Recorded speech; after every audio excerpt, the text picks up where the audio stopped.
we go back? Can we go back? This is the moment. Tonight is the night.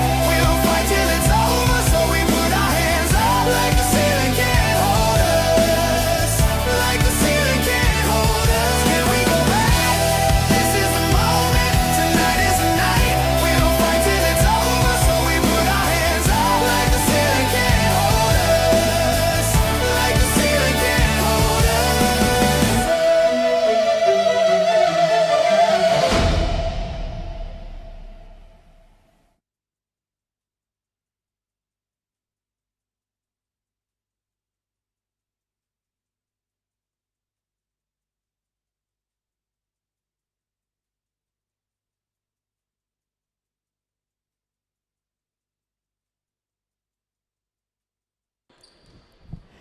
Good morning, everybody, and welcome to Seaford College Southern Sevens Under-18 Netball Festival. We've got 3 courts on the go at once. Some of the top school teams from across the country have come together in one fantastic day of netball. On court 2, we've got Solihull versus Sherborne coming up now. We do have to start in 7 for Sherborne, so from goalkeeper Amelie Pillane, goal defence Connie O'Connell, wing defence Chloe Strong, centre Sienna Anthony, wing attack Elsie Hurd, goal attack Matthew Ryan, and goal shooter Mia Newton.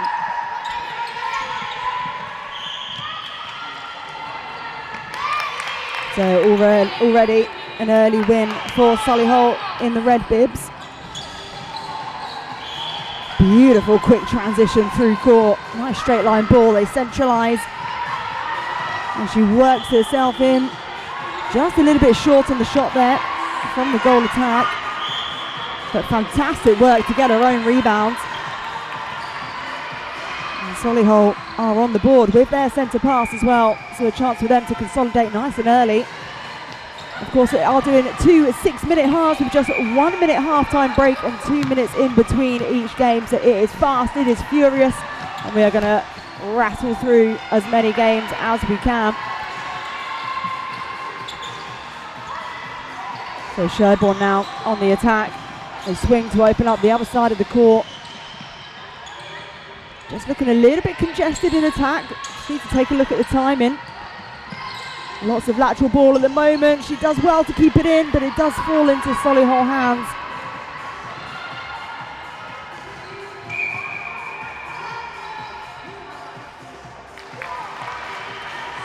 So penalty outside the circle.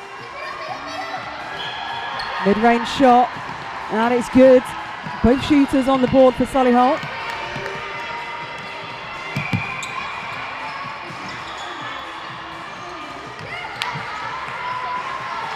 Oh, that's a good deflection there from the goal attack. Really piling the pressure on.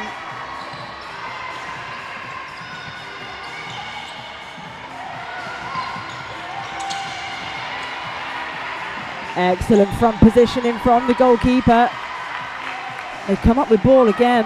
Sherborne just moving a bit too laterally at the moment. It's allowing the defence to then cut the line of the ball. And look at this transition. Check this out.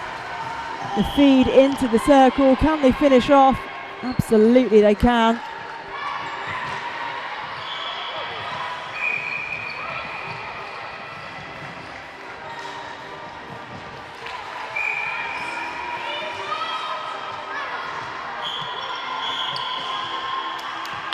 So penalty just inside the circle against the goalkeeper. And this is a really strong start from Solihull. Sherborne yet to score.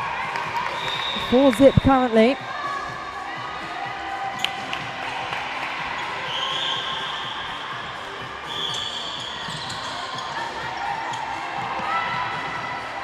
Oh, the timing on the 3-foot mark.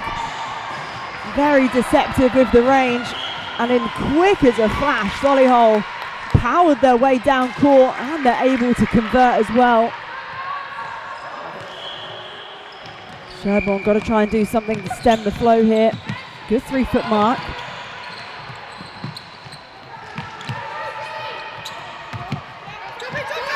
Comfortable shooting from range. Some great netball on display here from Solihull in particular.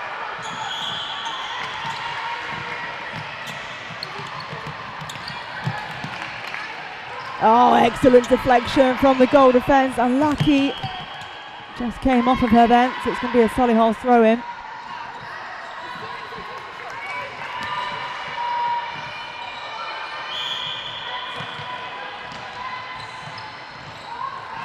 So a well-placed ball into their tall timber shooter, who makes it count at the post, and their centre pass as well. 6-0 currently.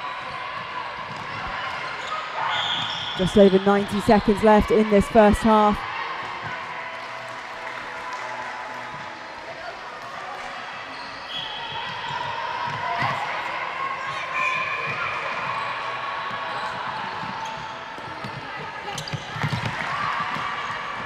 Great deflection there from the wing defence for Solihull as we have a stray ball.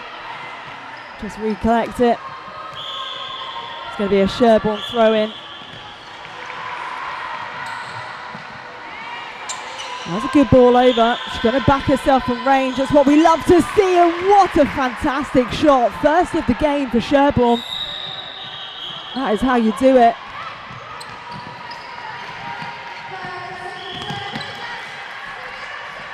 Not happy to go from that position and they're trying to get themselves a little bit closer.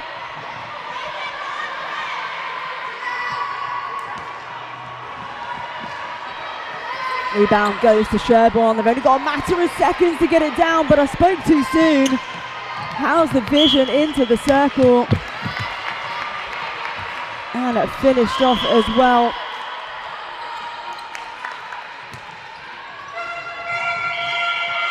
There we go, end of the first half. It is 9 goals to Solihull and 1 to Sherborne. So a bit of work to do for Sherborne in this second half.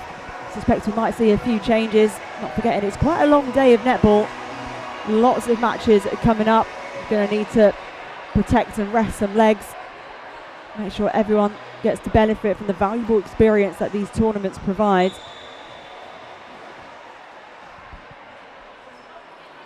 So we've got 18 games of netball coming your way across each court. Up next on court 2 after this game, we've got Marlborough College taking on St Joseph's College. And then following that, Haileybury versus Bradfield. Over on court 1 at the moment, we've got Haileybury versus Gordon School second. And on court 3, we've got St John's School, Leatherhead taking on Bradfield College as we speak.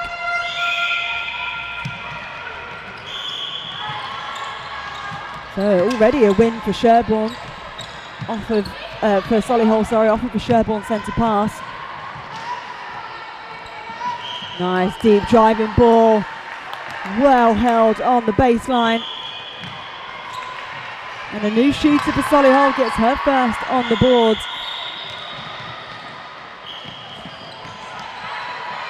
First and second phase, absolutely beautiful.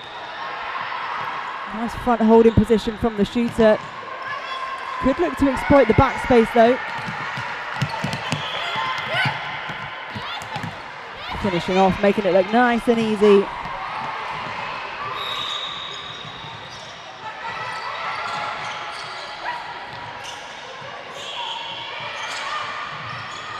Both shooters out the circle for Sherborne.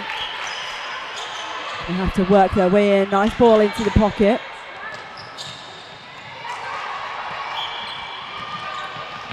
They're patient, they've worked themselves in. Takes a little step in, courtesy of the obstruction call, and that is a confident goal.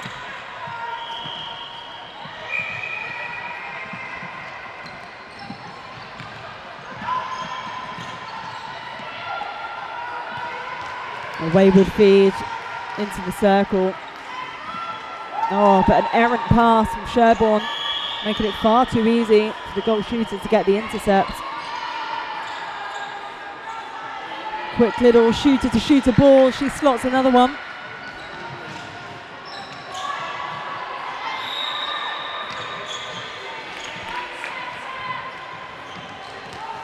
So 12 goals to 2 currently, 10 the difference.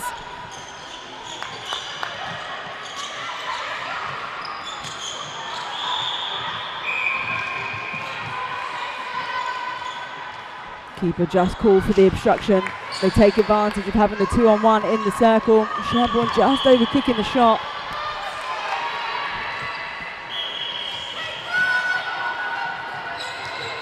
Oh, that was great arms over pressure. Unlucky not to come up the ball.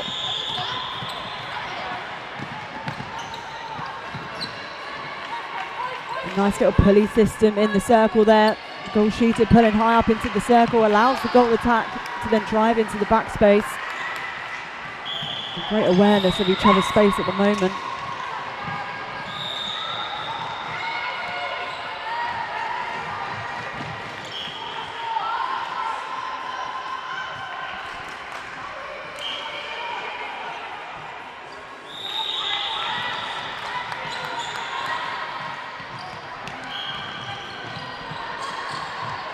Alright, ball probably could have gone into the circle there, bit of hesitation. Goal attack having to go from some serious range. Oh, are you kidding me? What a beauty of a shot.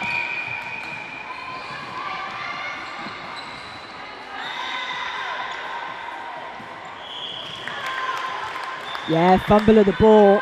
I did wonder whether that was going to get called. Absolutely correct from the umpire there. Oh, and again, another fumble. Because of the deflection that the Solihull shooter managed to get. And they eventually do take that one to goal. 15 plays 3.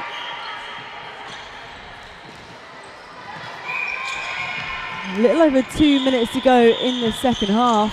Solihull will be very pleased with how they have started this tournament.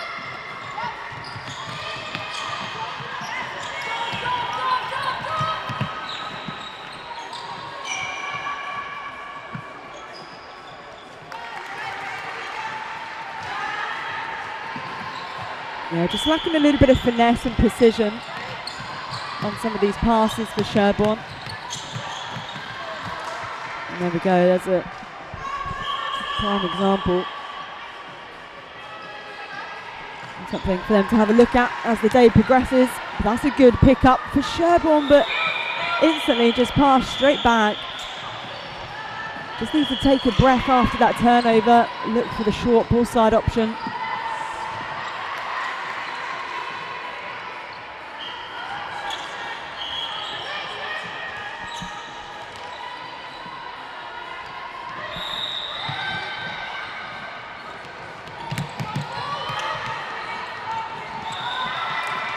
Unlucky by goalkeeper, it's worth a challenge.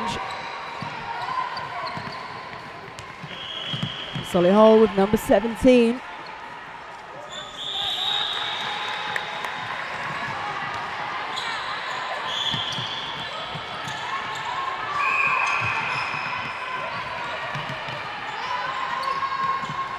So penalty called outside the circle. Oh, she's fancied herself from range so far in this game, and she is right on target. 30 seconds to go. Solihull, they're quick to take the centre pass. Good baseline drive from the goal attack. She's had a fantastic second half since coming on. Can Sherborne finish strong here? Still got time on the clock. That one was a little bit wasted, but get a jail free card. That ball's going to have to go in. Oh, they just run out of time. So the final score is Solihull 17, Sherborne at 4. So a very strong start for Solihull College indeed. 18-4, apologies, at the final score. Doing them out of a goal there. Right, coming up next on court 2, we've got Marlborough College taking on St Joseph College.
Welcome back then, game 2 on court 2 here at Seaford College under 17s tournament.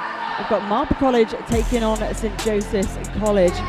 For St Joseph's and goalkeeper, we've got Kezia Tabby, goal defence Amy Hopkins, wing defence Emily Lander, centre Samantha Blayham, wing attack Maya Edwards, goal attack Daisy Ditcham and goal shooter Keris Rowland.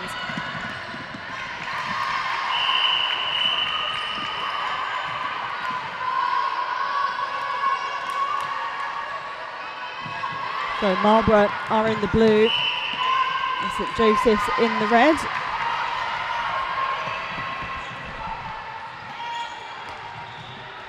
Nice little shooter to shooter ball there. Great timing on the release. And they're able to turn over the centre pass.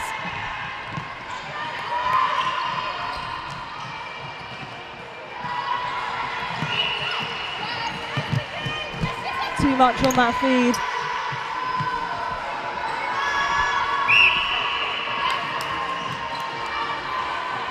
Oh, that was beautifully read. Unlucky, just clips the leg of the St Joseph's goal defence. Just needed to come on the other side of the body, really. But it was very well read. So penalty is on court. It's quite hard to hear.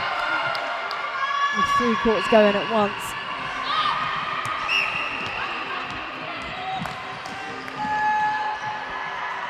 So I've just received the starting 7 for Marlborough College as well. Goalkeeper Saskia Rocker, goal defence Safi Rougier, wing defence Karis Sharp, centre Amelie Hearn, wing attack Scarlett Alexander, goal attack Lily Bristow and goal shooter Zaza Barber.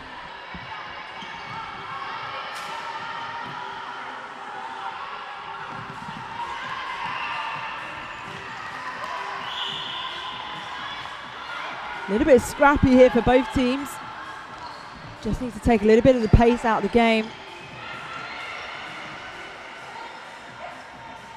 Oh, great vision into the circle.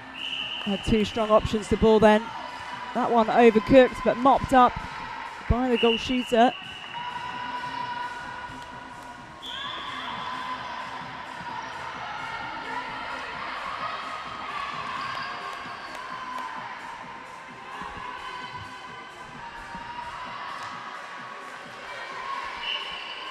Nice shot there for St Joseph's. They get their first of the game.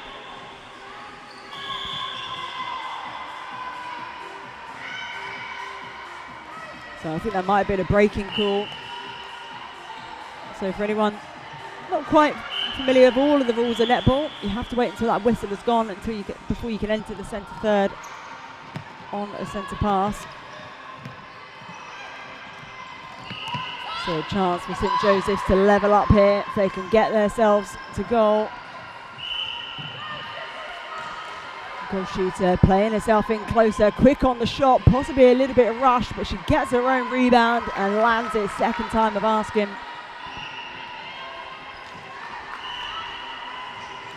So a chance for them to consolidate.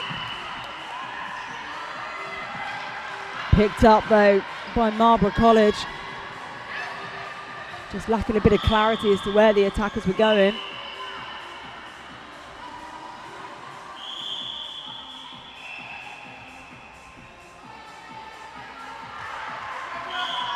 Yeah, replay ball. Oh, I liked the idea. They wanted to take the penalty quickly, exploit the fact that the centre wasn't out of play. But the goalkeeper for St Joseph doing just enough to force a fumble. What a highly contested game this one is.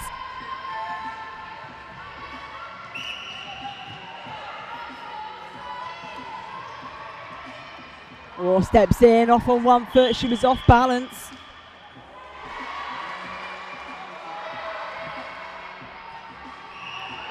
Just pops it over.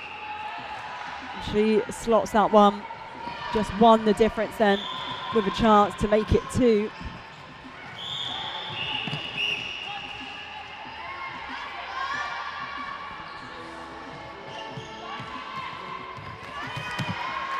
Great deflection from the goal defence, but Marlborough maintained possession. They do take themselves out to the good.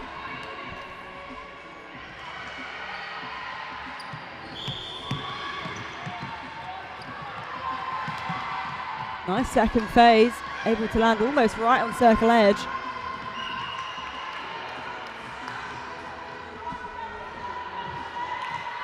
One minute to go until the second half, and there was not enough on that ball. Goal defence, great elevation to get up. Smart there from the goal attack from Marlborough. She knew she'd get a replay ball. She picked that one back up. And her teammates there to back her up.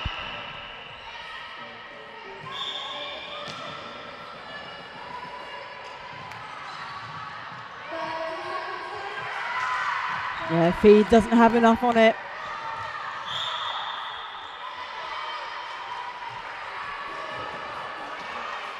They still find a route to goal though. Just need to look at that final feed in. Could probably have a good 6 inches or so more on it. 10 seconds to go. Oh, can they get this to goal? It's been turned over. They're going to have to launch it in. Again, not enough on these feeds. And they can't make it count at the end. And the score at half time. Marlborough College 6, St Joseph's College 2. So just for the difference. Really highly contested. Fairly evenly matched. So still all to play for in this second half. Coming up next on court 2, it's going to be Haileybury versus Bradfield. And then Hurstpierpoint taking on Royal Russell School. Not forgetting we've got all 3 courts live today. So plenty of netball for you to enjoy no matter where in the country you're based. There's probably going to be a team that is somewhat local to you for you to support. So just 2 6-minute halves with 1 minute at half time. It is absolutely rapid.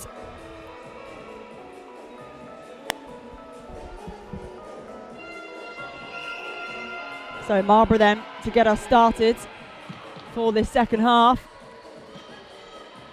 Good hustle by the goalkeeper.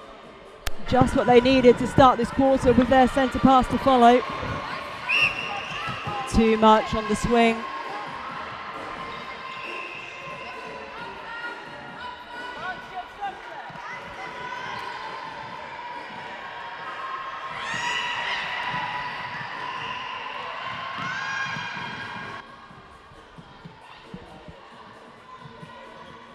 So throw in to Marlborough.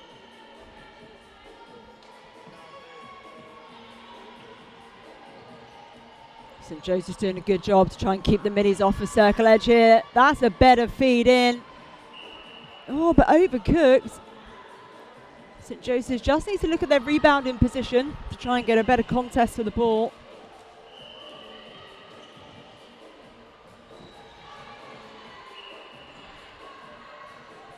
I'd like St Joseph's just look down court a fraction longer before going back for the reset. Both shooters in the same space. But they do manage to work it to goal.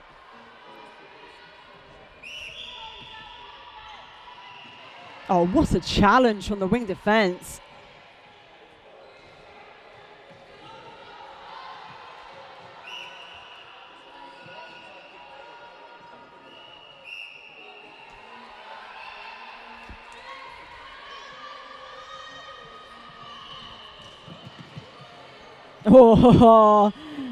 Oh, well, there you go. Marlborough College able to turn that over. That was a fantastic challenge on the first phase of the centre pass.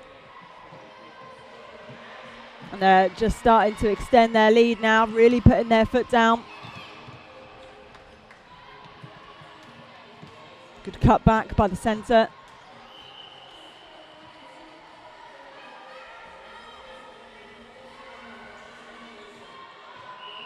Strong hold from the goal shooter.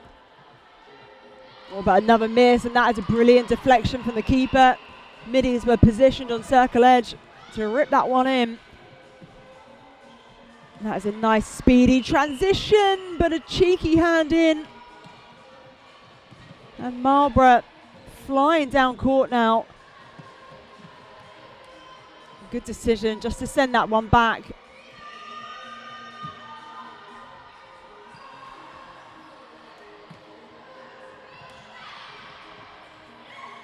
There we go, second time of asking.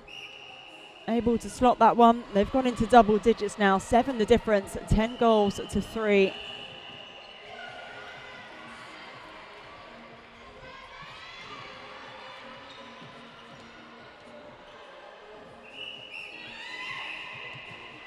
So it's going to be a St Joseph's throw-in.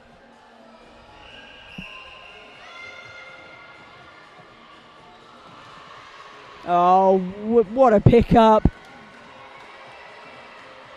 I thought that was going to be over a third, but it looks like advantage has been played. And the centre with a screamer of an intercept. Manages to find a teammate as well.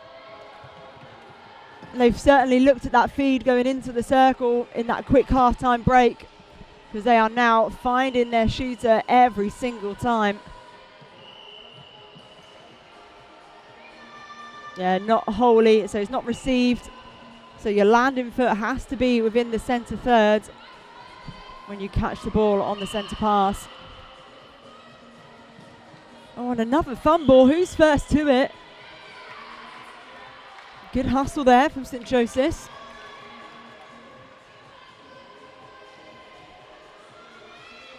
Just a little bit sloppy with the possession though.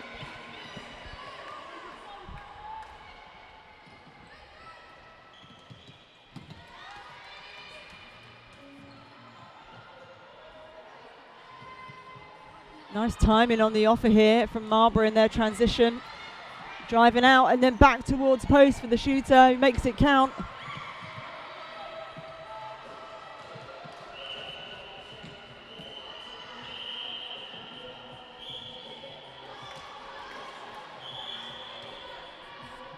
So St Joseph's with the penalty.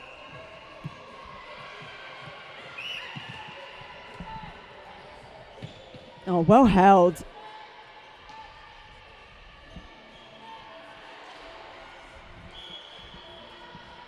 Bit of a strained feed in there, but the contact has been called. I would have thought that was obstruction as well, but clearly advantage being played.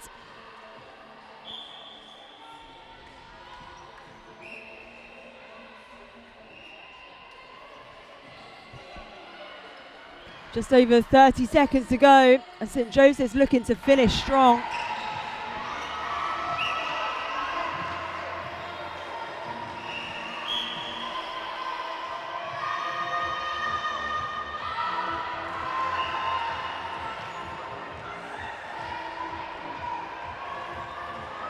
The shot didn't look very comfortable coming off the hand. And Marlborough now going to have to hot foot it down court. 10 seconds to go. They've gone for the long feed in. Great work from the goalkeeper. That front positioning really challenging any error on the feed at all. And the final score then is Marlborough College 12, St Joseph's College 4. So a strong win for them after a really tightly contested first half. Coming up next is Haileybury taking on Bradfield.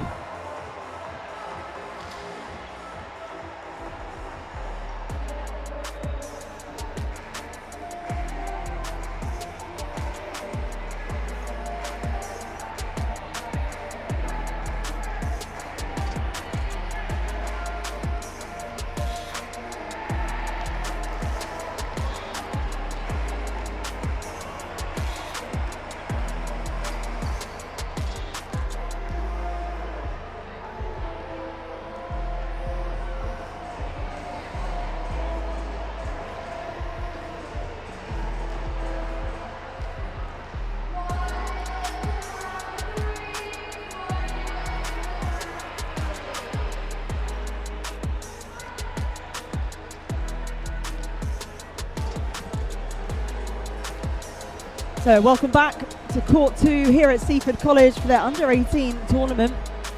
We're coming into round 3. It's going to be Haileybury taking on Bradfield College. Not forgetting, we've got 2 groups of 7 teams today.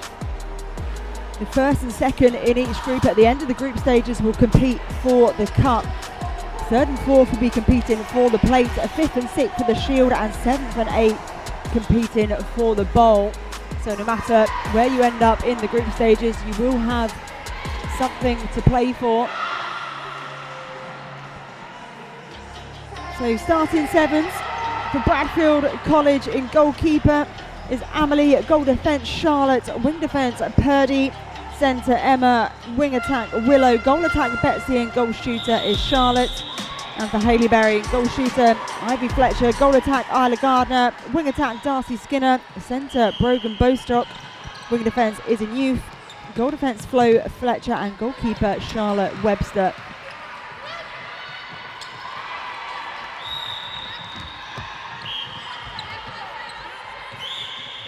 Nice little shooter to shooter ball there. Oh, the shot was short though. You could see that as soon as it came off the hand, it was quite a slow release. Oh, and again, another miss. Both shooters a little bit shaky to post to start with, but that's a great hold and a brilliant feed in. Just needs to take a breath. There we go. First goal of the game going to Bradfield in the blue, Haileybury in the pink, pinky, maroony, not sure what colour it is.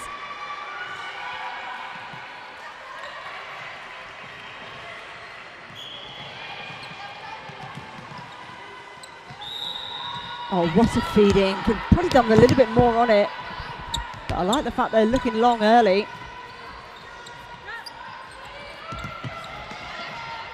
Both shooters just a bit static in there.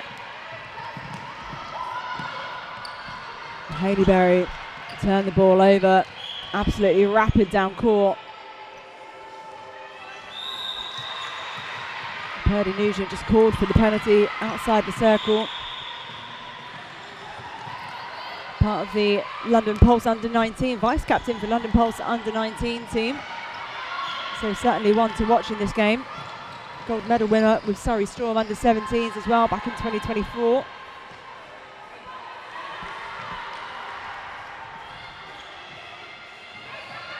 Lovely finish. Haileybury shooters on song.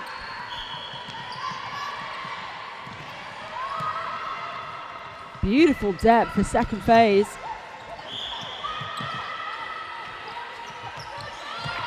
That ball's a bit flat into the circle, needs a slightly different trajectory.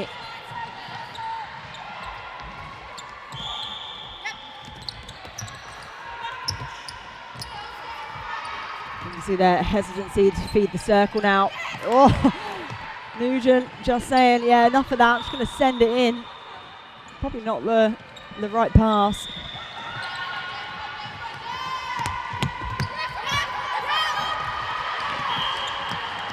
Haileybury defence really making Bradfield College work for every pass, but they do manage to take it to goal. Won the difference.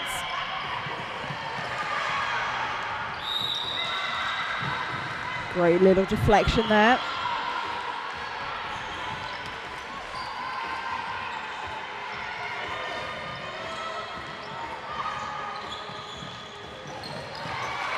Nice swing to open the circle.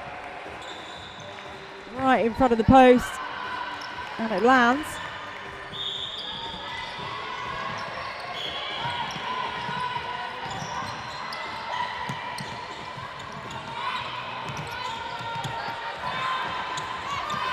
Nowhere near enough on that feed. What a proper tussle for the ball. Whistle has gone though. Long ball from Bostock. She's certainly going to be one to watch for Haileybury in that centre position.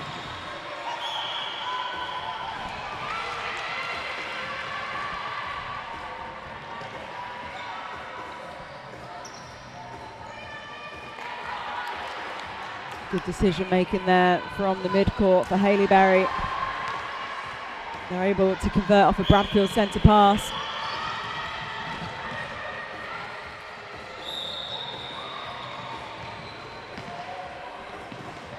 defence doing a good job making them shoot from slightly higher up in the circle, but the shooters very happy to do so.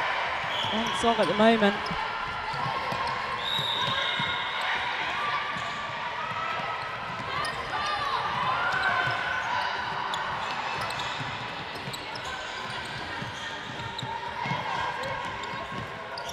Good patience here from Bradfield, multiple phases just to get to a shooting opportunity, and they make it count at the post as well.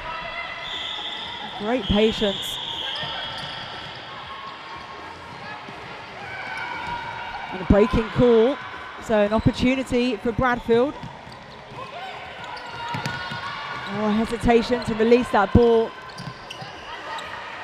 They probably do, trying to pick up the ball speed a little bit.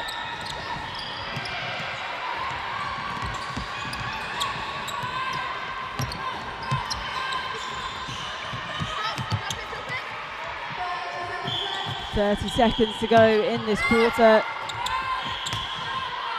Yeah, excellent defensive pressure from Haileybury, always on a ball side position.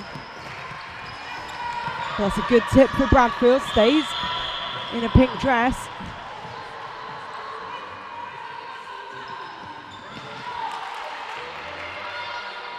And yet to miss from Haileybury, goal shooter. That ball's going to have to go in. That is a fantastic feed. Can she make it count? Oh, unlucky. Well, there we go, for the difference at the end of the first half in favour of Haileybury. 3 goals to 7 against Bradfield College.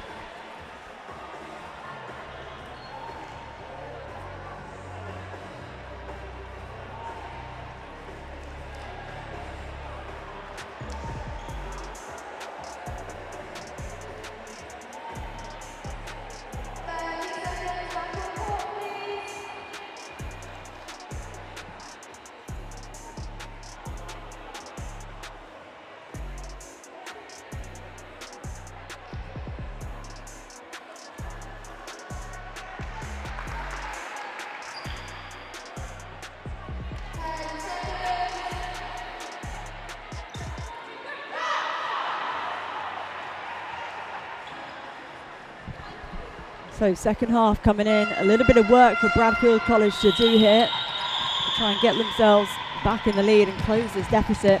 But Haileybury will certainly have something to say about that.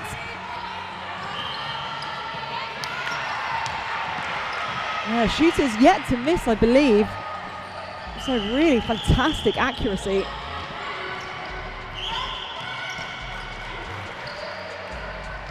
Oh, that's well worked into the goal circle, and just not able to sink that shot.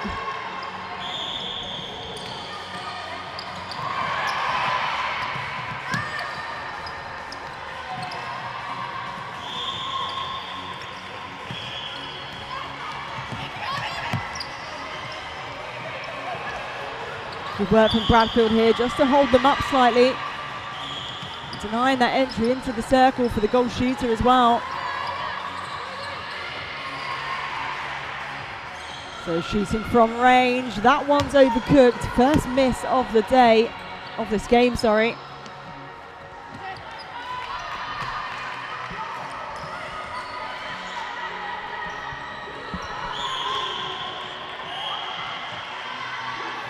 So contact called, it's going to be a Bradfield ball. It was out of hands, taken quickly. There we go, able to make it count.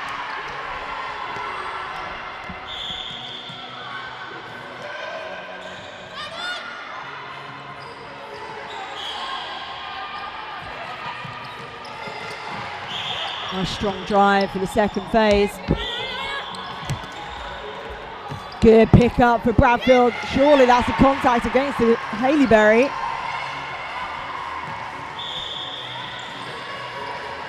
Just getting a little bit congested in each other's space. Needs to just read off each other slightly.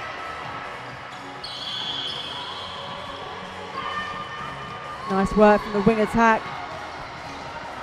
Just trying to change up this attacking structure, but again the feed not on. And not enough on it even.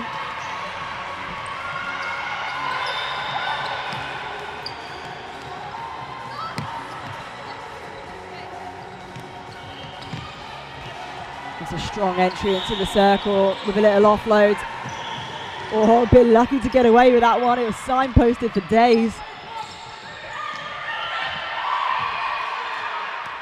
A little nudge, just tipping her over the goal line, and it will be a penalty. I'd like to just see her go for goal, because that's what happens. The more passes you do, the more opportunity for a turnover. Bradfield, 3 passes, have made their way into the goal third.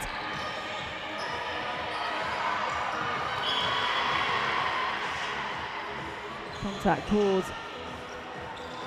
So just inside, and having to go all the way back to the line.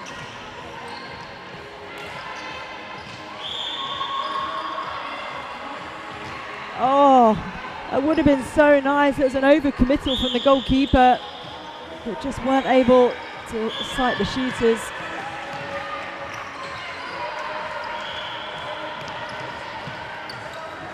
Oh, what a take from Purdy Nugent.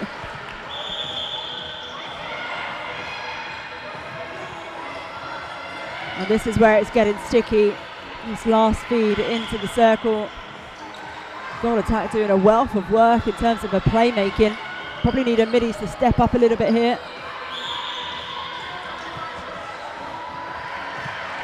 Nice patience. There we go, they reward it, make it count. 3 the difference now. Just under 2 minutes to go, so with their centre pass, there is still plenty of time to bring this one back, and that one overcooked. Someone had a Weetabix this morning. Oh, an opportunity out of court. To drive into the pocket.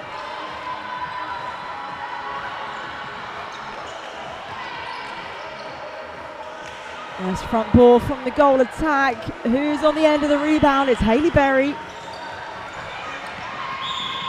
Can't help but feel that that was a critical goal for Bradfield. They really needed to reward that one. Oh, tips and deflections everywhere. Wing defence coming in on circle edge. Spoiling the party for Haileybury. Now this one has to go in. Just under a minute to go. I think the clock might just be against them now.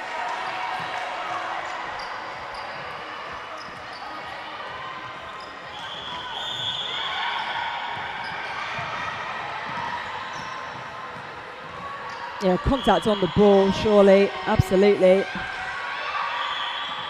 There we go, that is a brilliant mid-range shot. So 2 the difference. Haileybury won't be in a hurry to take their centre, I can tell you that much.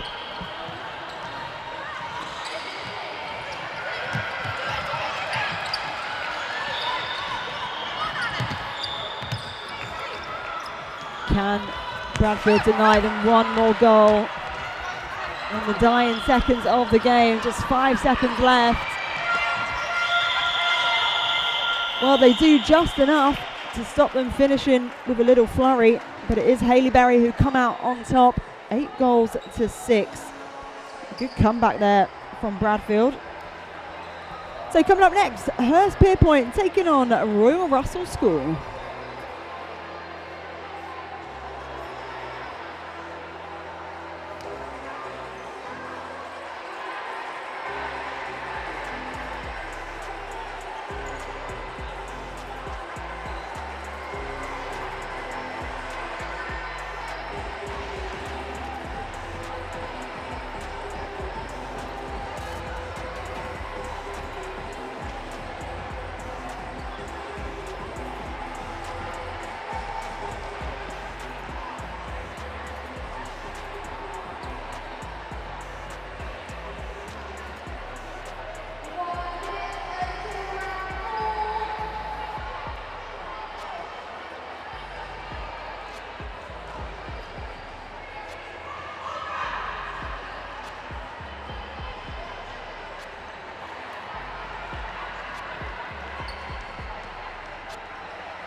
So court 2 now, we've got Hurstpierpoint taking on a Royal Russell score. I do have starting 7s for Royal Russell.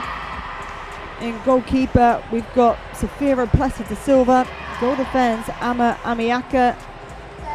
Wing defence, Ada Amiaka. Centre, Tiana Okpara. Wing attack, Bethan Whitfield. Goal attack, Lara Akadiri.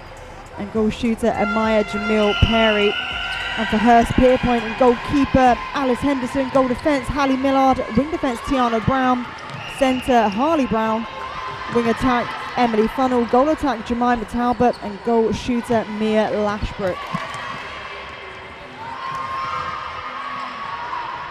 So Hurstpierpoint in the red, Royal Russell in the green and blue stripes.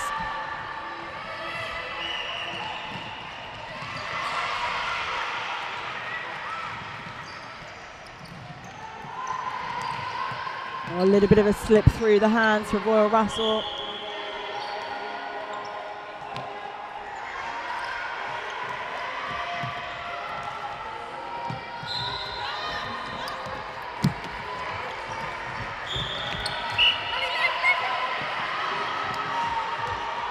Oh, an offside call against the wing attack for Royal Russell. Bethan Whitfield.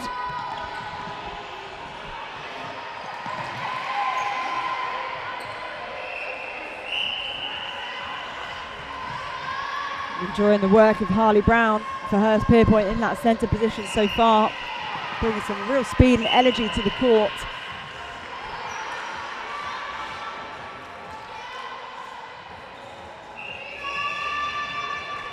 And Hurstpierpoint then took a little while, but we do get the first goal of the game. Took about a minute and a half.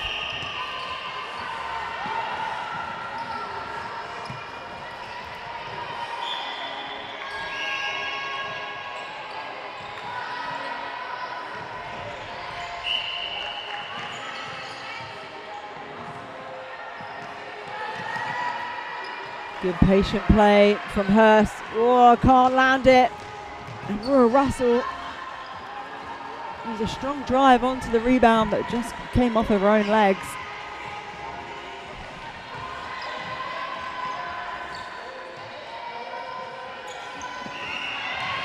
Not enough on the feed. And Royal Russell, they managed to draw the contact as well.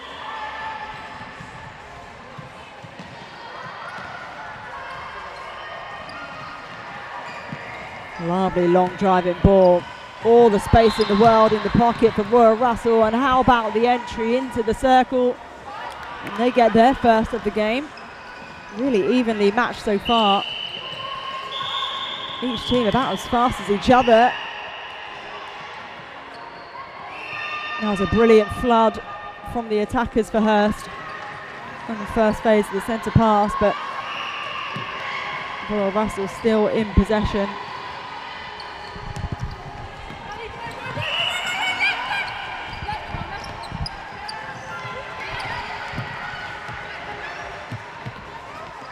Shooting from range, didn't have any arms over, but it was a long range shot.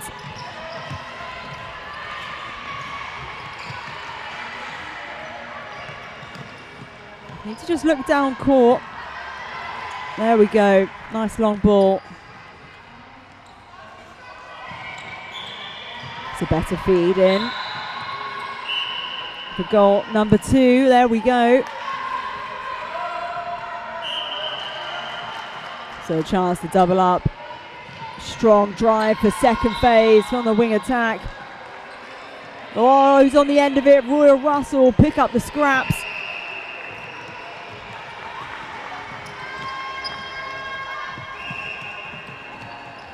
Oh, and a little fumble. That was such a nice transition. Just spent it before she earned it there.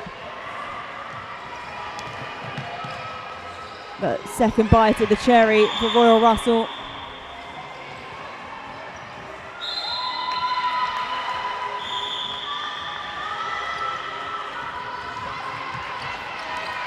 Brilliant closing speed. Oh, Royal Russell lucky to come away with that. What a ball in. Can she finish it off? Absolutely. A little bit of a frantic period there from both teams, but Royal Russell able to land the goal.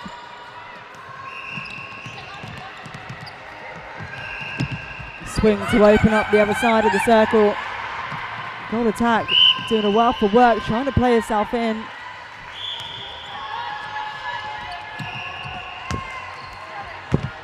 Wayward pass. It's going to be a Hurst ball. Lovely straight line ball.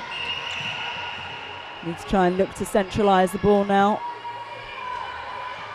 There we go, right on cue, top of the circle, brilliant positioning. Able to find her shooter, who keeps it in play, off balance. Oh, overcooked, she'll go again. Look at the pressure over the shot.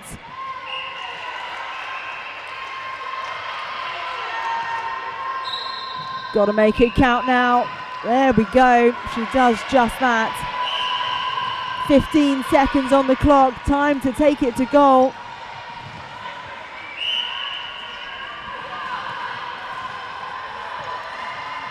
Strong finish to the first half from Hurstpierpoint.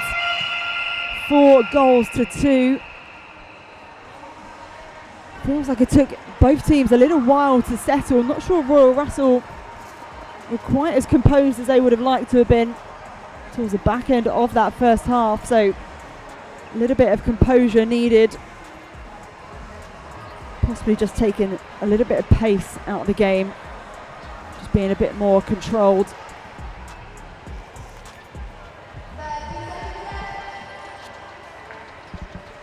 So coming up after this game, game number 5, we've got Brighton College taking on Solihull College. And then following that, King Edward's School versus Marlborough College. 3 courts full of back-to-back netball for you to enjoy today, wherever you are watching from. Big thank you for tuning in. Do get in touch, friends and family of the players and the schools. Be lovely to hear from you. So Royal Russell then to start us off for the second half. Picked up by Hurst.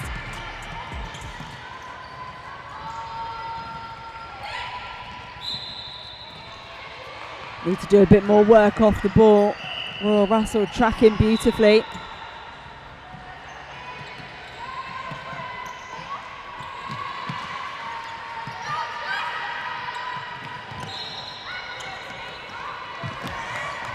It's a strong feed in, quick on the shot as well, but makes it land with their centre pass.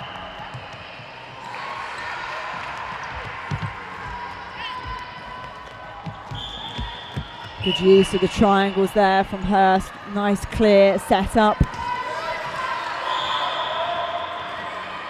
Looking really well connected to start this second half. Look at that, the flood again from the attackers for Hurst. Under all sorts of pressure there, using all 3 seconds. And a nice quick release. Hurstpierpoint looking like a different team from that first half. Starting with real intensity.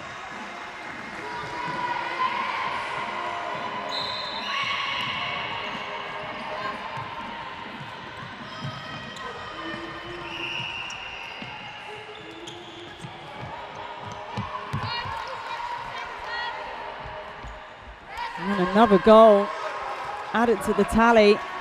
Royal Russell yet to score in this half.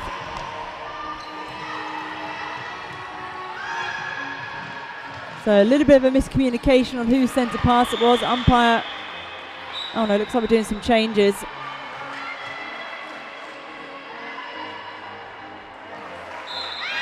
Of course, you've got to be pretty quick. It's only the 6-minute halves.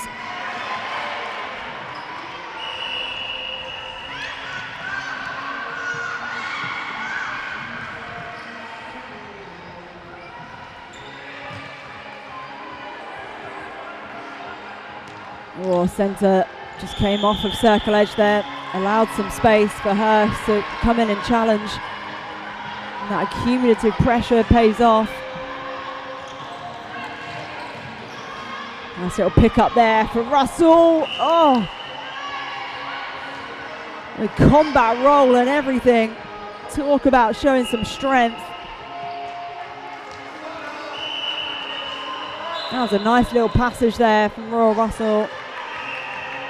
Changes for Hurstpierpoint as well now.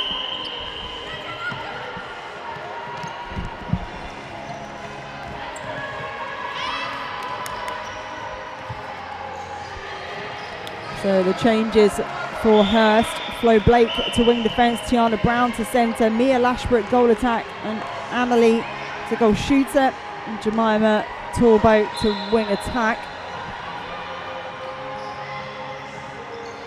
So I believe those changes were made in the half-time break, other than that one just then.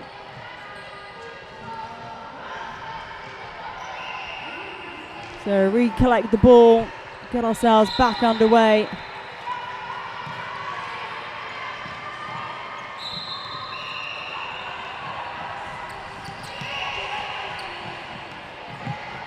Good work from the defence to try and bring that ball through, but Royal Russell piling on the pressure,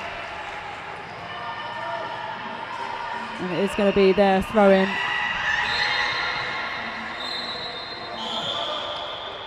Oh, I'm not sure what the call was there, but it was taken on court.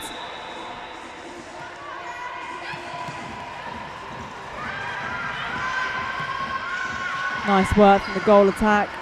Double offer.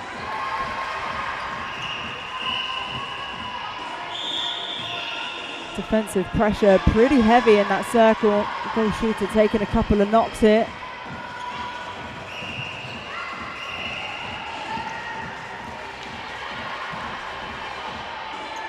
Oh, mid-range, it's good.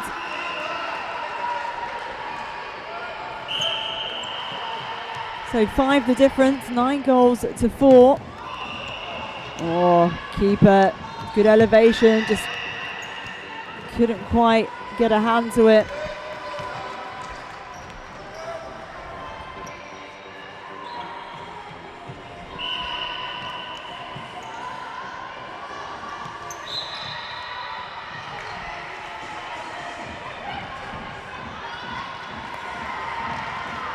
Oh, an air ball there for Royal Russell.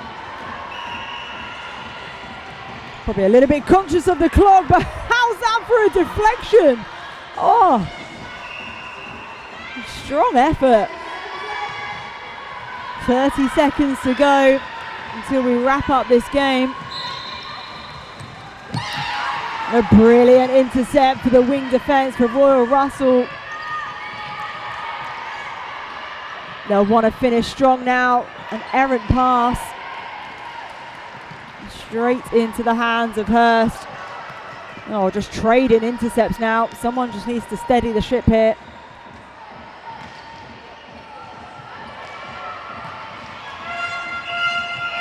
There we go. The final score of game 4, Hurstpierpoint 10, Royal Russell School 4.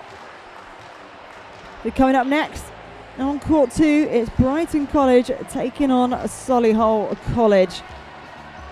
For Solihull in goalkeeper, we've got Jemima May, goal defence Mariam Olajuwon, wing defence Tash Redder, centre Feo Taylor, wing attack B Neeson, goal attack Abby O'Neill, and goal shooter Sasha Branch.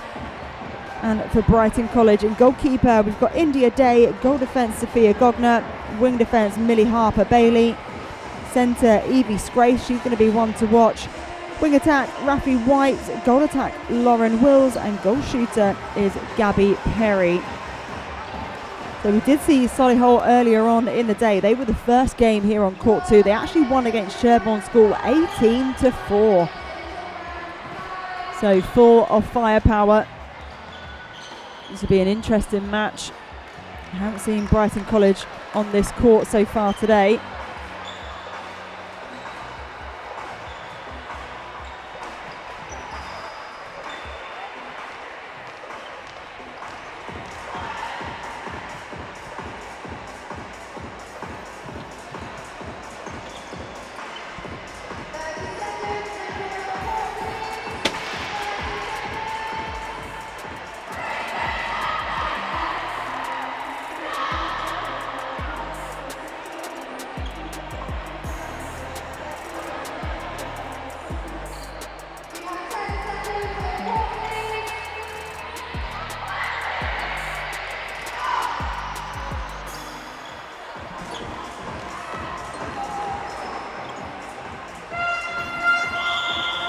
So here we go then. Brighton College and Solihull College. So Solihull with the first centre pass in the maroon and blue. And Brighton College also maroon and blue, but more maroon.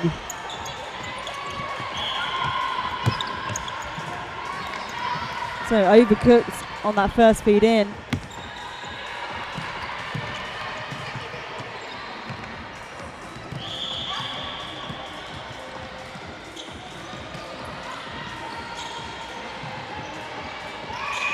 This is great transition from Brighton.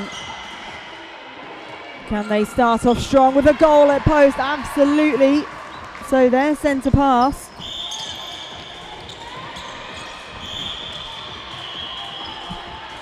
One 0 to Brighton.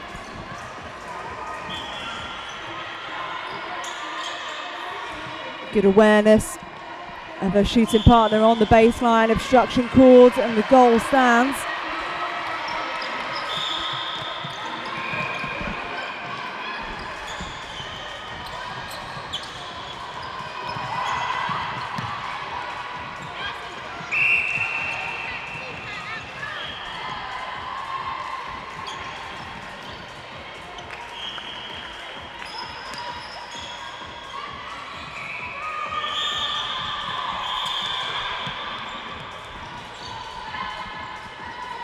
So penalty to Brighton, top of the goal third. Straight into the circle, great vision, long range off on 1 foot, but the block shot. Oh, unlucky. That looks pretty clean to me.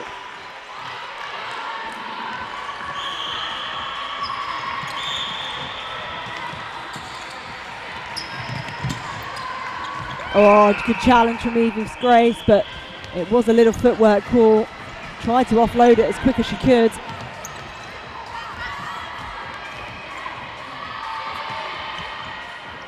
Goal number 2 then for Solihull.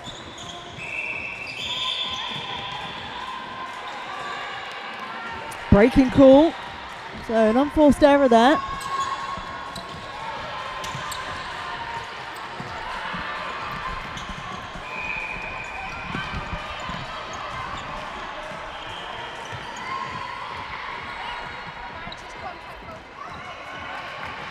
Well worked, good connections, and now their centre pass as well. Oh, a keeper came out the circle looking for the fly, just a fingertip away. Smart placement, just keeping it out of the defender's reach. And Solihull, starting from behind, have now come to the fore. They lead by 1 goal.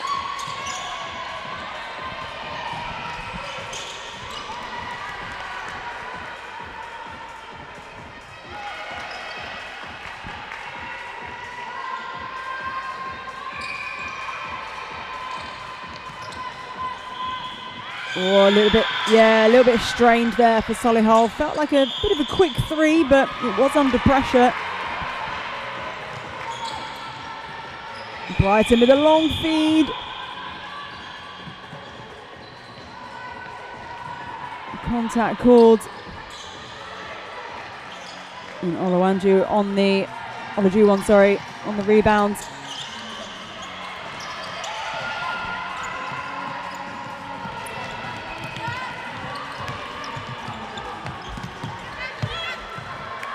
Beautiful vision, seeing all that space on the goal line.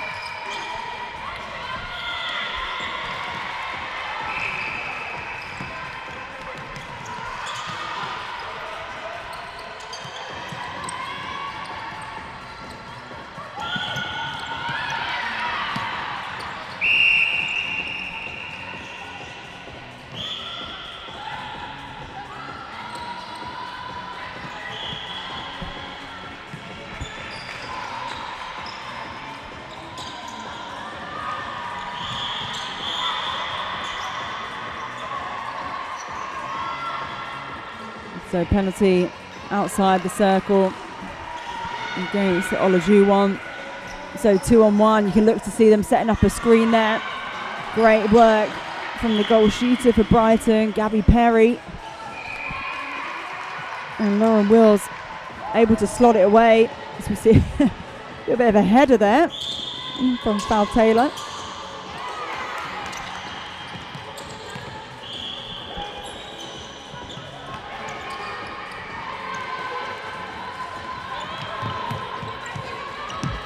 Solihull, they've really found their straps now, haven't they?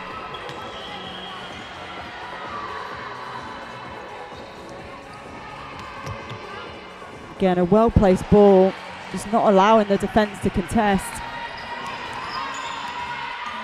So their centre pass, 30 seconds to go.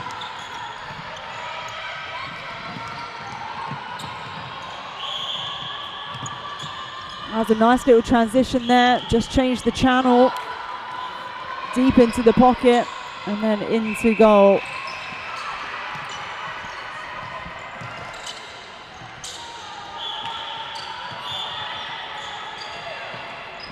Contact called.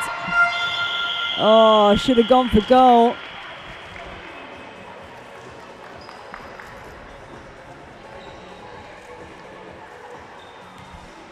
Well, at half time, it's just 3 the difference. Solihull in the lead, 7 goals to 4 up against Brighton College. A very well contested competition at the moment.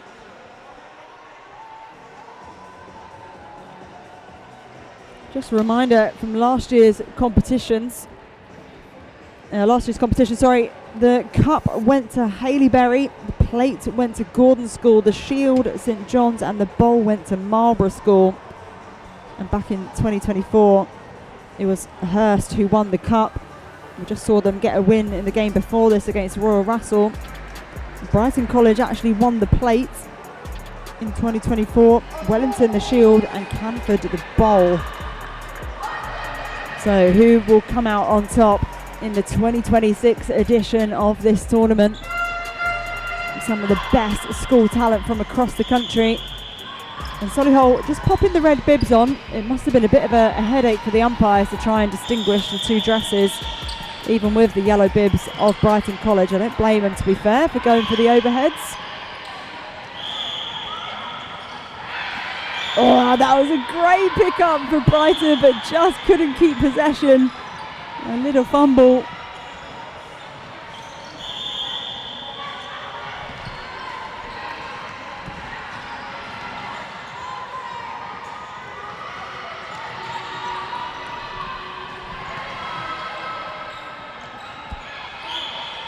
High up in the circle. I imagine she'll want to offload from there, yeah.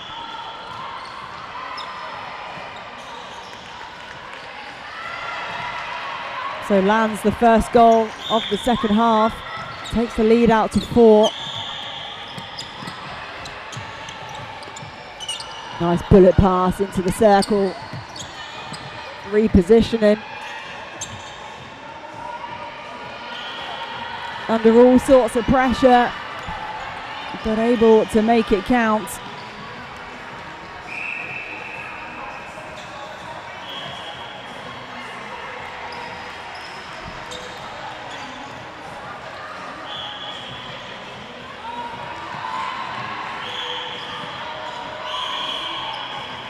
Nice confident shooting, looking straight to post.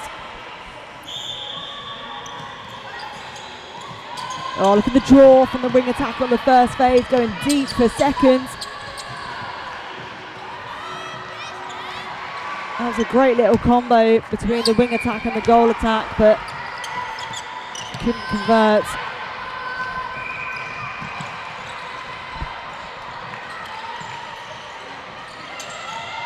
Nice punch through the middle. And good release from the circle from the shooter. She'll have to get herself back in now. She's certainly a target for them as we see that little offload. And she finishes off beautifully.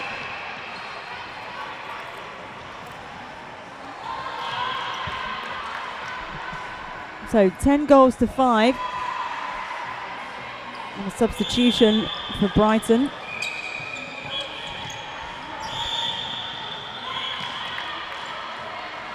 I think that was a footwork there. Oh, look at that arms over pressure. When we say it's 7 on attack and 7 on defence, that is what we mean. It doesn't matter what's on your bib, whether you're a shooter or not, you have also got to defend. Kept in, but it falls to the yellow bib. Oh, again, arms over pressure. Absolute nuisance at the moment in the best possible way. I mean that as a compliment. Yeah, definite obstruction, but the rock back nails the shot.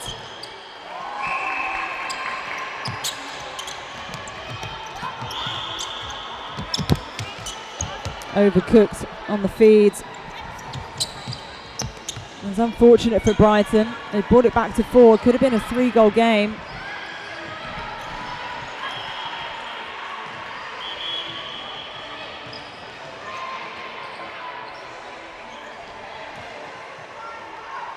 And Solihull, I'm not sure if that was just eating up the clock a little bit. Wasn't necessarily needed to do those resets, but Brighton College now with possession. Yeah, not enough on that pass.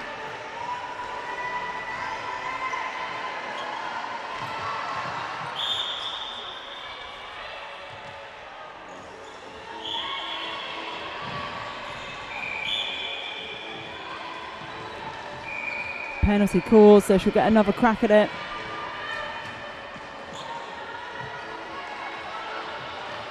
Again, that shooter-to-shooter ball, the connection is really strong. They know exactly where each other's going to be. Good shut down by the Brighton defence.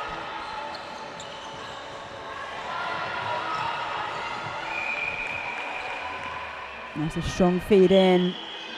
Finished off as well. So 6 goals to 12.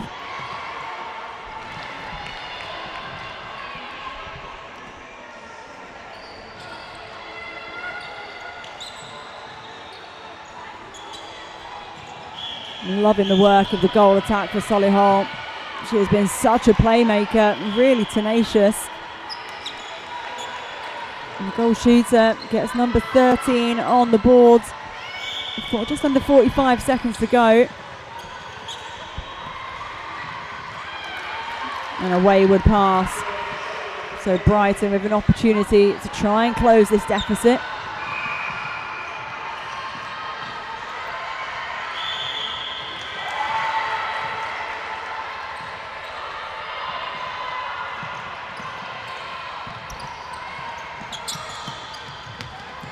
Oh, nice transition there. Oh, but lacking finesse on that feed in, not sighting the defence.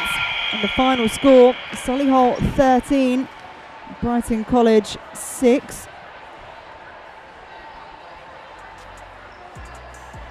There was a moment there where I thought Brighton College might be able to pull this back and really contest for the win.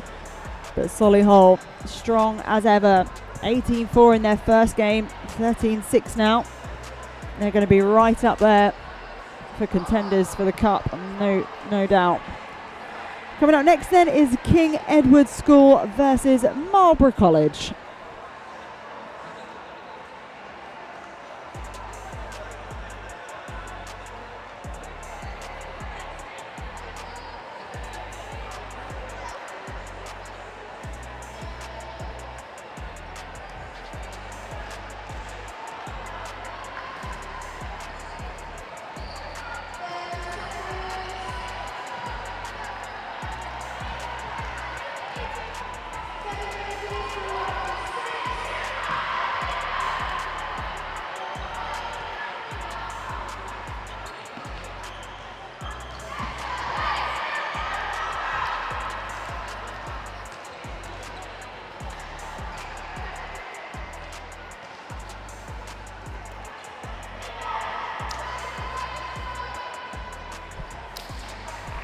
So game 6 then, King Edward's School taking on Marlborough College. For King Edward's, we're going to call them Kez just for short. in at goalkeeper Isabel Sharp, goal defence Lily Fisher, wing defence Naomi Gollins, centre Chloe Davis, wing attack Ellen Rees, goal attack Ava Tarry and goal shooter Emma Rees.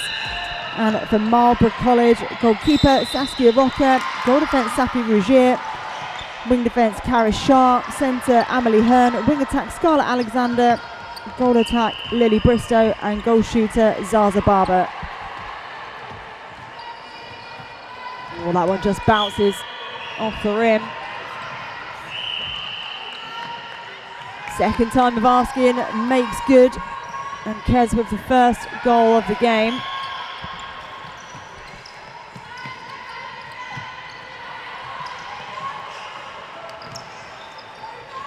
Long feed in. Goalkeeper trying to contest. Well, if that's the game plan, they're going to certainly have to watch out for that. What an intercept, beautifully read.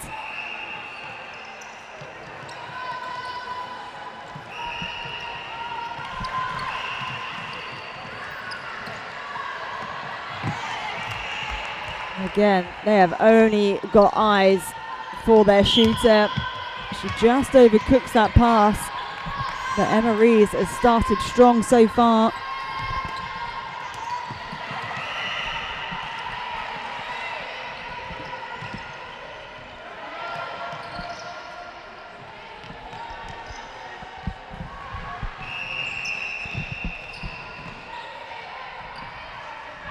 Nice quick release. Oh, Zaza Barber just a little bit short on her first shot. And Kez come up with the spoils.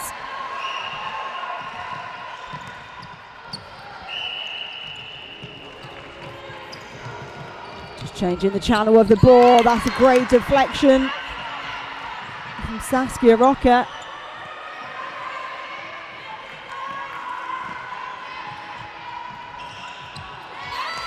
Oh, and again, second deflection in about 10 seconds. If that feed is not absolutely pinpoint going into Rees, then Barbara is going to be all over it. And again, this time it's her defensive partner, Safi Rougier.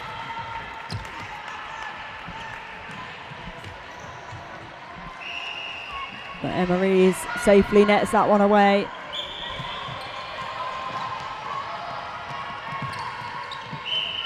Oh, I was going to say, strong first and second phase. It was a little bit of a fumble and then a bit of a hip check there from Karis Sharp. So ball in hand now for Sharp, straight down the line. Centralising, but again, a little fumble.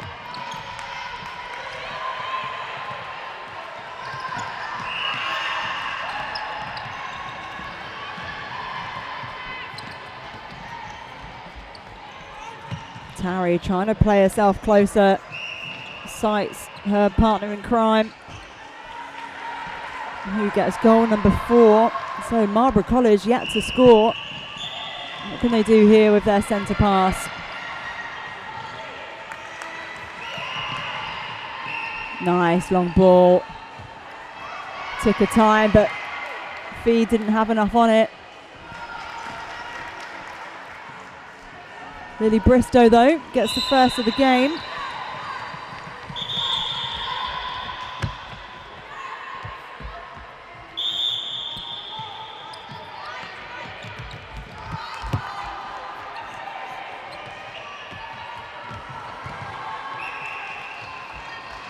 Kez looking confident in this first half.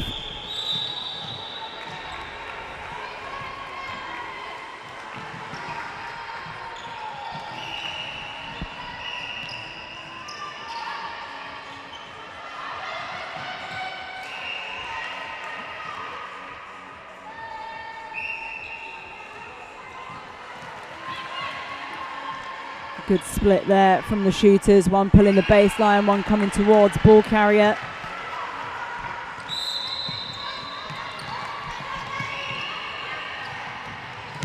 Oh, the quick release. Marlborough going to have to get some arms over some of these feeds, but that is an exceptional rebound. A miss under the post, and now they can exploit it.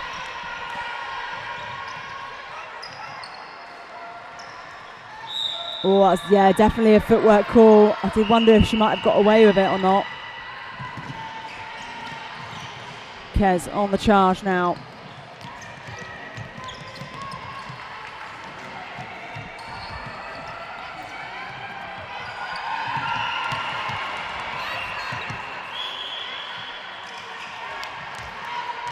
Yeah, strong work there by Safi Rougier for Marlborough College.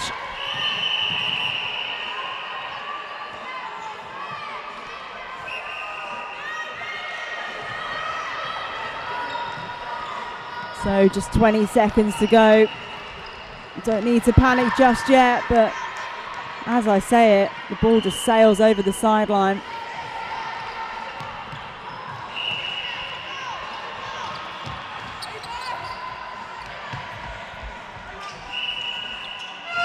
I'll tell you what, Ellen Rees in that wing attack position for Kez. They're going to have to try and shut her down because she is sighting Emma Rees. I'm going to assume that they're sisters. That connection there is very strong indeed. And at half time, it is 6 goals to King Edward School, 2 to Marlborough College.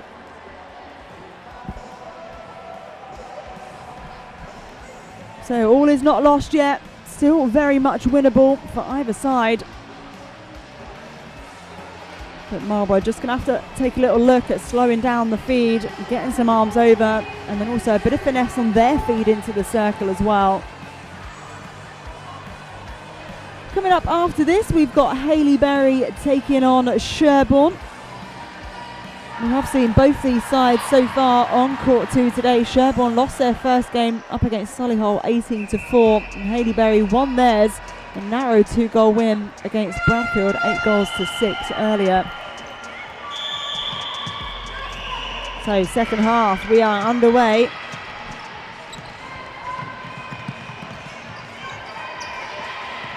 Marlborough College, nice give and go there from the goal attack.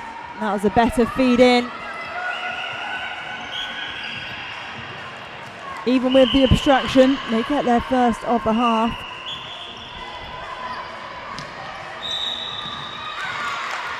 Held ball, so great defensive pressure.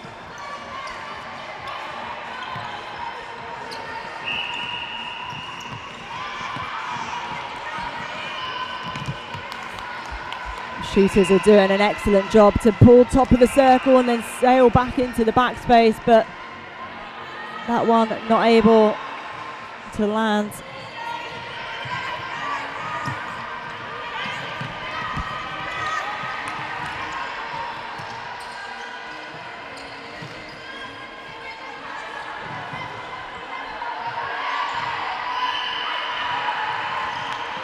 Did well to keep him off the circle edge, but the front positioning means that that ball goes straight into the shooter. She finds the bottom of the net. So Marlborough centre pass.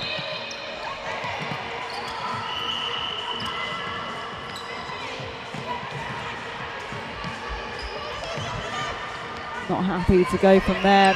She'll try and work herself closer. On the other side of the post now. So she brings the deficit back to 3, sorry.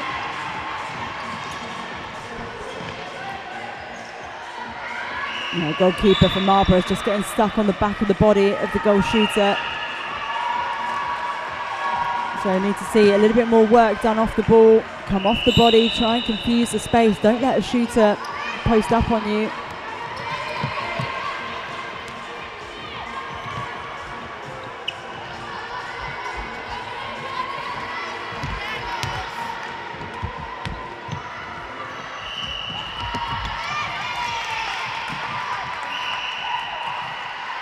So just recollect the ball from court 3.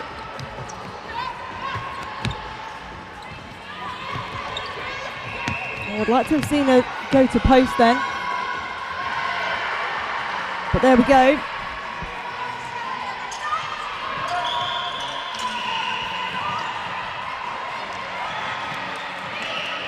Oh, loose hands from Kes there. So Marlborough College just 3 away from drawing this game level. Kes needs to be a little bit careful here not to let this lead go. So at the moment, Marlborough College are looking like the hungrier side.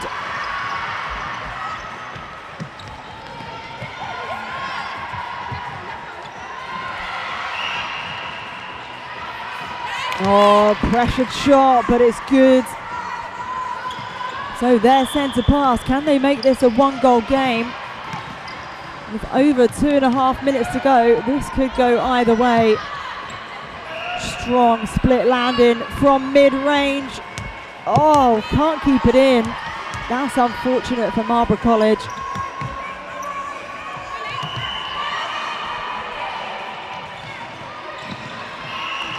Beautiful ball. Again, that front positioning. Defence needs to work the feet round. And Kes with a much needed goal there. Actually their first of the half, I believe.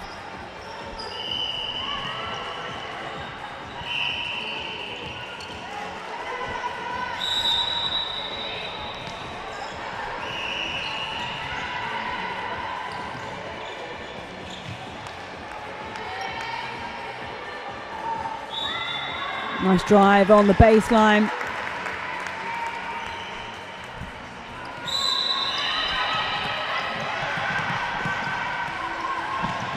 So Marlborough, 90 seconds left on the clock. And it is 4 the difference. It's going to be a big ask for them to close this out now. Oh, and it just fell out of our hands. Oh, we've all been there. It's happened to the best of us, don't you worry.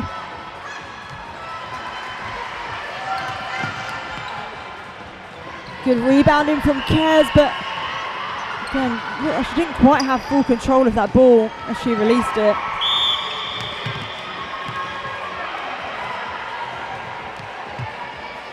And obstruction against the Marlborough shooters.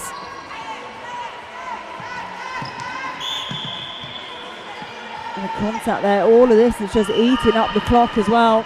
So it looks like Kes are going to be home safe. 30 seconds on the clock. That was a strong drive into the pocket from the centre.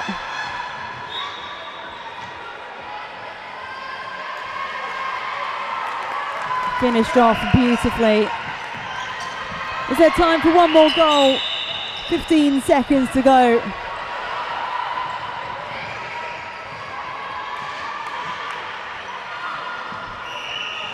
Mid-range, not quite able to make it land, but it doesn't matter either way, as they do finish with the win, 11 goals to 6 to King Edward School. Game 7 then, we're rattling through. It's Haileybury versus Sherborne coming up next.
So game 7 then, Haileybury score versus Sherborne College, Sherborne School, sorry.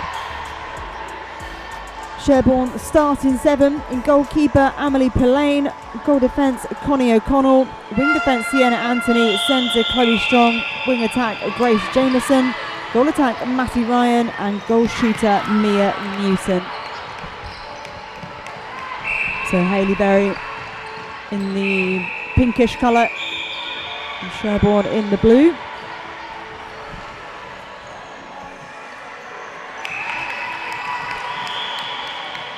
So the Haileybury starting 7, goal shooter Esme Gillam, she's just got her first of the game. Goal attack Isla Gardner, wing attack Ivy Fletcher, centre Brogan Bostock, wing defence Izzy Youth, goal defence Flo Fletcher and goalkeeper Charlotte Webster.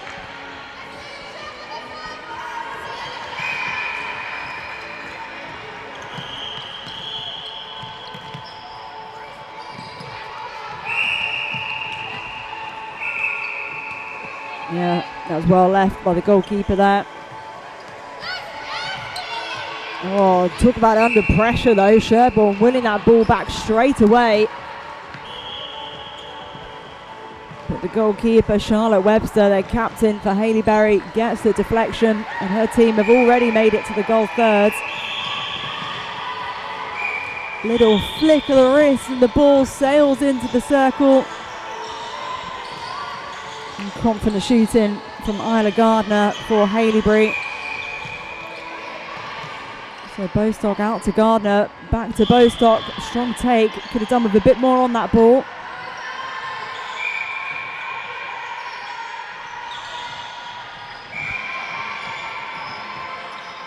So obstruction called against Amelie Pillane.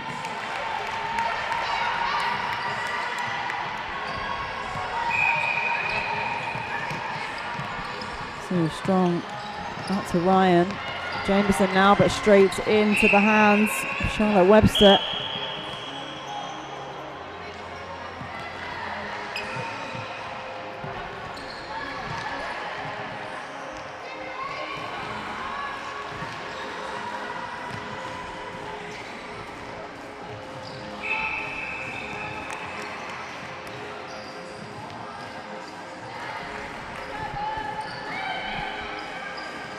Haileybury doing a fantastic job here, just starving Sherborne of any ball. The roll off the body into the back space, and that's at goal number 6 for Esme Gillam and Haileybury.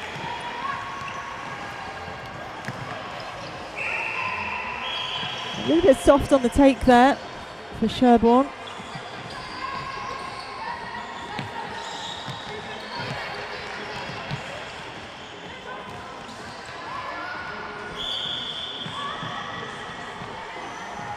A strong effort to try and keep it in play, but a bit of a tall ask.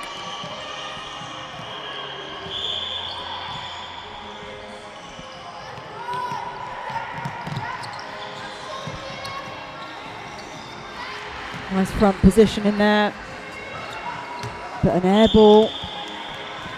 It was from quite some range, so going to be a difficult shot.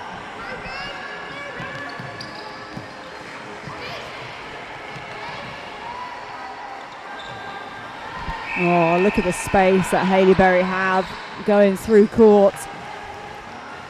And Gillam doing what she does best, that is scoring goals. 7 goals to 0 then. Big defensive effort needed here. Oh, that was such great work then from Chloe Strong. Unlucky for Pillane not to be able to pull that in.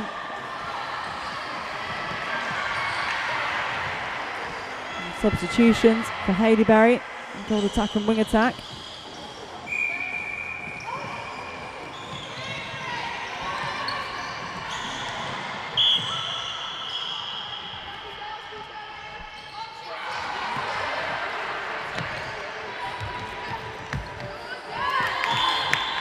I just need one of the shooters to try and present towards the ball carrier if possible.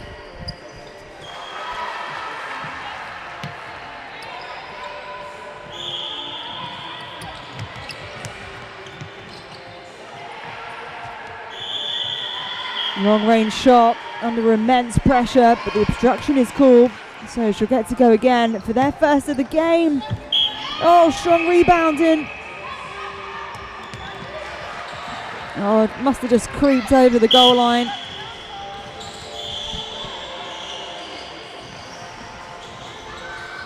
.45 seconds on the clock then. 1, 2, 3. They find themselves in the goal third, but that last pass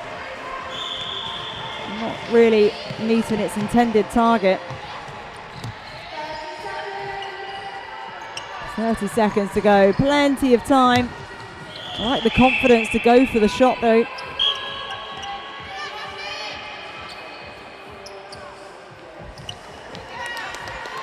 Take two. Oh, there we go. First of the half for Sherborne School.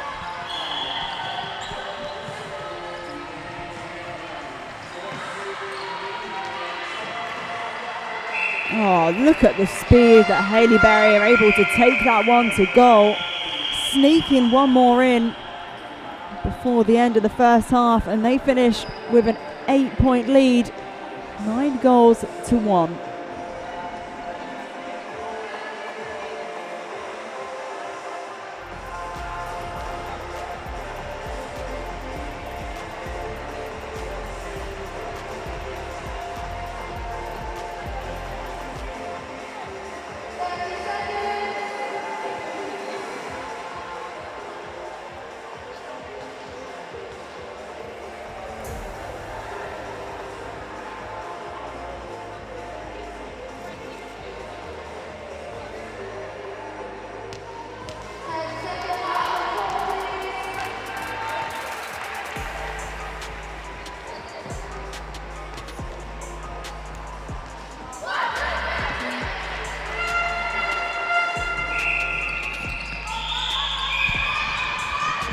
So second half then, can Haileybury pick up where they left off at the end of that first 6 minutes?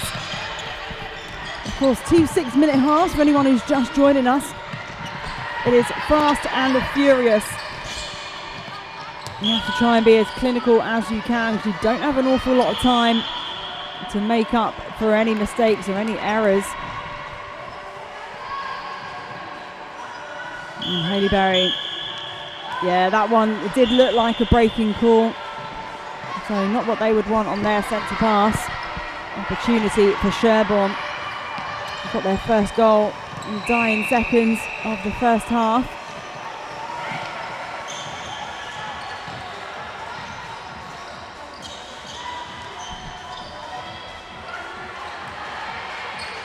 Again, going from distance.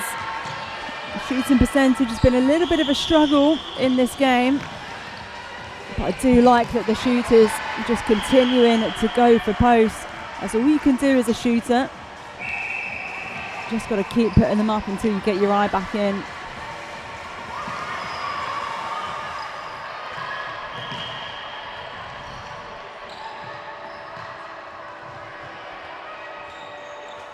There we go, that looked much nicer coming off the hand as well.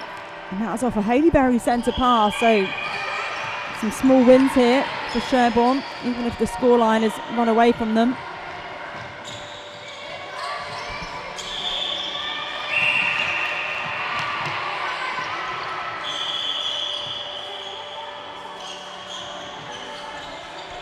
So I'm not sure what the call was there, but they're going for the throw-in again. Yeah, not the best choice to send that ball in. The shooter wasn't prepared for it. There wasn't enough work being done off the ball to make themselves available. But a slip through the hands and another opportunity, but can't get over the 3-foot mark.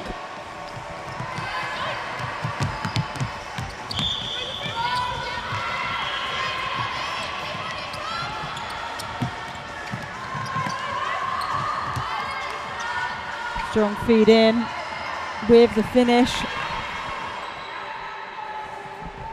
So 11 plays 2 at the moment. Haileybury centre pass.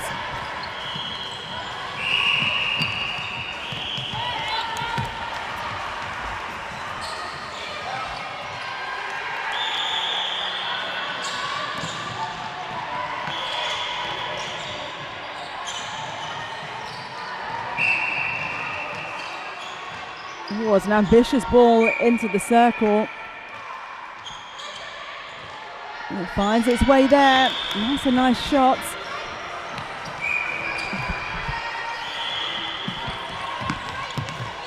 Oh, strong challenge from the Sherborne centre.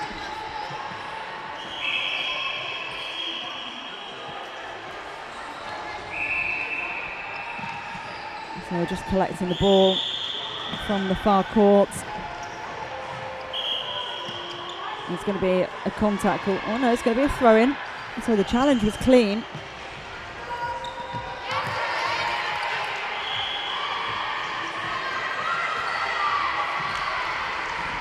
Shooting looking pretty good for Haileybury. Can't really fault them at the moment.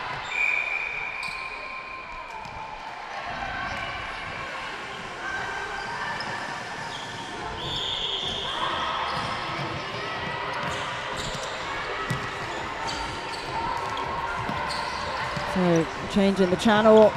That one had a bit much on it.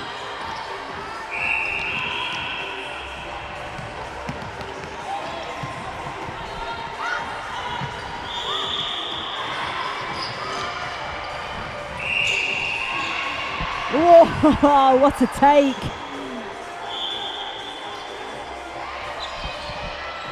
Sherborne on the rebound. Sherborne deliver goal number 4.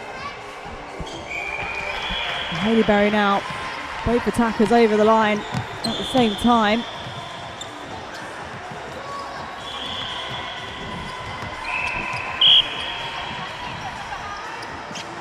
So contact called on the keeper, just catching the hand of the goal shooter. That one bounces off the back of the rim, a rare miss. But not able to treasure possession, a little bit sloppy in transition there. Quick release into the circle. And there we go. Makes no mistake. Second time of asking.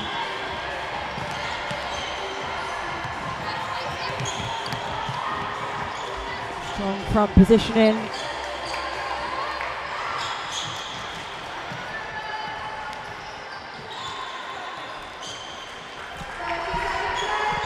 .30 seconds to go. So time for 1 or 2 more goals. Again, that feed probably could have been slightly better. The umpire being very generous to allow another throw in there. Great armed over from the wing attack for Haileybury.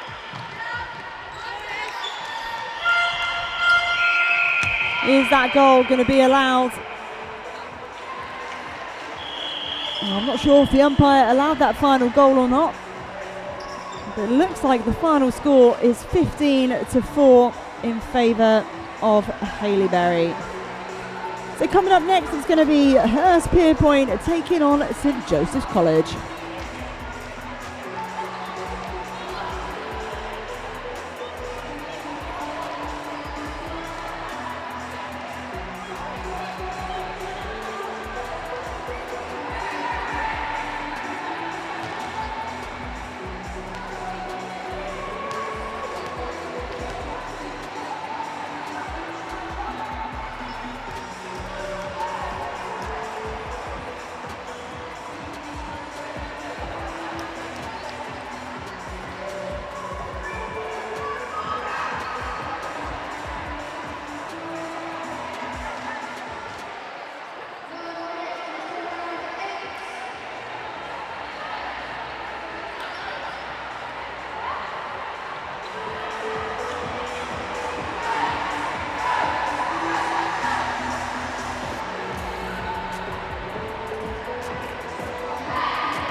So Hurstpierpoint College taking on St Joseph College now here on court 2.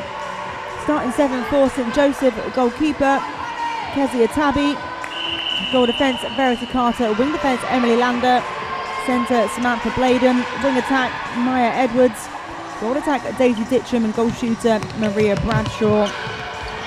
And for Hurst in goalkeeper Hallie Millard, goal defence Flo Blake, wing defence Tiana Brown, centre Harley Brown, wing attack Emily Funnell, goal attack Jemima Talbot, and goal shooter Mia Lashbrook. So Hurst with the white overhead bibs.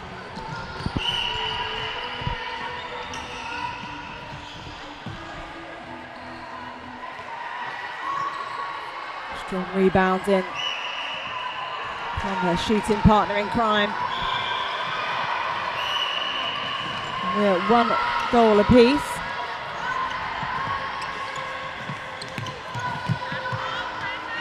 Not able to keep it in. So Hurstpierpoint on the charge now. Bit of hesitation to release that ball. Oh, well kept in. Finds a teammate to boot. Bit of deflection for St Joseph, just stemming the flow.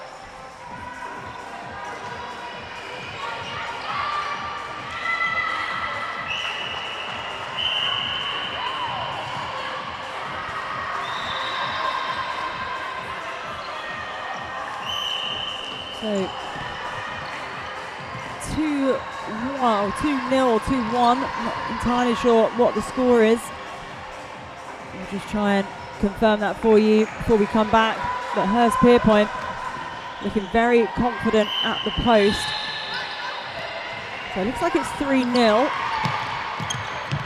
to Hurstpierpoint, and miscommunication for St Joseph. Both shooters trying to go for the same ball. Just need to up the communication in that circle.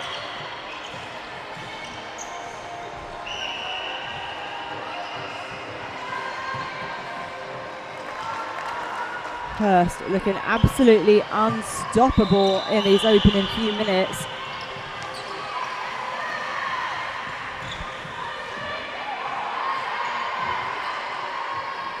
Strong elevation to try and get over the shots. Got quite a significant height disadvantage there, but able to match it with the hops. Deep ball into the pocket, but Harley Brown picks that one off. Oh, well kept in. What a win for St Joseph's.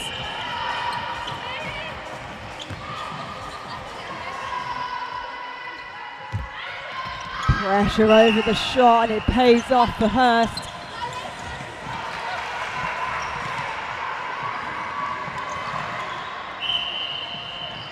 Not able to get down court quite as freely as before.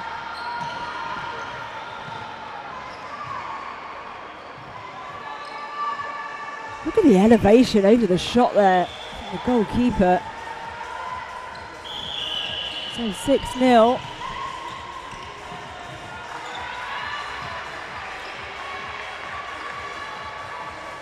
Well, make that 7. St Joseph centre pass now, eager to take this one to goal.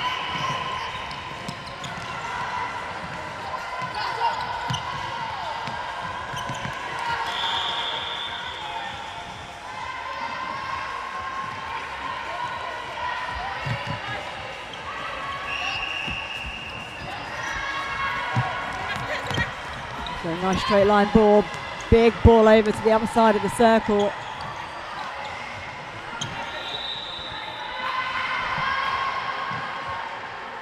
Just spills over the back line. I was willing that to go in. Good set up there from Hurst. 2 strong offers on first phase.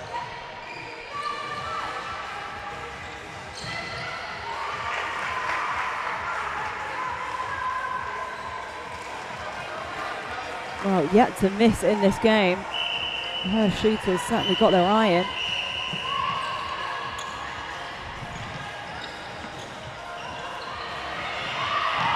Centre pass attacking structure looking very clear for Hurstpierpoint.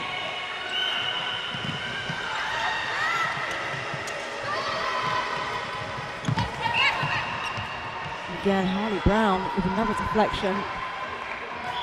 Just have to go and collect the ball from the other courts.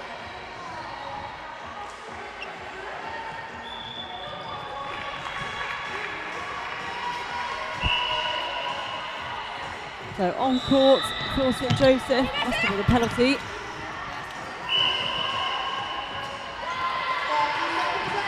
.30 seconds to go. Oh, strong defensive work. Unlucky St Joseph's. She'll turn and she'll shoot from range. Oh, it teases us, but it does drop through the net. And they take themselves out to double digits. Can they sneak in at one more goal? 5 seconds on the clock. They're going to have to send that ball in. They can't squeeze another one in. But they've ended the half very strong indeed. 10 goals to 0.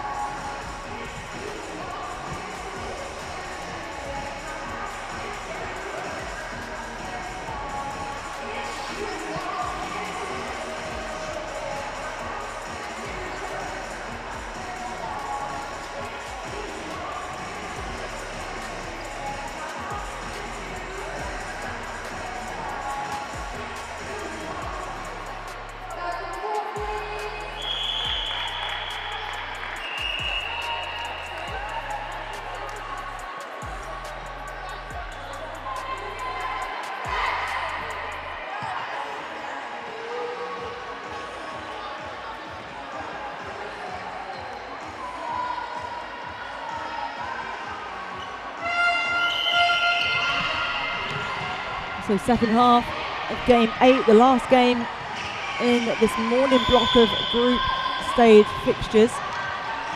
As you see, a little bit of a fumble there from St Joseph wing attack.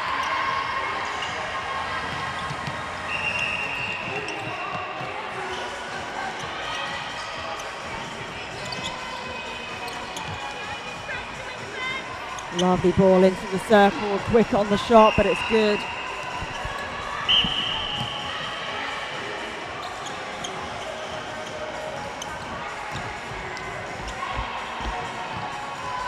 Joseph midcourt, got to try and do something to slow down the speed of Hurstpierpoint at the moment.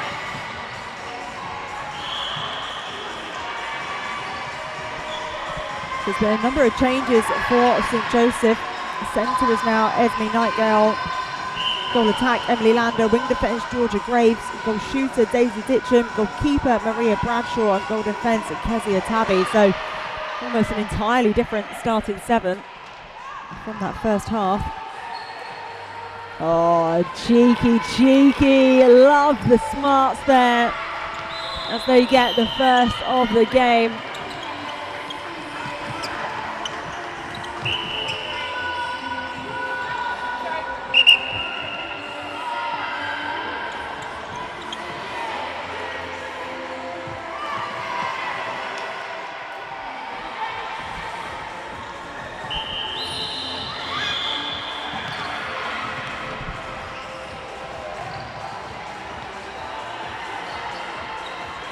Nice patient work here from St Joseph. Oh, I was going to say not forcing the feed in, but just misreading where the shooters wanted the ball then. Ended up on the wrong side. But the transition from Hurstpierpoint, absolute killer at the moment. But there's a rare unforced error, not received. So the first ball on a centre pass has to be received in the centre third, or at least touched in the centre third.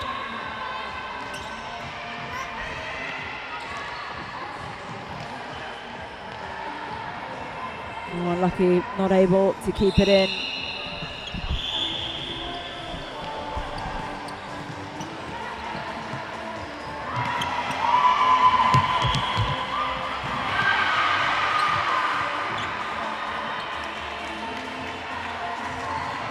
Pretty slick for goal number 14 for Hurst.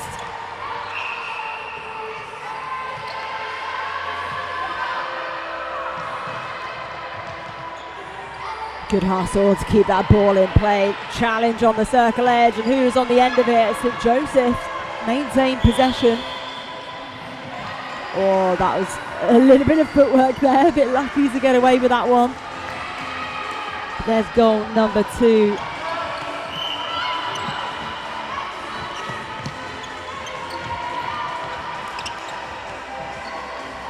Well weighted on the pass there from the goal attack, waited for the defence to be up in the air before releasing the ball.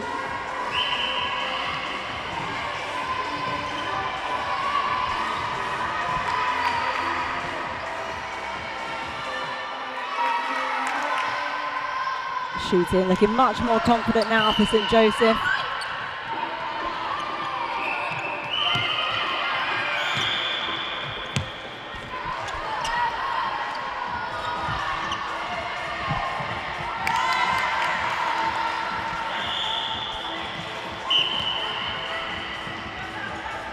So I do think the officials' table has missed a goal for St Joseph's. I do believe it is 3 for them to 17. About to be 4, there we go.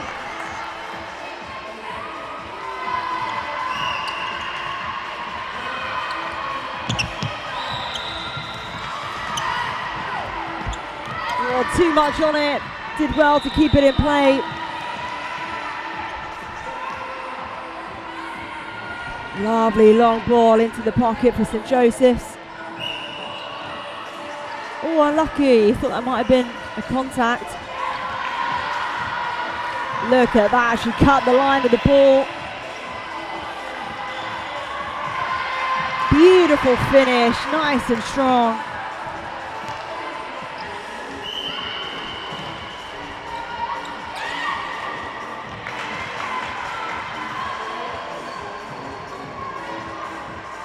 Looking for options, trying to swing to the other side of the circle.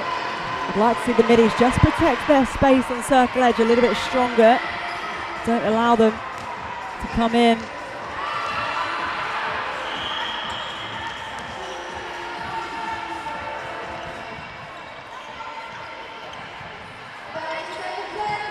.30 seconds to go in this half before we wrap up game 8, the final game even of the morning group fixtures.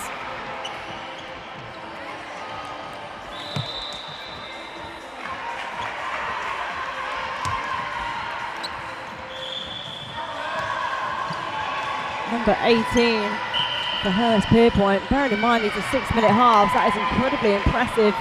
Strong front positioning. There's goal number 19. Almost making it into the 20s in a 12-minute game is pretty extraordinary.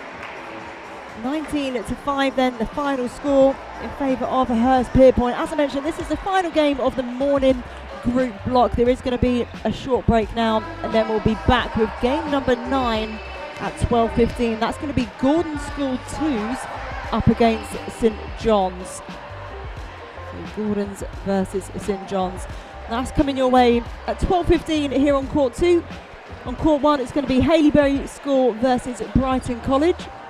And on Court 3 you're going to have Sherborne School taking on Bradfield College.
So welcome back to court 2 of game 9 here at Seaford College under 19s. It's been a fantastic morning so far. And Gordon's in the green, just struggling to find an option into their goal circle. St John's currently with the 6-goal lead in the green and white stripes.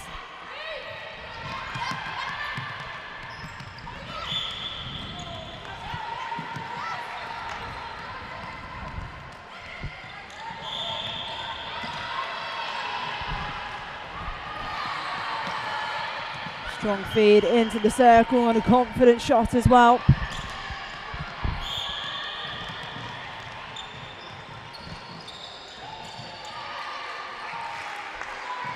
Oh, really lovely passage of play there. Looking very comfortable, as they should be with this scoreline as it is at the moment. And another pickup. So Gordon's 2s just struggling with a bit of congestion on the first phase of that centre pass.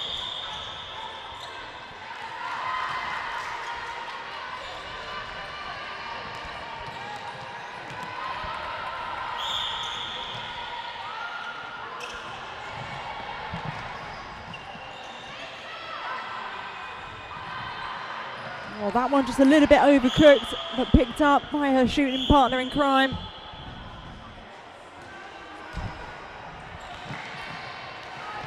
So Gordon's with the opportunity now.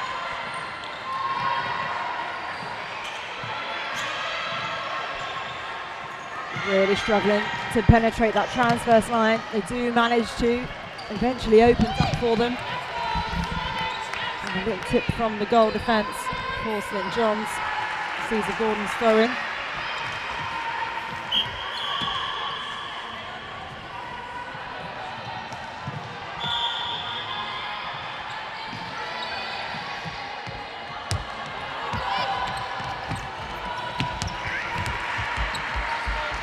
A little bit unlucky there not to get the contact call on circle edge.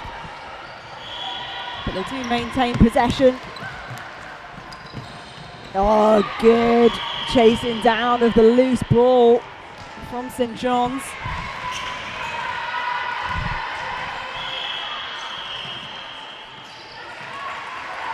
Looking pretty slick. So just a stray bib for the centre for Gordon's 2s. Just pop that one back on.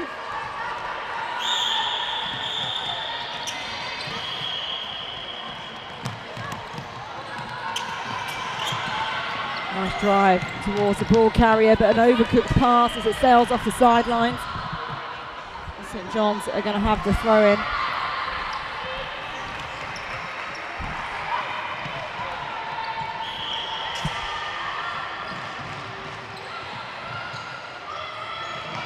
Beautiful straight line ball from one end of the court to the other, and they make it count at the post as well. 13-2. With a little over 2 minutes left in this game.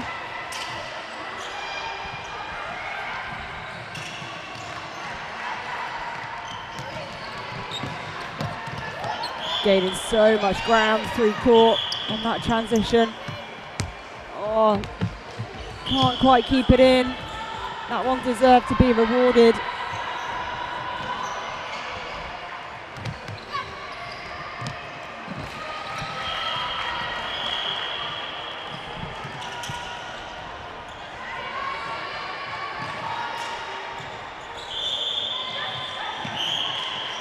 Well, it's worth a crack at the challenge from the goalkeeper. Did get the contact, but certainly worth going up for. And they mop up their own rebounds. With Gordon's centre pass to follow. Strong 3 over, having to use the defence.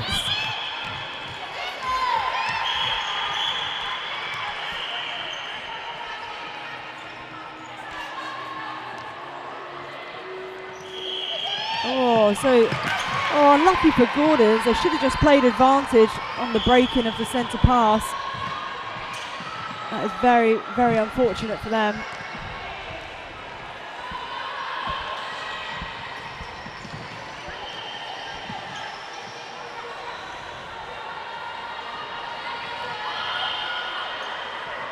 Not 100% sure what's gone on there in terms of the call that's been made. That one's definitely obstruction. So Gordon's now on the attack, 30 seconds to go. A little fumble of the hands, St John's. Possibly a little bit too much haste on that one, and then not the best of passes around the circle edge. A wasted opportunity for them. But Gordon's now 10 seconds to go. Just slipping through the hands of one another now. In the dying seconds of the game. Oh, what a way to finish for St John's. And the final score is 2 to Gordon's 2s, 15 to St John's School, Leatherhead.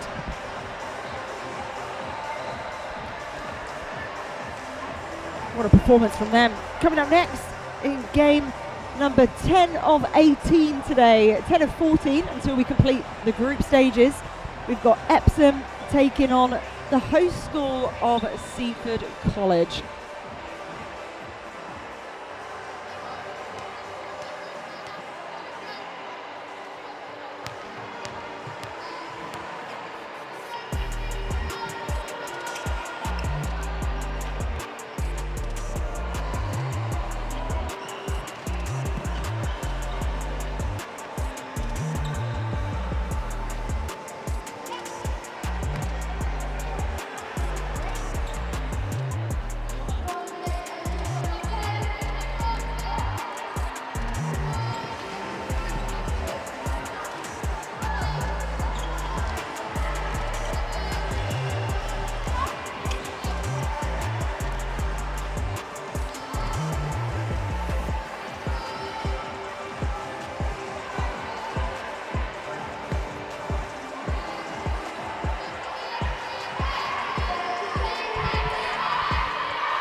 So game 10 then, Epsom College versus the host school of Seaford College.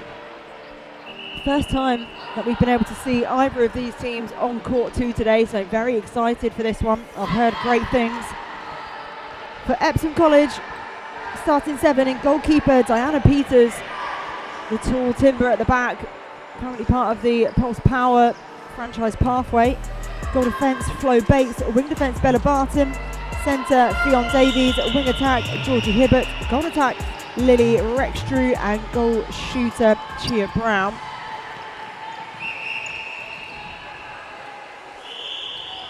So these dresses are unbelievably similar. I am gobsmacked that the umpires haven't asked for overhead bibs. And that is Seaford with the first goal of the game. So Epsom are the ones with the slightly darker top, so the shoulder straps in the blue. Gosh, this is really going to test my eyesight now for the next 12 minutes.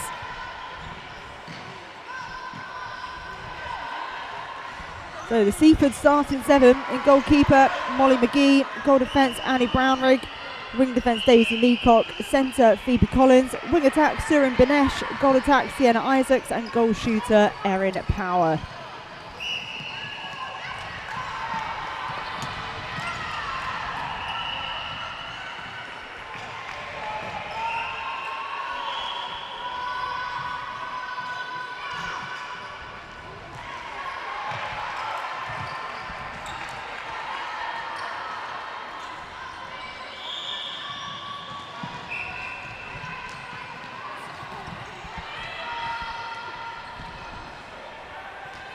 So penalty called. And Epsom with goal number 2. So just won the difference. Oh, lovely long ball in. Mid-range, even with the obstruction, able to land that goal.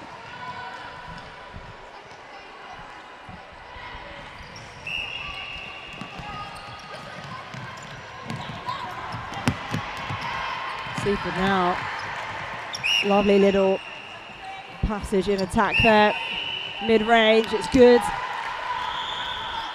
So really not much to separate these two sides in these opening few minutes. Beautiful hold in position from Chia Brown, high up in the circle, gives herself all of that space to play into. So Collins then for Seaford.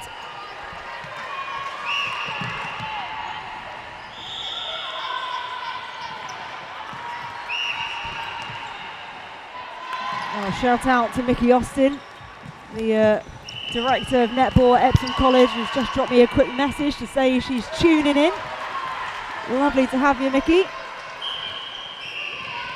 really just speaks to the pedigree and the talent to have the likes of a Mickey Austin, all her experience as director of netball.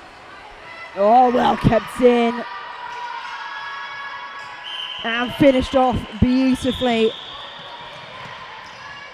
Lydia Rextrue, strong indeed. So Phoebe Collins then for Seaford. Difficult take on the first phase, but a strong give and go. Peters ever so close to that one. But Sienna Isaacs, nice mid-range shot for her.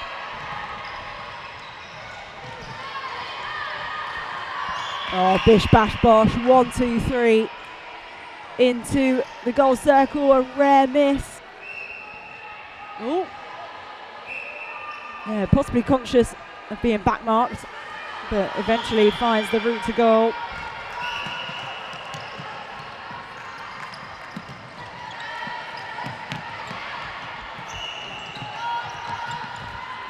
Great timing in the pop forward. Oh, under all sorts of pressure. Yeah, no goal. Diana Peters. I actually coached her as part of the Surrey Storm under 17 pathway before that franchise was disbanded. And that is a brilliant turnover for Seaford College. Not much Peters could do about that one.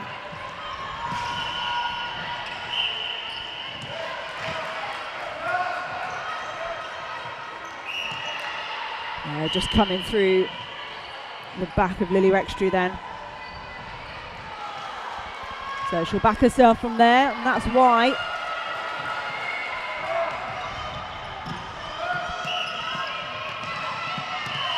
Good pressure on the first phase, having to use their defence out wide as well.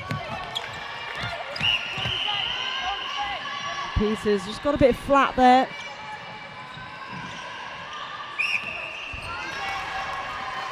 Well finished by Erin Power in that goal shooter bib. Epsom then. Oh, a bit too easy. Looking very connected and very structured in the centre pass attack at the moment. So whistle has gone.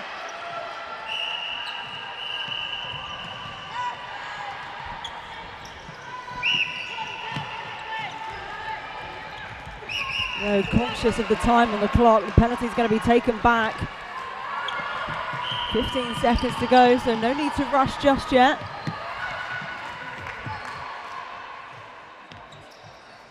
Lovely finish from Erin Power. So they close that gap to 1. Is there time for one more? Oh, Chia Brown not able to squeeze one more in.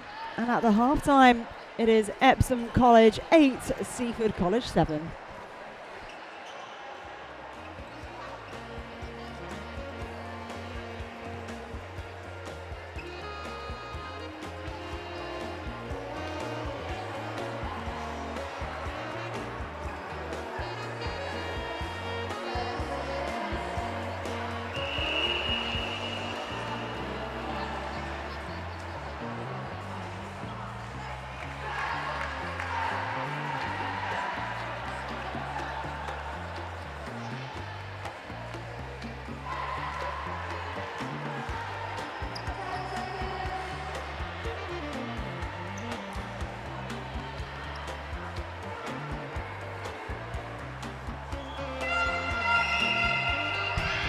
So second half then, between Epsom College and Seaford College. Epsom with the slightly darker dress at the top on the shoulders. That is pretty much the only way I could distinguish these two sides. I've got the blue strip down the side as well.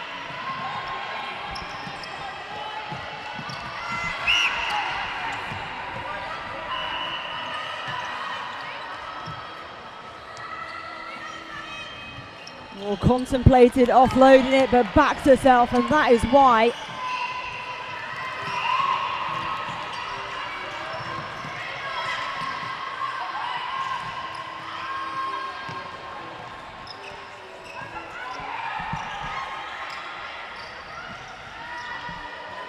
So it looks like Chia Brown's gone from goal shooter to goalkeeper. I love me a shooter-keeper swing. What a versatile queen.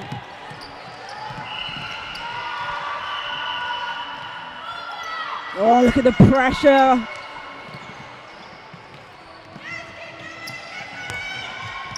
Can they keep it in? Oh, tiptoeing over that goal line. Just trickles over. So Seaford College on the charge now.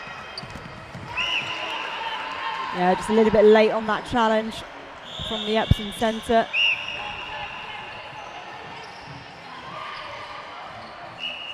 So collecting the ball from the far court. 3 courts on the go today. Spoilt for choice in terms of netball that you can watch.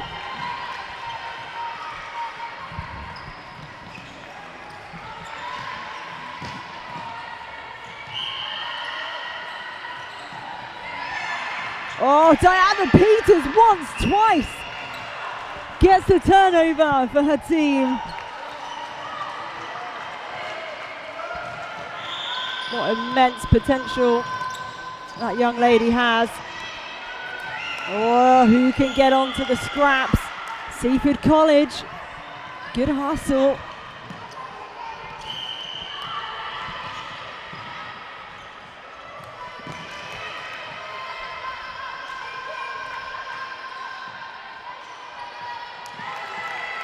Nice confident shooting from all the shooters so far actually, but Seaford with the centre pass. Oh, you see Chia Brown wanted to try and play on that second phase, but just left her shooter alone at the post.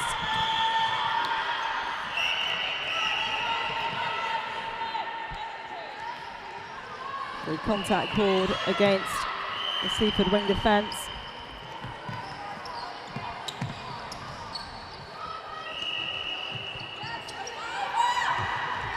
Beautiful little shooter-to-shooter ball there. Epsom take themselves out to double digits, just down by 1 at the moment. Still plenty of time. 2 minutes 45 on the clock. Oh, Epsom win the rebound. That one could prove crucial. Opportunity to bring themselves back level now. They open up the other side of the courts, but it's a hand in from somewhere. A white and blue dress, that's all you can see.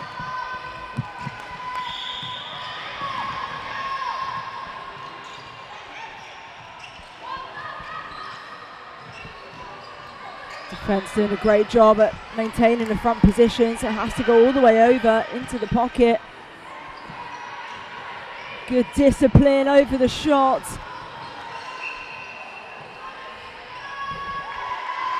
So Seaford for the throw in. Off balance and Peters again. Yeah, you can see she was off balance. It's actually now an incorrect throw in. So she must have just hit the line.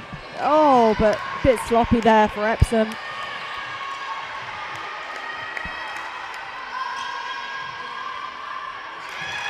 Seaford College punishing at the post.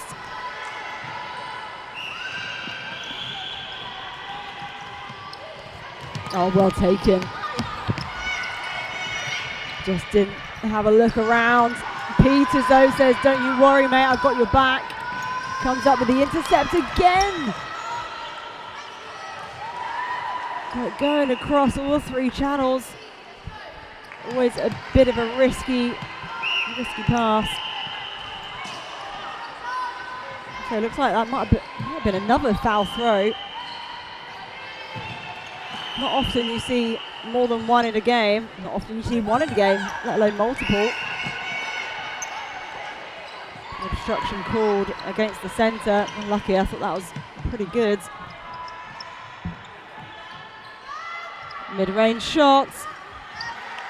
Good rebounding position from the goal attack. 30 seconds to go.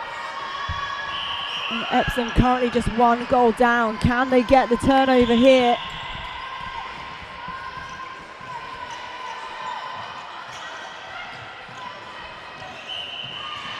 Seaford doing well to run down the clock. They're going from range. Oh, they had plenty of time to put in one more pass. Epsom now screaming down court, but a rush of blood to the head. Oh no, penalty was called. And the clock is going to be against Epsom, so Seaford take the win, 12 goals to 11. What a fantastic game that was. Really didn't know which way that was going to go at all. So game 11 then, coming up next at 12:45, it is Brighton College taking on Sherborne School.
So Brighton College in the maroon and the blue are taking on Sherborne in the navy. Sherborne starting 7 in goalkeeper Amelie Pillane, goal defence Connie O'Connell, wing defence Sienna Anthony, centre Chloe Strong, wing attack Grace Jameson, goal attack Matthew Ryan and goal shooter Mia Newton. This is game 11 of 18. Of course, game 14 is the final game of the group stages before we then move on to the semi-finals, playing for the Shield, the Cup, the Plate and the Bowl, depending on whereabouts you finish in the group stages. So Sherborne then take the first centre pass and they slip through the hands. Oh, can't quite pick that one up from Evie Scrace. So Brighton starting 7, just come through. Goalkeeper India Day, goal defence Sophia Gogner, wing defence Emily Pryor, centre Evie Scrace, wing attack Vivi Mora, goal attack Lauren Wills and goal shooter Gabby Perry.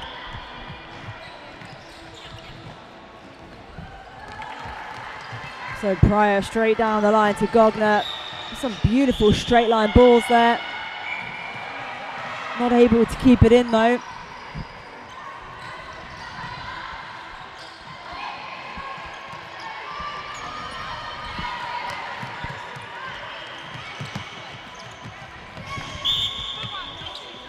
Footwork call against Mia Newton. Yeah, lovely centralisation of the ball. Good decision making from Scrace, straight up the line. That is a fantastic ball in from Vivi Mora.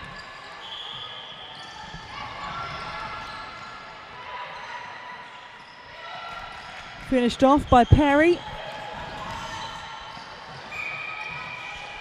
So Scrace then to Mora. Straight into the circle. A couple of shooter-to-shooter balls.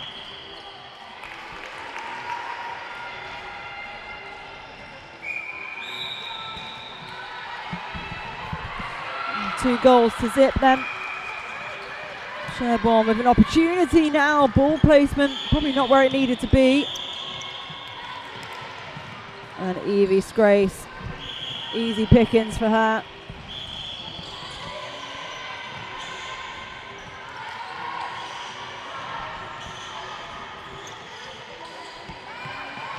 Just need to take their time, be nice and controlled. I think that was a footwork call.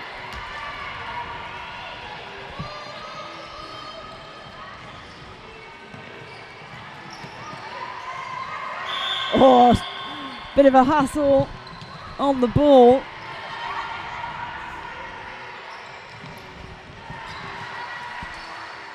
That's a beautiful feed into the circle in a comfortable shooting position. And their centre pass to follow. Uncontested on first phase. Defence probably just giving the Brighton College attack a little bit too much room here. I'd like to see them tighten up a little bit.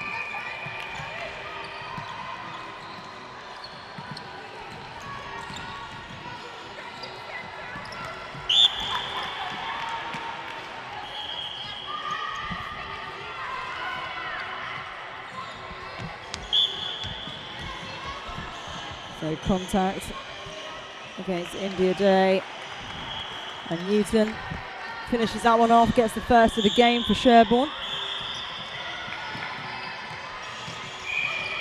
Oh, Morrow with a lovely one-handed release. Unlucky for Pillane not to be able to get possession of that, but the penalty is brought back to the centre third.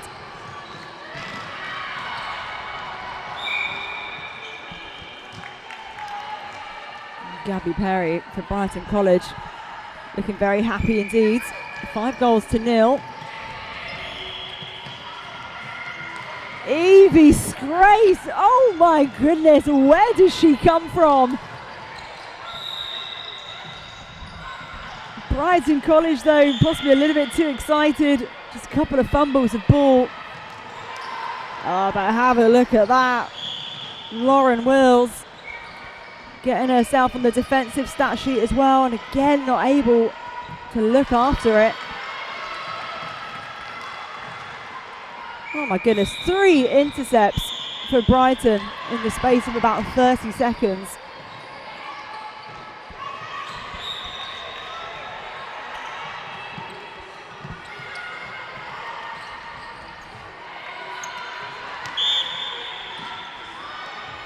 So contact called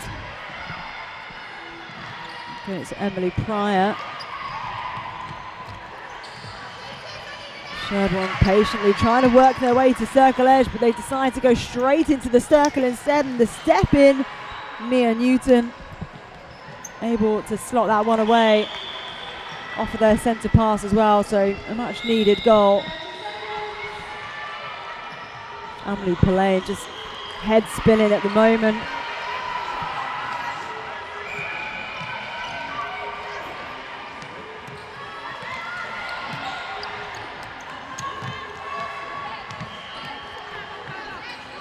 So can they quickly sneak another goal in? 20 seconds, eons of time in netball. Penalty's been called, no need to rush. Oh, there we go. End of the first half. It is Brighton College 6, Sherborne 2.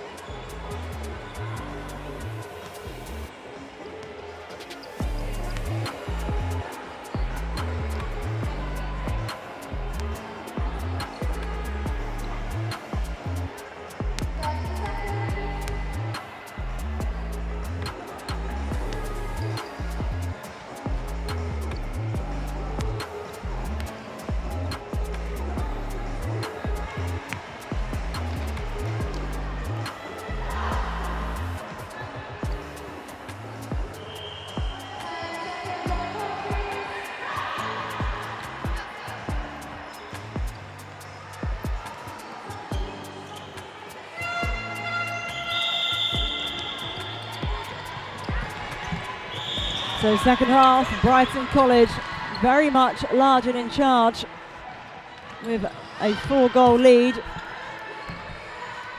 Is it about to be 5? Oh no, not to be. I think that might have been my first commentator's curse of the game, of the day even.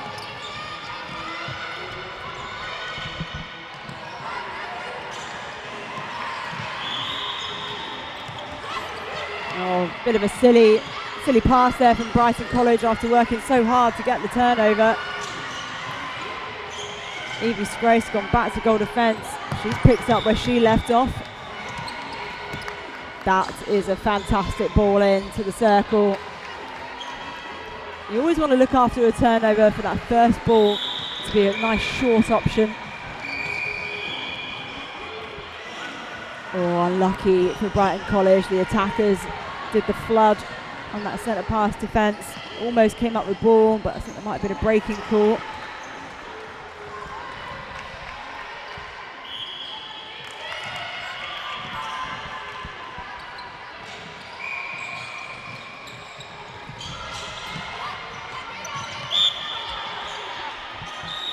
So we've got a few changes for Brighton College for this second half. So goal shooter Taylor Cooper, wing attack Rafi White, centre is Emily Pryor, the wing defence is Vivian Mora, and goal defence Evie Grace. Right on cue, picks up another intercept. Oh, unlucky. I thought she managed to keep that foot up. The footwork deemed to be called. That one's a bit of a clumsy challenge there. Ball needed to have a bit of arc on it just to drop into the shooter. Anything flat is going to get gobbled up. Overcooked but kept in. Unfortunate not to find a teammate.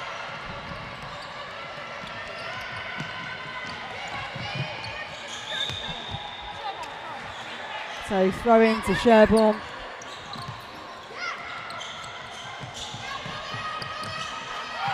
Getting a bit congested. Centre needs to clear out now. Get herself down court. Beautiful shot.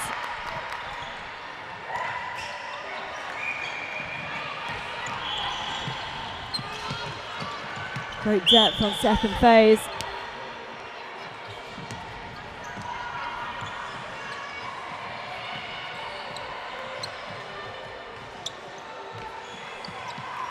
Good shooting from Brighton College.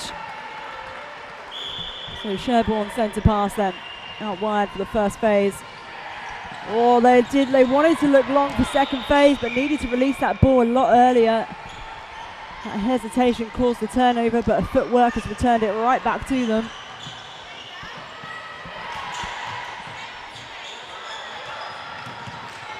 I'm not sure what happened there. The ball almost seemed to balance on the shoulders of the Sherborne goal attack. And Newton certainly found her eye again now. A little bit of a shaky start earlier in the day, but looking nice and strong at the post, and what an intercept from the Sherborne wing defence. Got to look after it now. Nice and calm, nice and calm. A little bit lucky there, but well rewarded. That was a screamer of an intercept.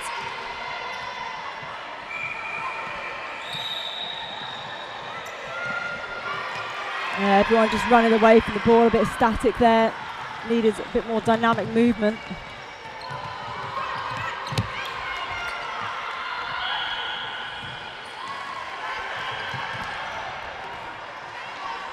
So Brighton College, chance to double up.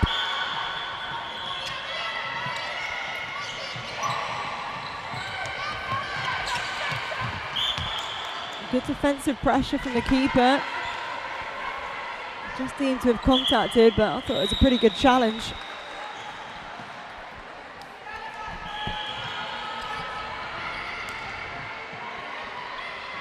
Sherborne centre pass then, 11-6 currently. About a minute left to go. That feed is always going to be a bit ambitious.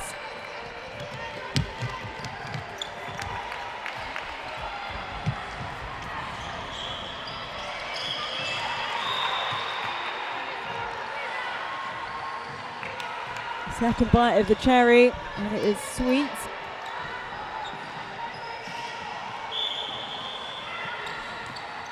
Slip through the hands for Brighton College. Sherborne now, 30 seconds on the clock. Probably time to take this one to goal. And another. Strong take from the goal defence. Quick to get on with business, but Evie Scrace really attacking the ball.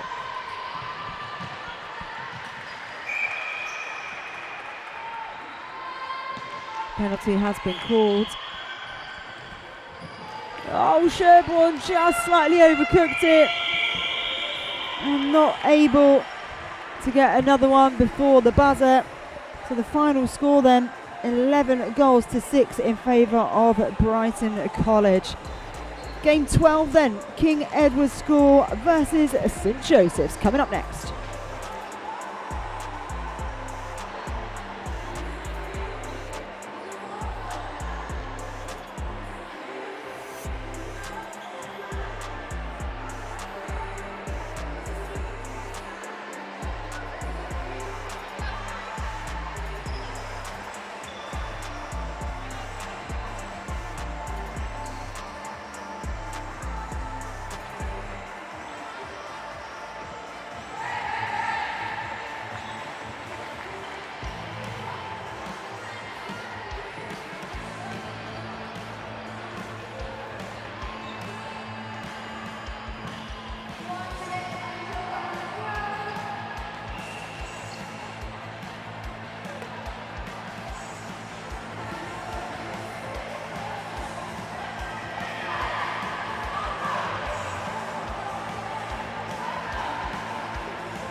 So game 12, just 14 games in the group stages, so not long to go until we find out who is playing in what semi-final.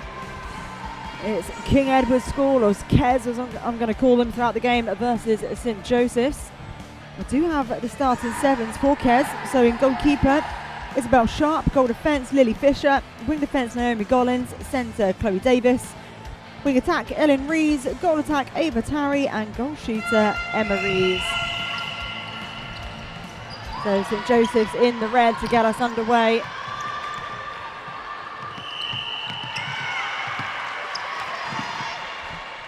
Well played by Lily Fisher.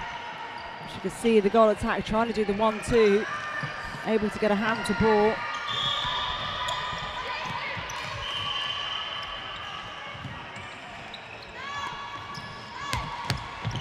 Brighton College on the end of their own rebounds. Obstruction called against Gollins outside the circle.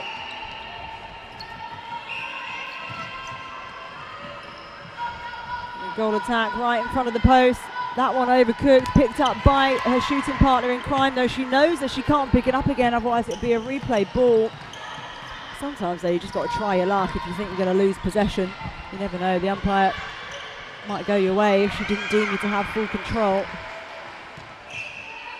That is well worked by the KES shooting circle, but all the shooters a little bit squiffy to start with.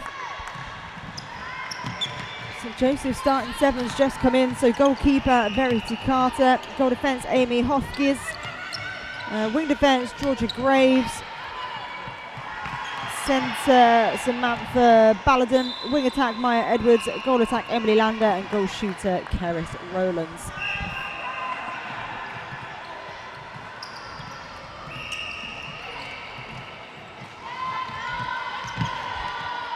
Yeah, great intercept for Chloe Davis there.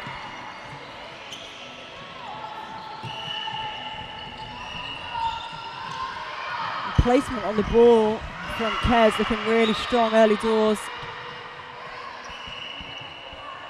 Oh, the penalty being brought all the way back. Shame we couldn't play advantage there.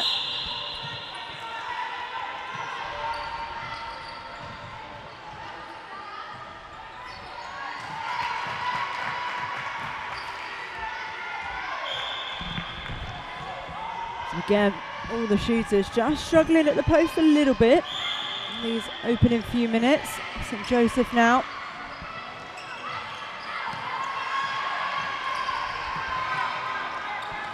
nice long pass over the mess. Sometimes you just can't go through it, go over it. Yeah, excellent work. Lily Fisher for Kes, that's 2 intercepts already in this first half. And there we go, there's the first goal of the game to King Edward's School. Nice first and second phase.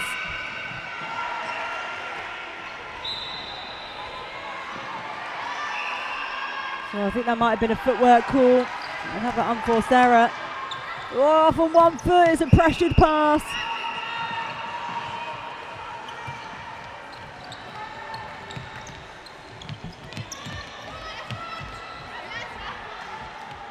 Oh, I'd like to just see her go for post then. She's in a prime shooting position.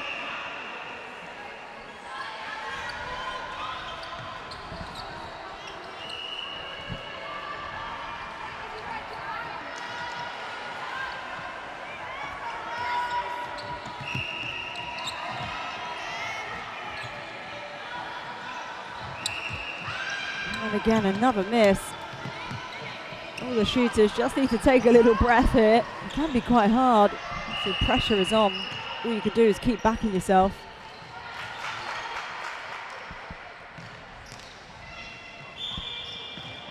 Lovely ball in, great space being held. And Marie's, she'll go. Oh, and again.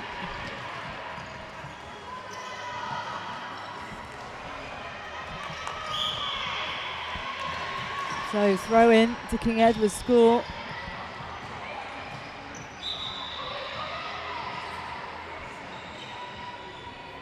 This time now to St Joseph. So a real back and forth here. No one really taking control or ownership of this game.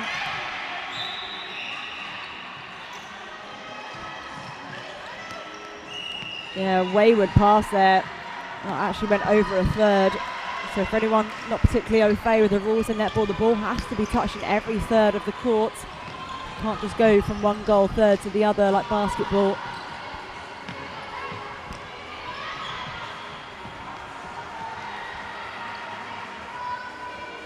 There we go. Goal number 2 into the final minute. So we've played 5 minutes and only had 2 goals in this entire half.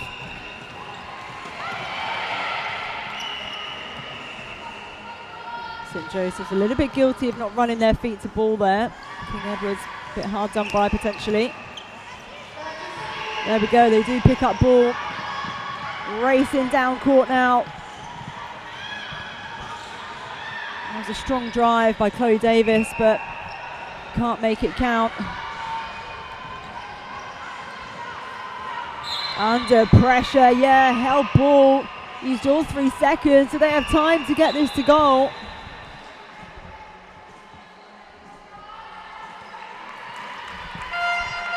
Just before the buzzer as well, at the end of the first half, it is King Edward's School 3, St Joseph's 0, the lowest scoring game I've seen so far today. So maybe just a little bit of Haribo needed or something for our shooters, just to get them back on course.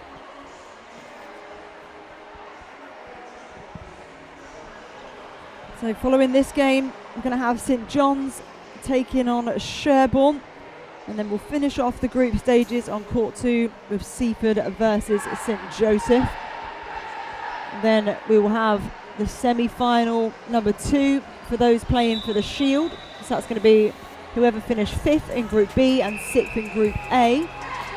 And then we'll have the Cup semi-final number 2. That'll be 1st in Group B versus 2nd in Group A.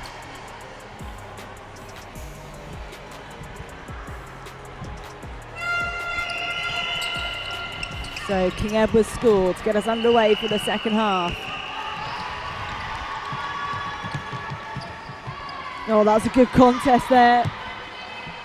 Could have gone either way. Good to see them really hustling.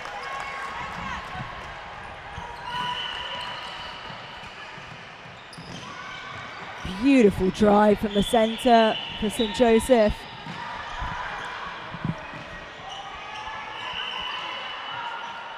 And And the first goal of the game for the ladies in red.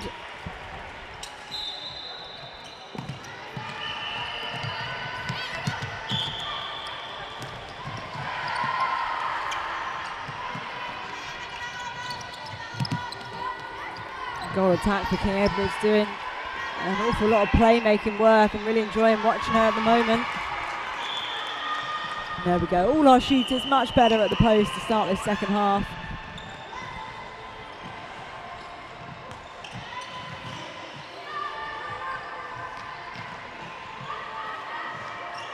Good positioning round circle edge, but not enough on that ball.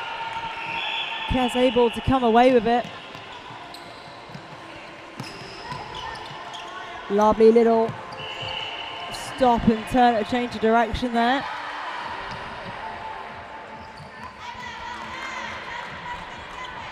Looking so much more fluid now in this second half.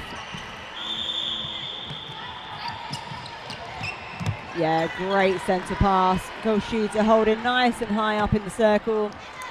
Gives herself all of that room to play with.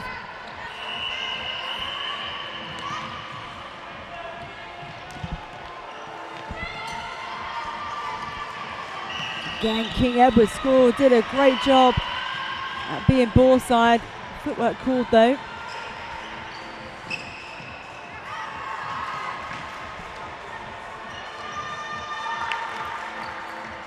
Nice shot there from St Joseph. Look at goal number 2, 5 the difference. With 3 minutes 45 on the clock. Yeah, both attacking ends looking completely different to how they started that first half. Because we have had a couple of changes for this half. So Lola Martin moves to wing attack and Amelia Rove-Hickley to wing defence.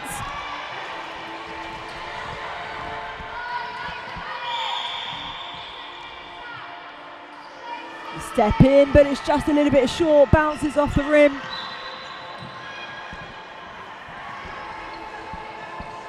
Big step in, defence doesn't have to move, opts for the offload. That was really good decision making from St Joseph there.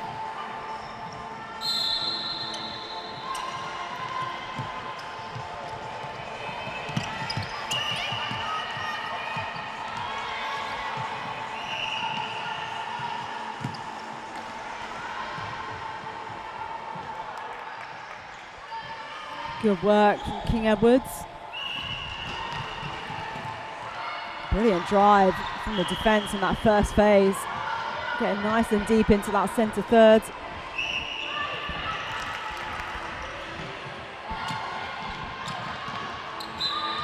And a change for St Joseph that we saw moments ago in that wing attack position. Esme Nightgale has come on.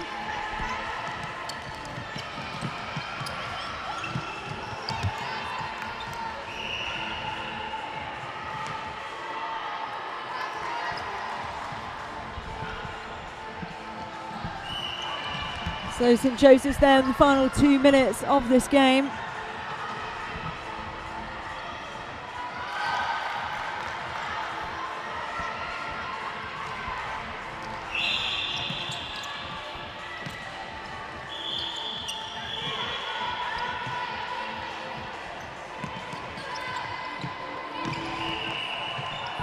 Oh, that's got to be a replay ball. Unfortunate.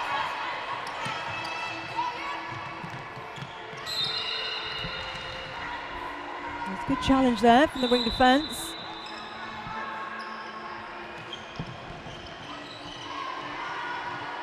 So what can St Joseph do here? Having to go all the way back to the line. Bit of a clumsy contact.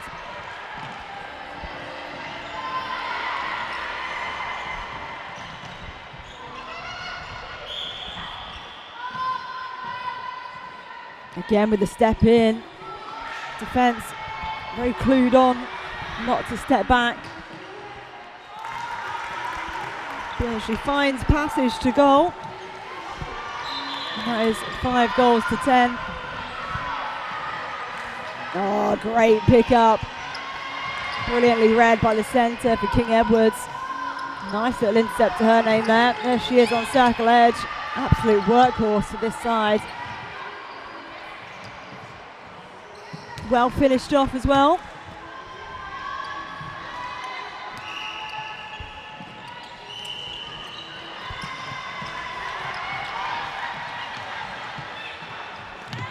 Beautifully done.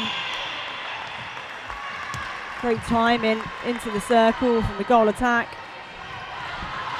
12 goals to 6. And that is all she wrote. And it's King Edward School. You come out on top. 12 to 6 in the end. Penultimate game of the group stages then coming up next is going to be St John's taking on Sherborne.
So St John's in the green and white stripes taking on Sherborne in the navy. Sherborne starting 7, goalkeeper Amelie Pillane, goal defence Connie O'Connell, wing defence Sienna Anthony, centre Chloe Strong, wing attack Elsie Hurd, goal attack Mia Newton and goal shooter Matthew Ryan.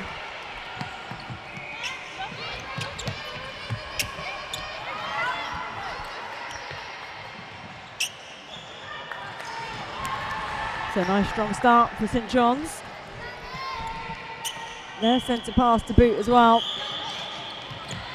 Excellent drive for second phase. Both wing attack and goal attack went over the line at the same time, which didn't leave an awful lot on for second phase, but good speed from the centre to be an option.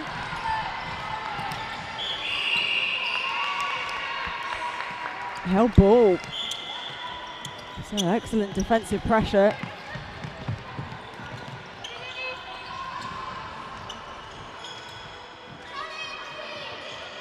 Good rebounding.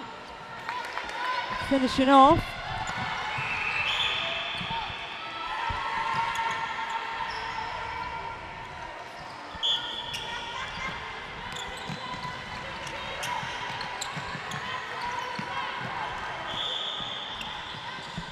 So St John's throwing in the goal third.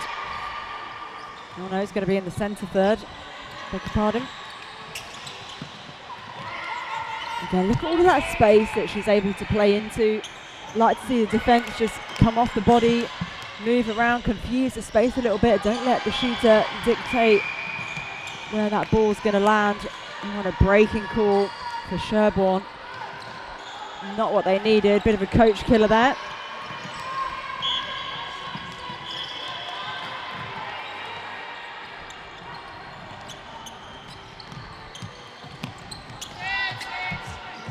Strong take. Sends the keeper flying back. Able to slot the goal as well. Just check in with her though, make sure that she's okay. Lovely sportsmanship.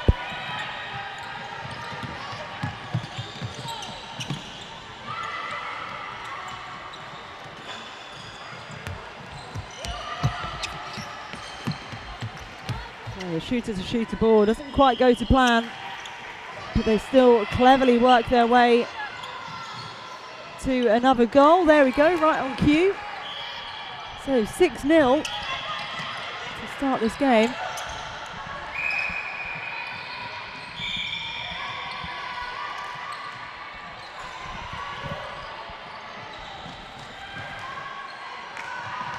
Oh, a bit unlucky not to have a contact call there.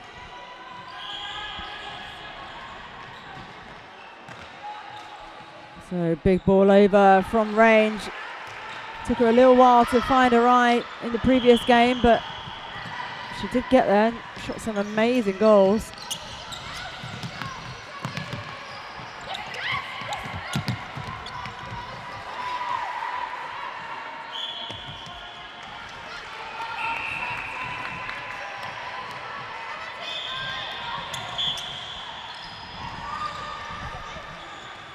So St John's very much in charge of this game so far. Good strength on the hold, not to come off too early. And that is 8 goals to zip. Denying Sherborne of a shooting opportunity, but a breaking call.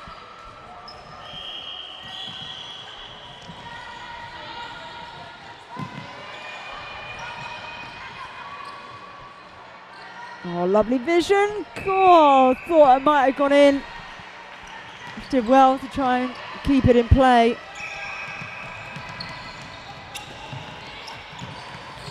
St John's absolutely tearing through the court, but that feed wasn't good enough, didn't have enough on it. That one though, pretty good. Off with 1 foot as well, making it count at the post.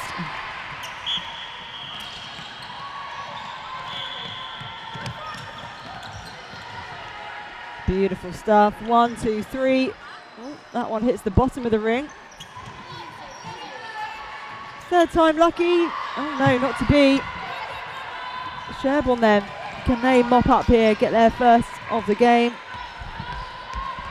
Oh, I spoke too soon.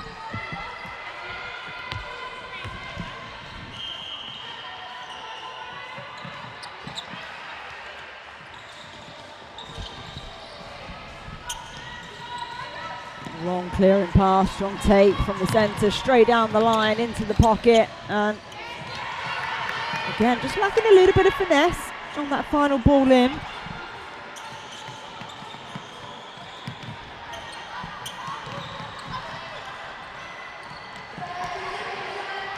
"30 seconds to go in this first half. So no need to rush here, no need to panic for Sherborne, plenty of time get this one to goal as the wing attack takes the tumble.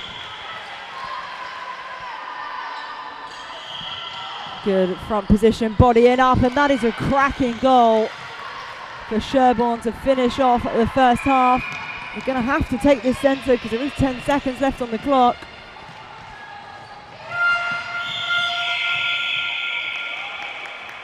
Oh, goal not allowed, I don't think. It's released just after the buzzer. And that makes the half-time score St John's 9, Sherborne 1.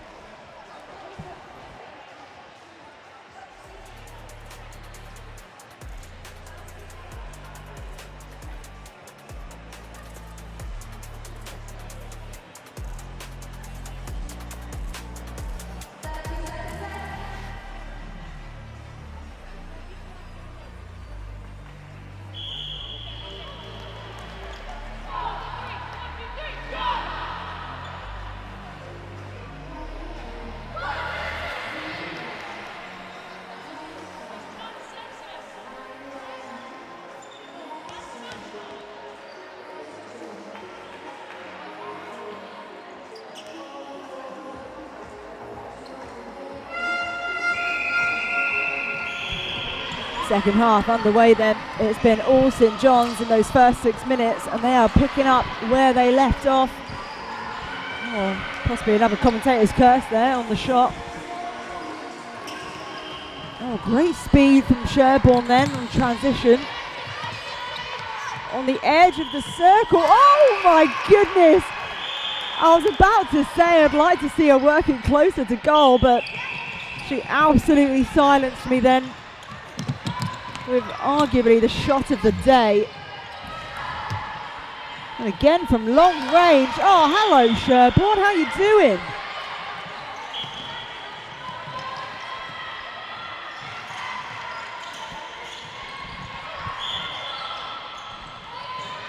It's a nice little battle forming between the two centres here. That's one to keep an eye on for the rest of this half. And St John's get their first goal of the half.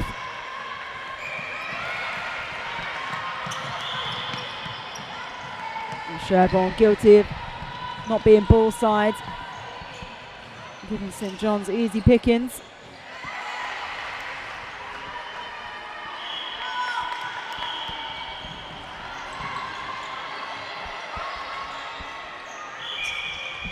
So a chance to double up.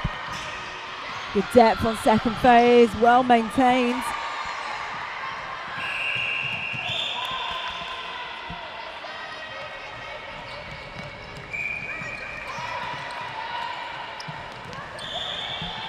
Both shooters out the circle for Sherborne.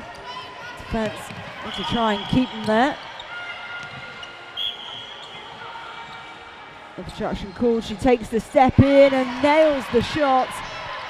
Someone sign her up for the super shot, quick.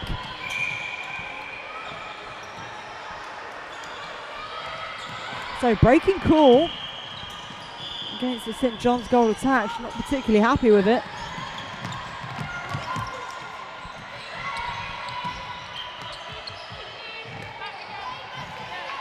So take two.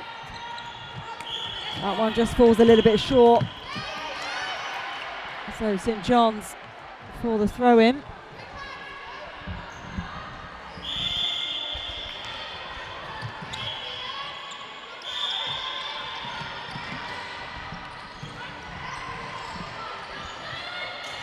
Strong challenge. Oh, does enough to get the throw in. Oh no, I'll take it back. It's going to be a St John's throw in.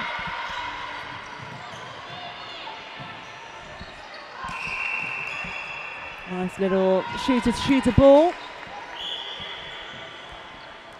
So 13-4, much stronger second half for Sherborne. St John's possibly not quite as dominant as they were in the first half. Beautiful triangle play. Nicely done.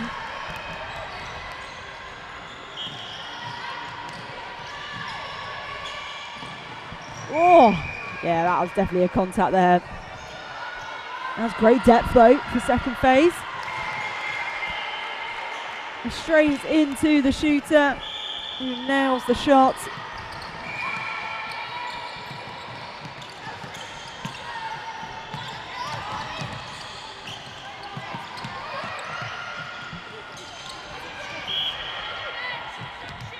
Under all sorts of pressure.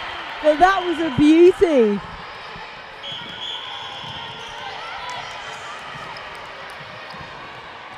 And I think that was a breaking call against the St John's goal defence, and that is a classic coach killer. Heels flapping on the edge of the circle, that one was well short.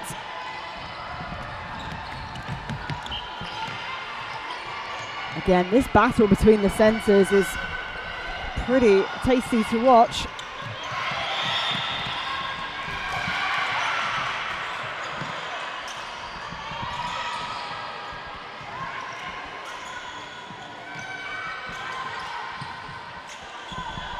Good patient play, nice transition there from St John's.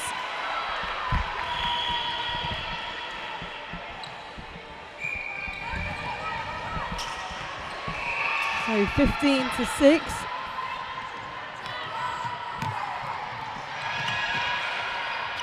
Great positioning from the centre, the top of the circle, but the outside arm, yes, absolutely the right call. Great job from the goalkeeper.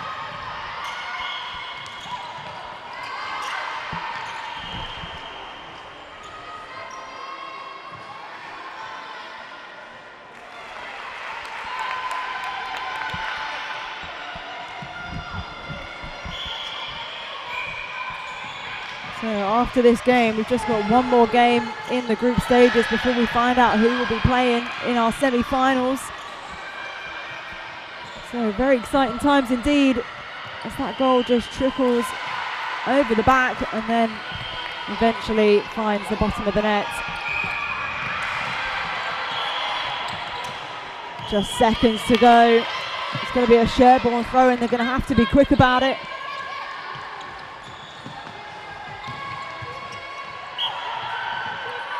Oh, right on the edge.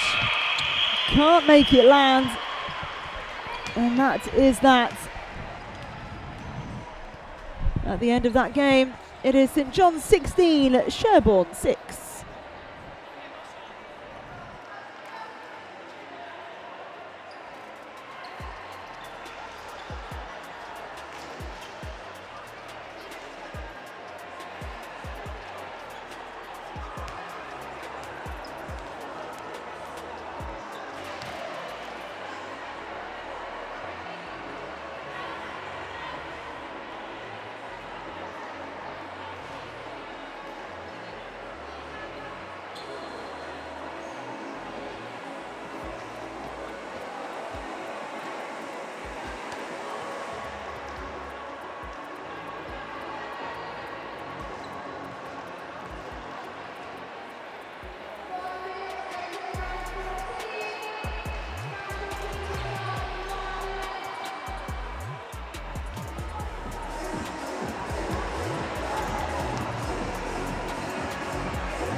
So final group stage game, it is Seaford College, the host school, taking on St Joseph's College. For St Joseph's, their starting 7, goalkeeper Verity Carter, goal defence Keziah Tabby, wing defence Ava Gorman, centre Georgia Graves, wing attack Maya Edwards, goal attack Daisy Ditcham and goal shooter Maria Bradshaw. So St Joseph's in the red, Seaford in the white and blue stripes. St Joseph's, lovely strong hold from Maria Bradshaw. They get their first of the game.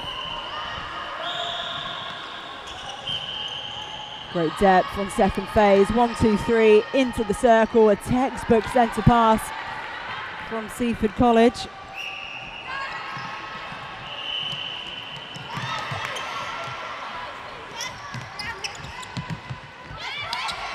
Nice intercepts for the goalkeeper.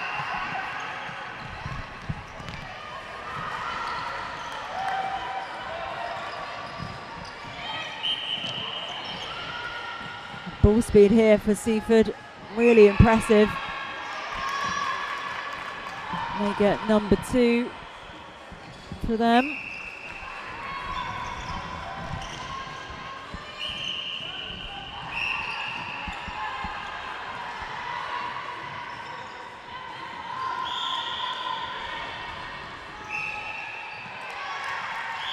Mid-range shot lands very successfully.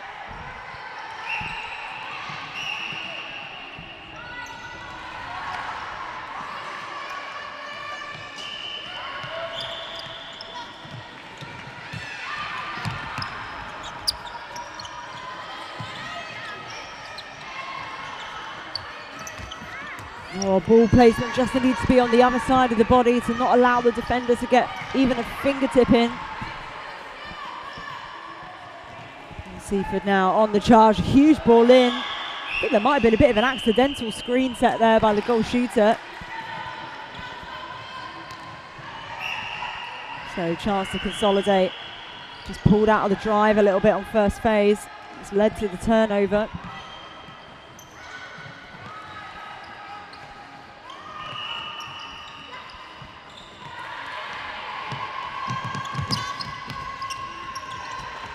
Yeah, ball's not quite having enough on it at the moment.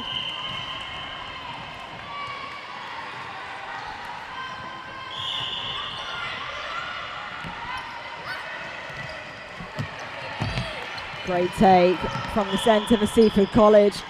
Bit of a pressure pass though. Rush of blood to the head. And she was conscious of the defence firing at her.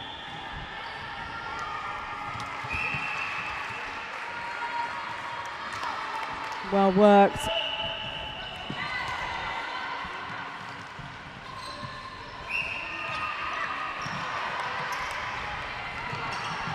Great second phase, uncontested.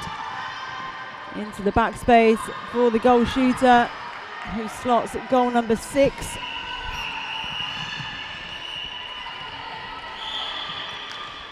An attacking contact called against wing attack for St Joseph. So not ideal on their centre pass.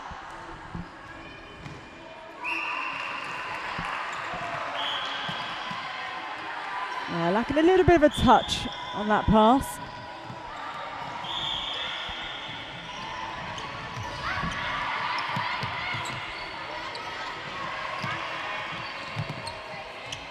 Nice little give and go with the step in though. She's put herself under pressure with the stepping in. And that is the risk right there of the turnover. Of course, if you step into the defence, they don't have to step back. That's 3 feet is from the landing foot. And that is an excellent transition from Seaford College. And they punish that at the post.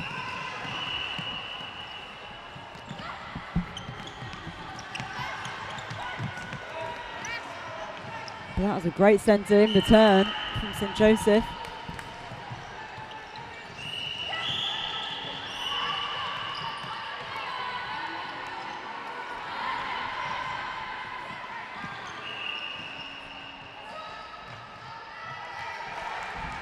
Nice little tip there. A little deflection. She rushes to get back in the circle.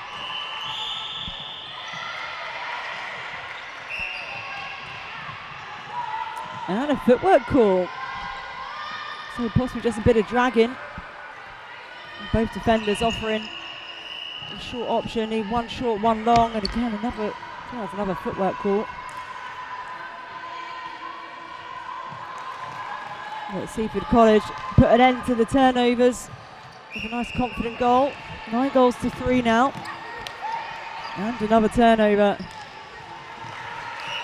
Oh, good hustle to the ball. It's absolutely worth a crack there by the goalkeeper. Just couldn't quite win the foot race.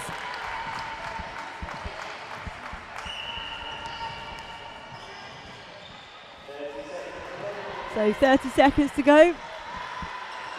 And a couple of substitutions for both teams. That pass needed more on it. You're going to have to be quick now. Time is running out. Oh, she thought she was going to footwork and it's off on one foot. Still manages to drain the shot. And Seaford finished the first half very much in the lead, 11 goals to 3 up against St Joseph.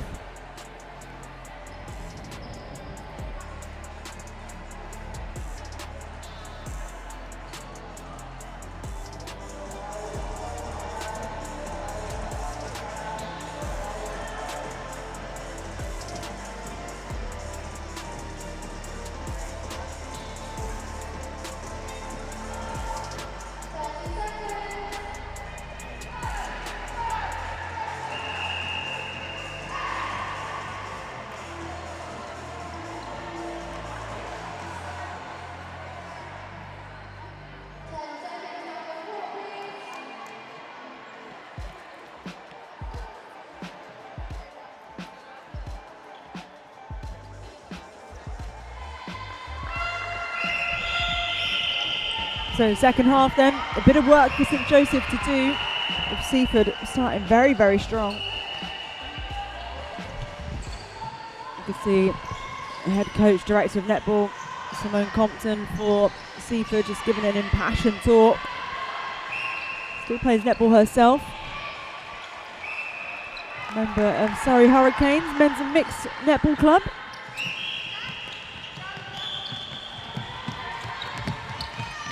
Oh, look at that. That shooter-to-shooter connection on song.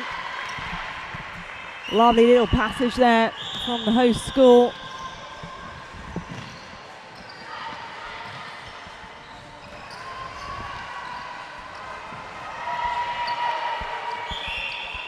So we do have a few changes for St Joseph for the second half. In wing defence, Emily Lander. Wing attack, Esme Nightgale. Centre, Samantha Batten. And goal shooter, Keris Rowlands.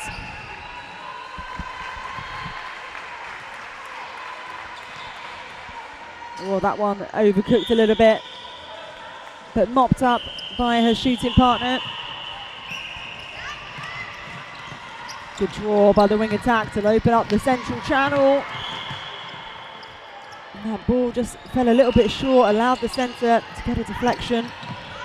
And a slip of the hands sees St Joseph with an opportunity to try and close this deficit.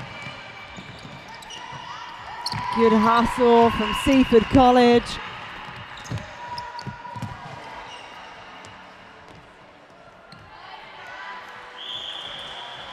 Oh, they're fighting for every ball, and when they do, they are making it count.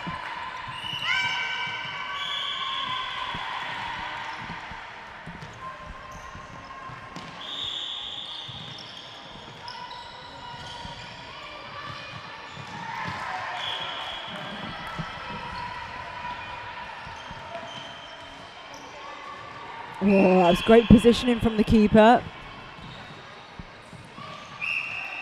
Yeah, obstruction definitely called there.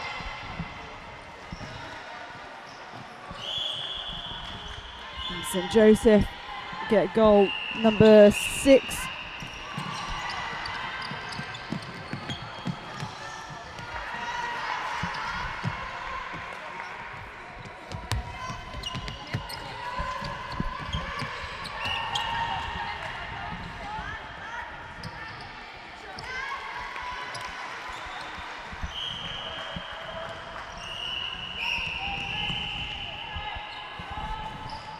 So breaking call against Seaford. And again, that feed, the release point was way too low really. You need to get it above your head. Put a bit more on it. And who's on the end of the rebound? There's an attacking contact called. Just need to look after some of these passes. Either the placement or the power on them, not quite enough.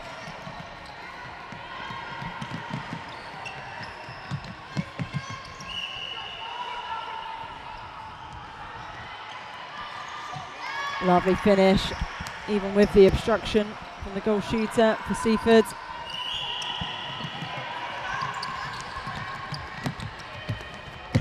And again, that's what I mean by the placement. It just gives the defence a little sniff.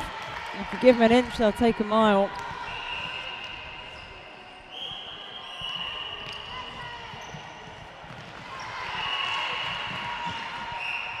Well rescued. Oh, unlucky. So Seaford for the throw-in. Not the best of setups there.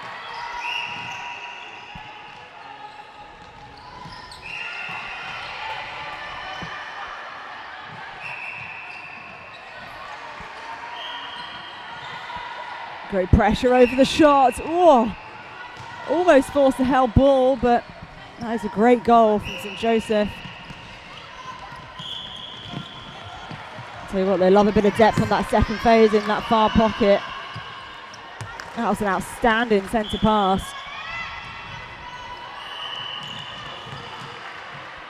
I'm not sure if that was a bad pass or if someone just got a hand to that then. And ball control is the call by the umpire.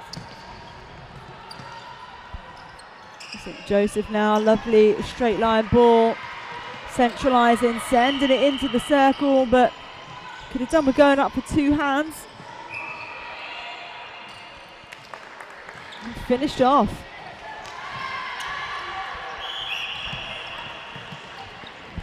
Just over 30 seconds to go.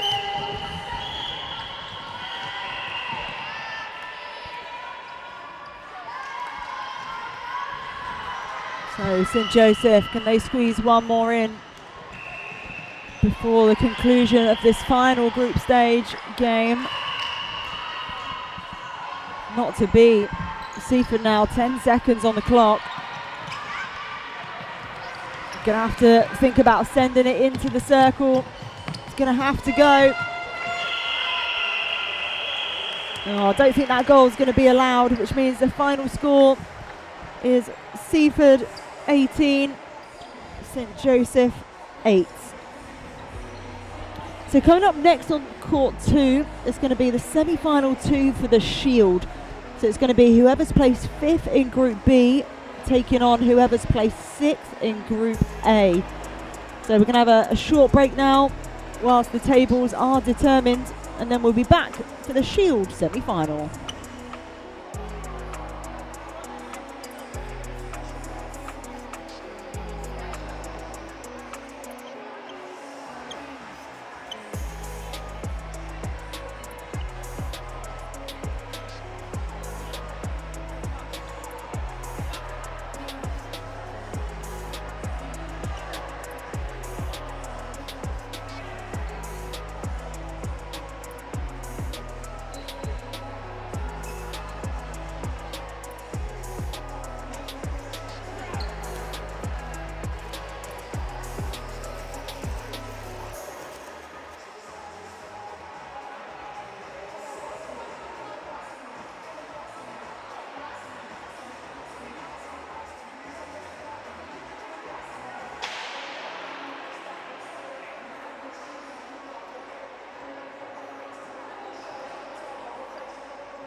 Yeah,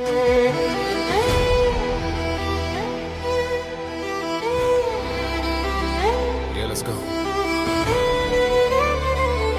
right. All right. All right. Okay. All right. Okay. All right. Okay. This is the moment, tonight is the night. We'll fight till it's over, so we put our hands up like the ceiling can't hold us. Like the ceiling can't hold us. Can we go back?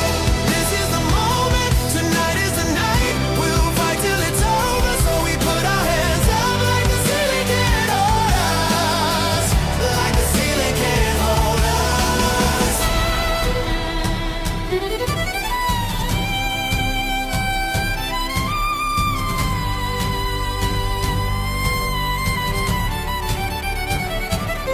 Let's go. Hey, and all my people sing. Let's go. Hey, here we go. All right. Here we go in red. And all my people sing. There we go. Hey, that's right. You do it, Ray. Let's go.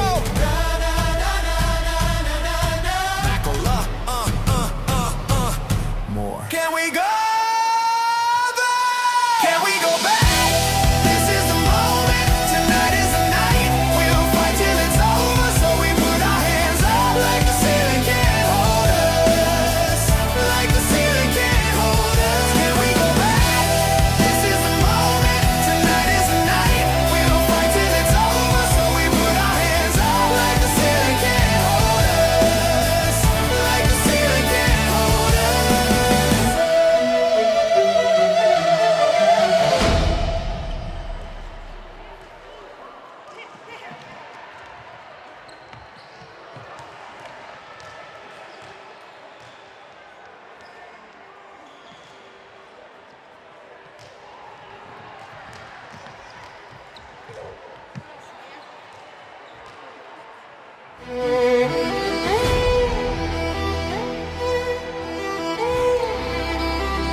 Yeah, let's go. All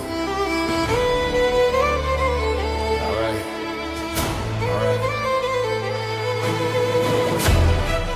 All right. Okay. All right. Okay. All right. Okay. This is the moment, tonight is the night.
Well, welcome back everybody. This is the business end of the competition now. It is our semi-finals.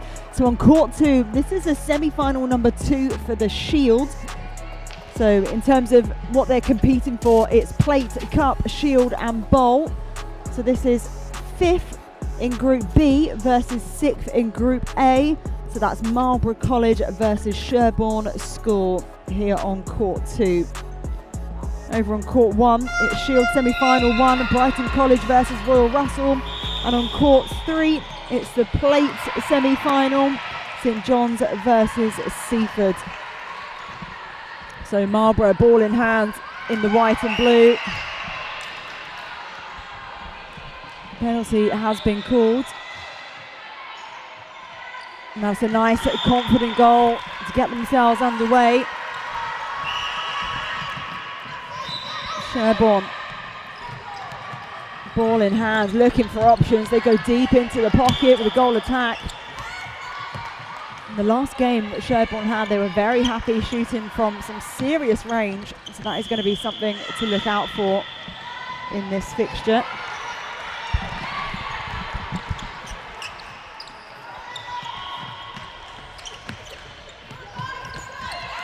Great 3-foot mark. Oh, but she did have a foot out of court. Can be quite hard to see with multi-sport lines, and again another foot out of court, but the defensive pressure is on. Happy to go to post from range, but offloads beautifully, and that is a confident shot for their first of the game.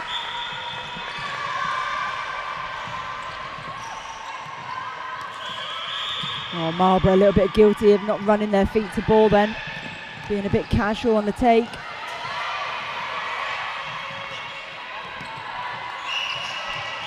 Yeah, just grabbing of the arm there.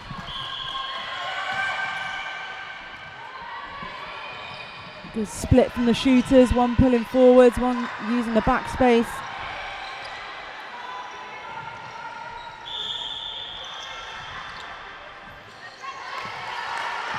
And that's goal number 2 for Marlborough College.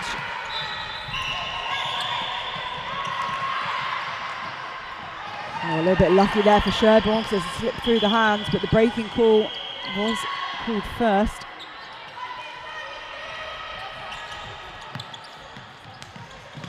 And another slip for the hands, but mopped up by the shooter. Long range shots, but able to take the step in because of the obstruction. And that is how you do it, my friends.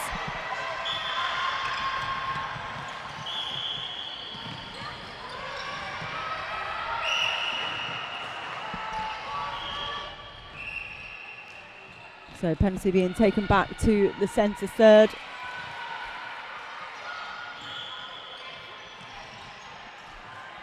That ball a bit flat into the circle, but it does land with the goal shooter, who finds the bottom of the net and takes them out 1 to the good.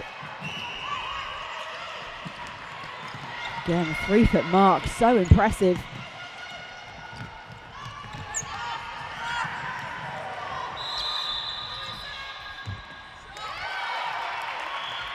Beautiful shooting in this first half.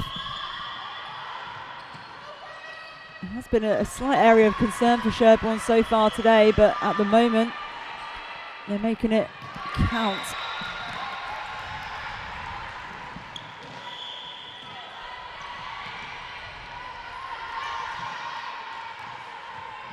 Great closing speed there from the wing attack, really challenging on circle edge.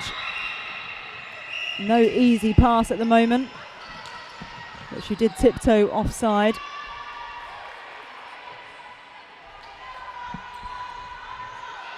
Oh, what an intercept.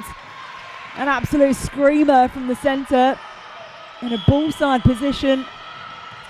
And look at that, able to reward it. The wing attack gives a big clap to her teammate.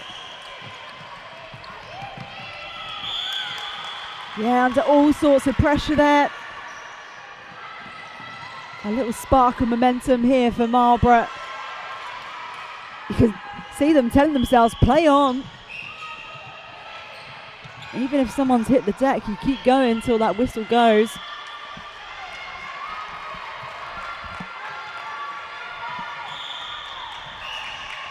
So 5-3 to Marlborough with their centre pass.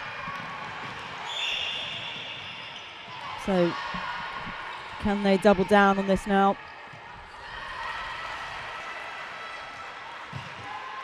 Good chase down.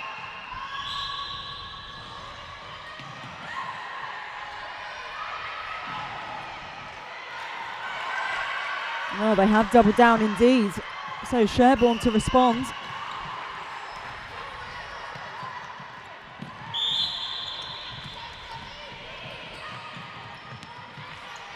Nice little dodge on the goal line.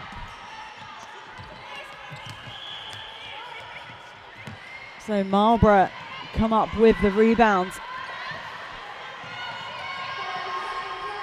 30 seconds to go in what has been a rapid first half of this semi-final.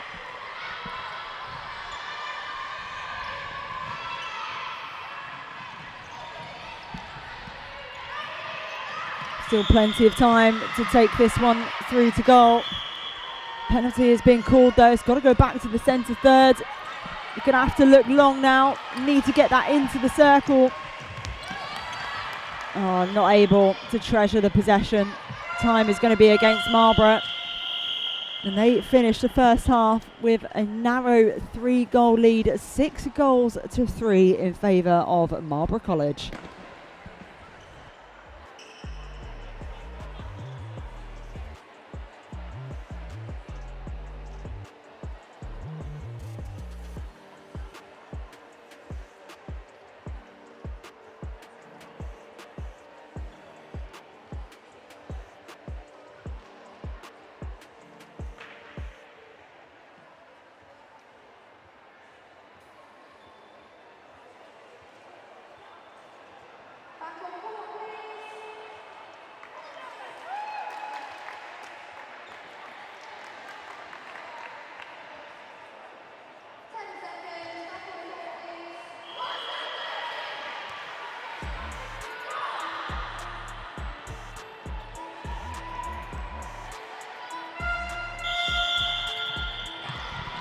So back underway then for the second half of this semi-final.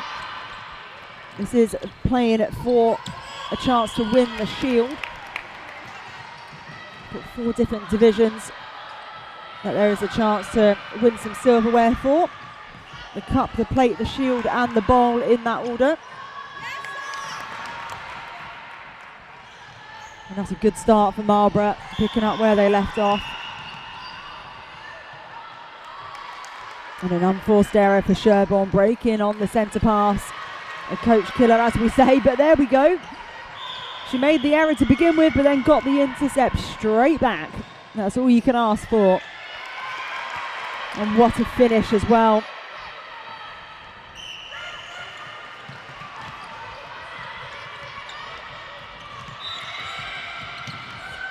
Looking a little bit congested in attack. Penalty's been called against the goalkeeper for Sherborne. Just being told she has to stay out of play, which includes verbally. Not able to give any instruction to your teammates. Cannot participate in any way.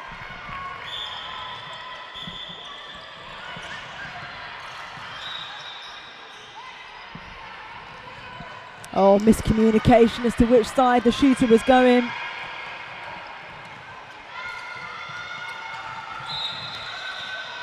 Got very static there in attack for Marlborough. Good hustle from the goalkeeper to keep that in play.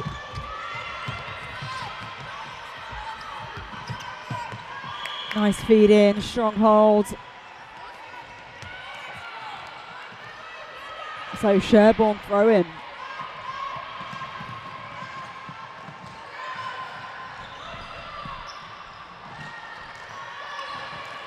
On a wayward pass. So not what they needed with a 4-goal deficit. Going to be a little bit of a mountain for them to climb now. Still 4 minutes to go, so not beyond the realms of possibility.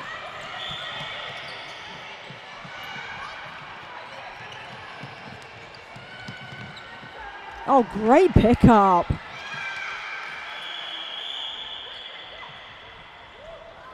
Got to take your time now. after a turnover. Just want to take a little bit of sting out of the game.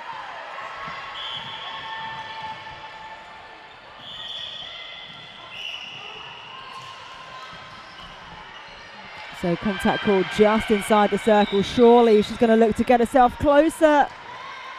Oh, I mean, I think that was an attempt at a shot, but we'll mark it down as a pass.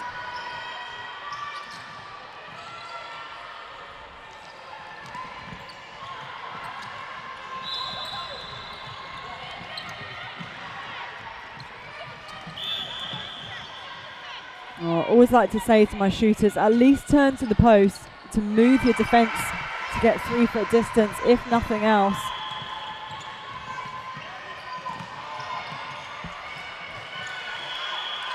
Oh, a few loose balls here for both sides.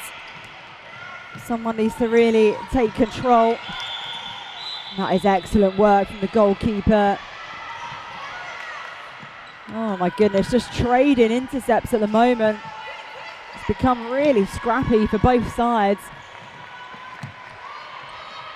Right, nice, calm, simple netball. That's better. That's much better. Lovely ball in. That's what we're looking for. Great conversion from Sherborne.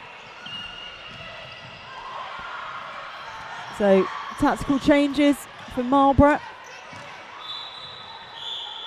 All of this just eats up a little bit of time as well. Of course, we're running on a central timer, so time can't be held. So good game management from the coaches there as well. 3 the difference. Whoa, tiptoeing on the goal line. And nails the shot as well.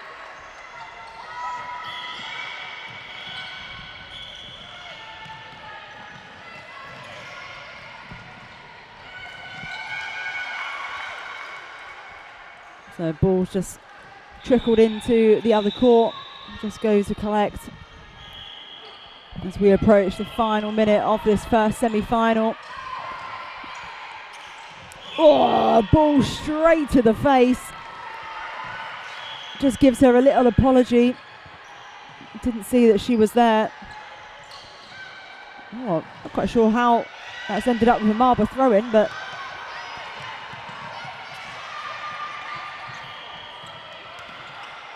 Sherborne have managed to regain possession. Big ball over, but nowhere near enough on it. 30 seconds to go then until Marlborough can say that they are into the Shield Grand Final even.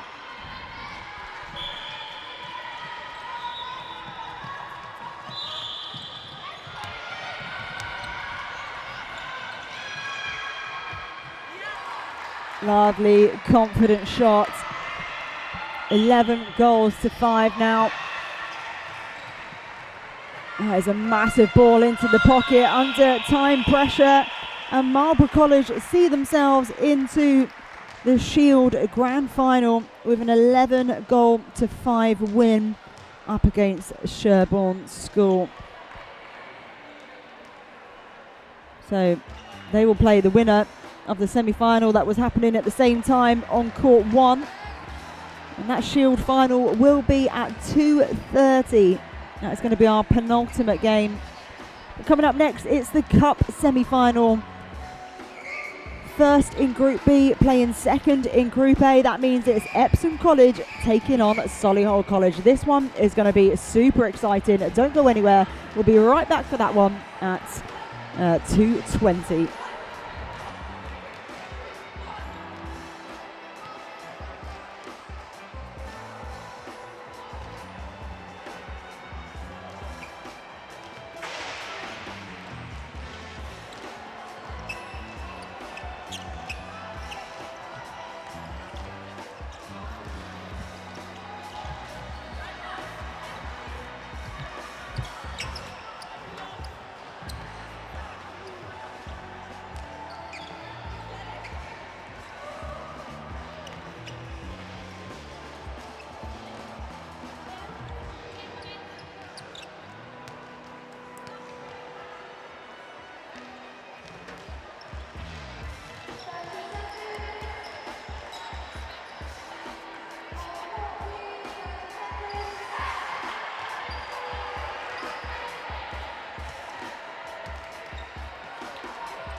So this is the Cup semi-final.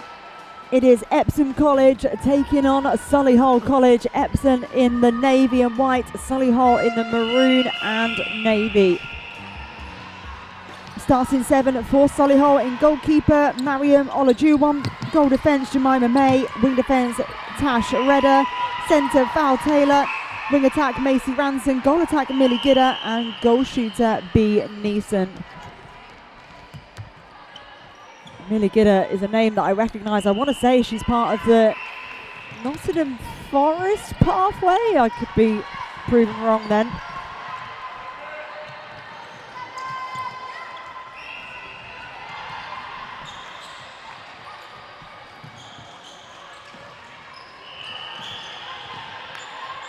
Oh, Olajuwon just rolling round the body, but does contact Chia Reid even.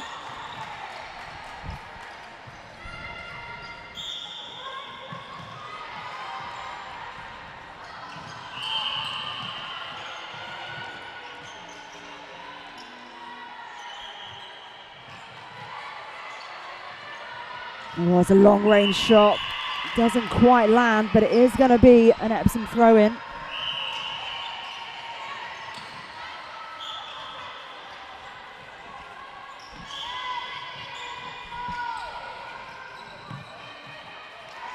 There we go. Gets another crack at it, able to land. And it is 2-0 to Epsom.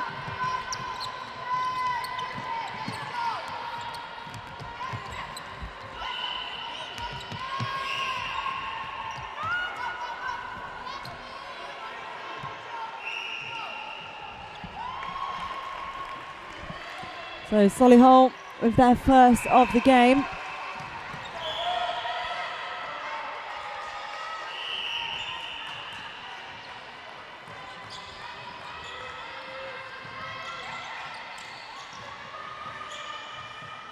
Oh, really smothering defence here from Solihull. Goal attack for Epsom, doing so much work to get a shooting opportunity. And she does brilliantly to take that one to goal. So big win for Epsom.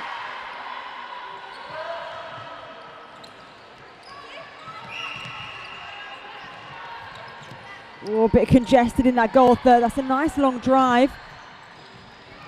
Just creating some space.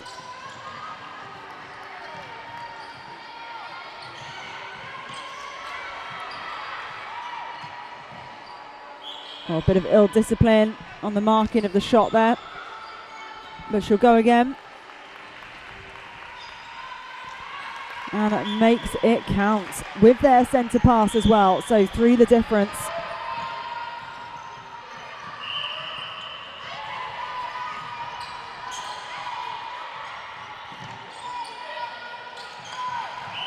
Strong hold.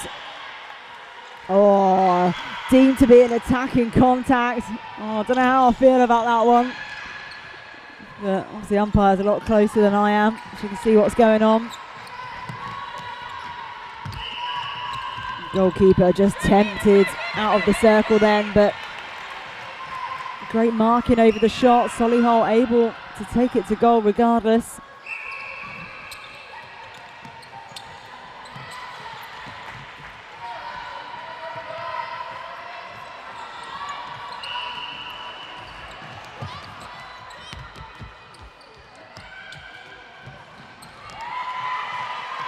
Defence not wised up to that shooter to shoot a ball.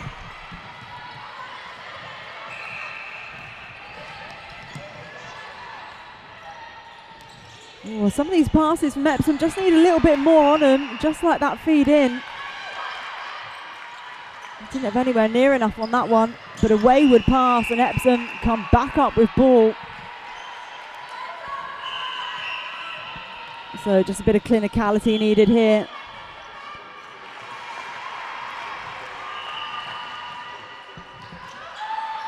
Oh, that pass had better distance, but not the right placement. Long range shot is a beauty.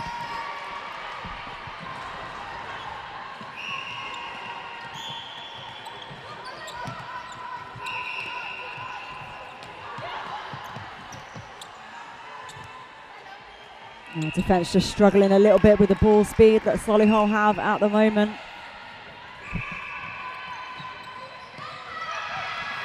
Excellent defensive pressure from Solihull, but Epsom, I was going to say they find a way through, but actually I think it might have been a footwork. Opening up the other side of the court.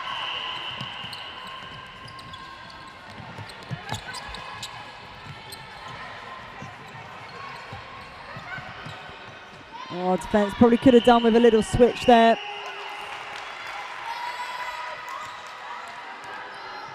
So that was an Epsom centre pass. Under 30 seconds to go. So no time to panic.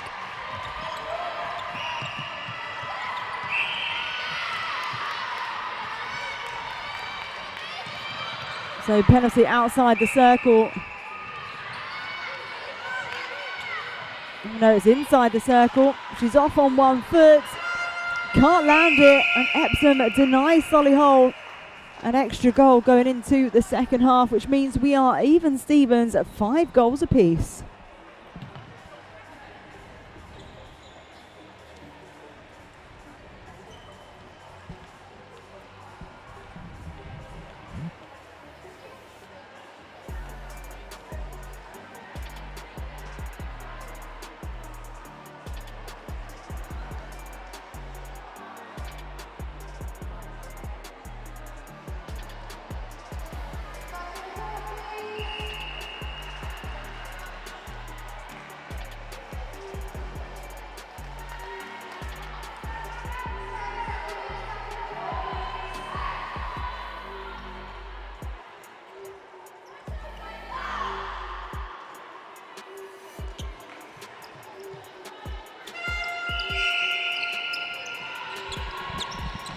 So second half then, still all to play for. At the moment, nothing separating these two sides.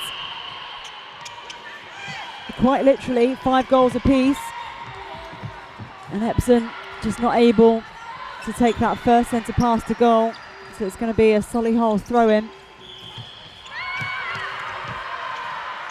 Oh, that was an excellent defensive setup from Epsom. Smothered every possible option.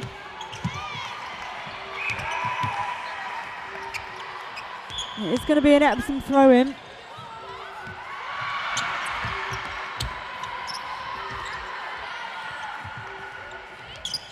Oh, not happy to go to post, trying to inch herself closer. I'm not sure she actually managed to get any closer, but she doesn't need to. Does not need to.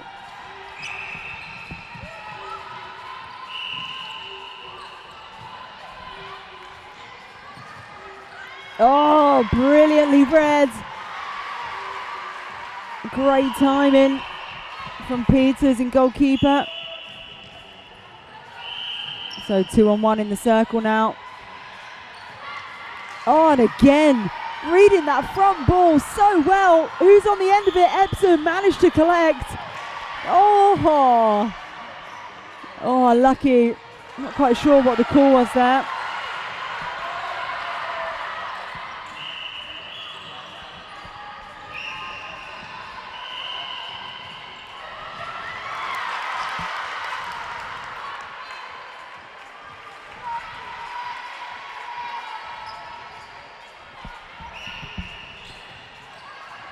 So short ball to the Solihull shooter. Can't drain it. So an opportunity for Epsom to draw themselves back level, to take them, 2 ahead.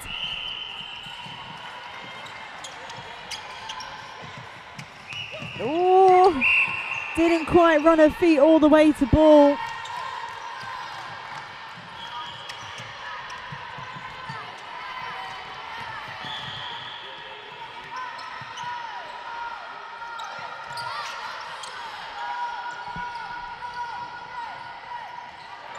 Both shooters well out of the circle now. That is a fantastic entry in. So we are back square, 6 apiece.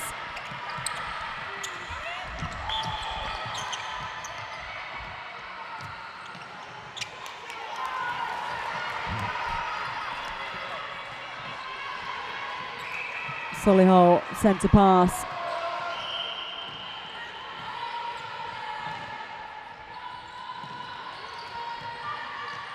Some really nice timing on the movement here from all four attackers. Oh, an attacking contact.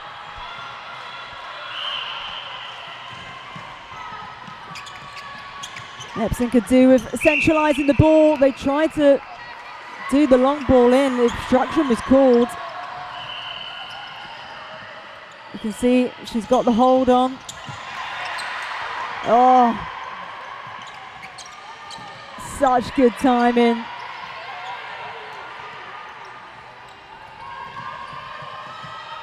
This is really tit for tat at the moment.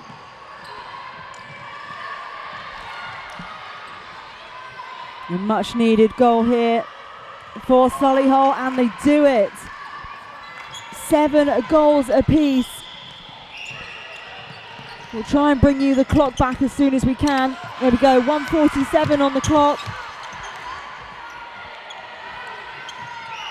Epsom inch out once again.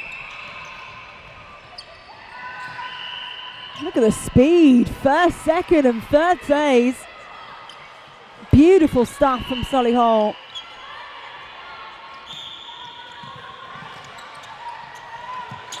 Yeah, great second phase. Oh, yeah, heavy contact, bit of a hip check, holds a hand up.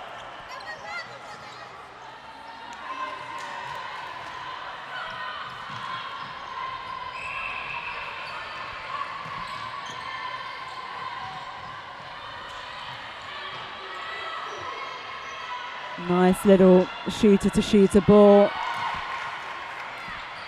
Would you look at that? All drawn once again.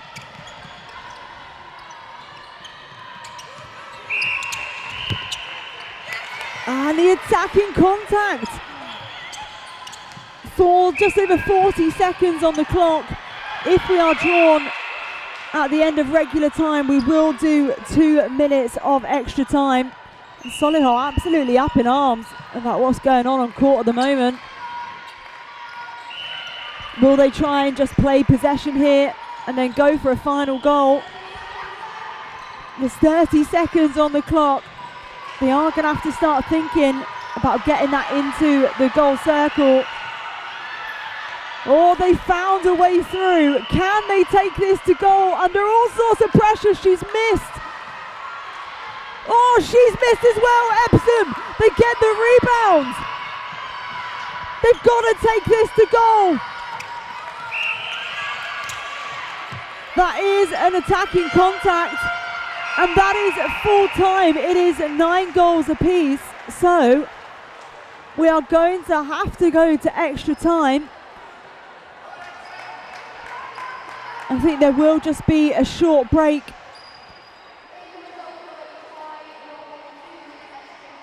Yeah, 2 minutes extra time is just being confirmed over the tannoy, so the teams are aware. So they're going to catch their breath. I'm going to catch mine as well, and we'll be back for extra time of the Cup semi-final.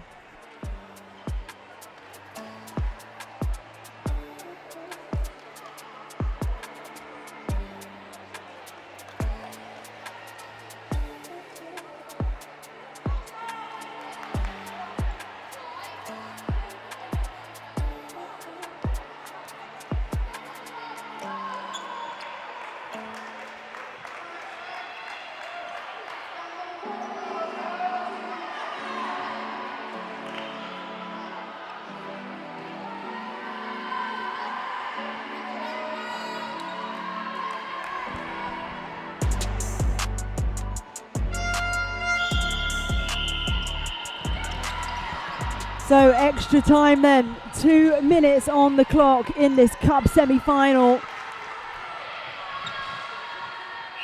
Solihull able to get the first goal of extra time.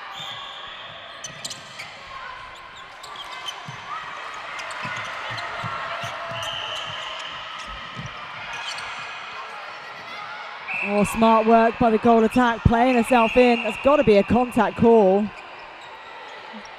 A little bit of biff between the two.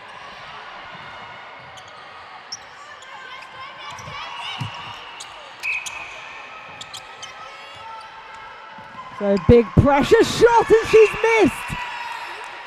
Contact called now against the goal attack. Oh, I can't take my eyes off of this contest here.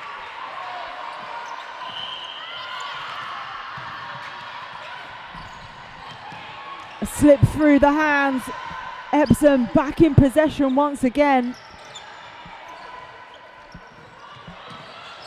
Just need to look at the timing. Yeah, guilty of not really running her feet to ball then. Needed to clear out and then drive hard onto ball.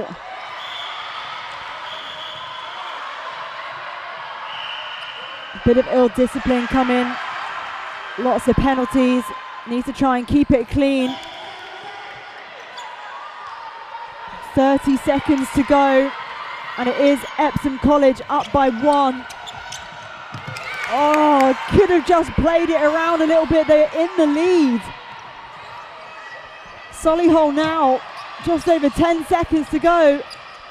They're going to have to launch this one down.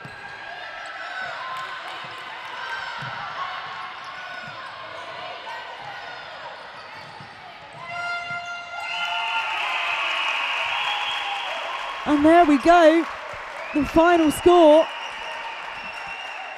Epsom College 10, Solihull College 9. So Epsom, they see themselves through to the Cup semi-final. Solihull choosing just to play it around then and not going to goal. I'm not sure if they thought they were the ones in front or not quite sure what happened there, but very exciting stuff nonetheless. Now coming up at 2:30 on court 1, we're going to have the Shield final, and on court 2 it is the bowl final, and then 2:45. Actually, these are going to be slightly later because we're a touch behind schedule. It is the cup final and then the plate final. So it all comes down to this. Don't go anywhere. We'll be right back.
Right, ladies and gentlemen, we are underway here on court 2 for the final between St Joseph's and Gordon's College.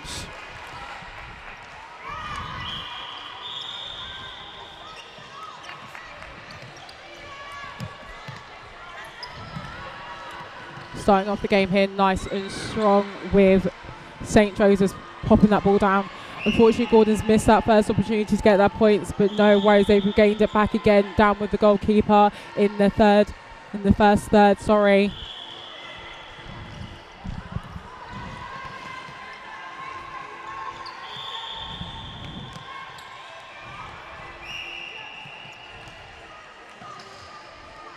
Bit of a lost possession there from Gordon's, but they have regained it again.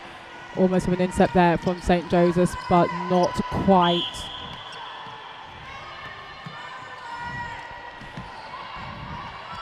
For Gordon's School, we have at goalkeeper Adia, goal defence Chloe, wing defence Abby Shaw-Hales, centre Izzy Holy, wing attack Francesca Barkley, goal attack Rebecca Cousins, and goal shooter Lauren Malik.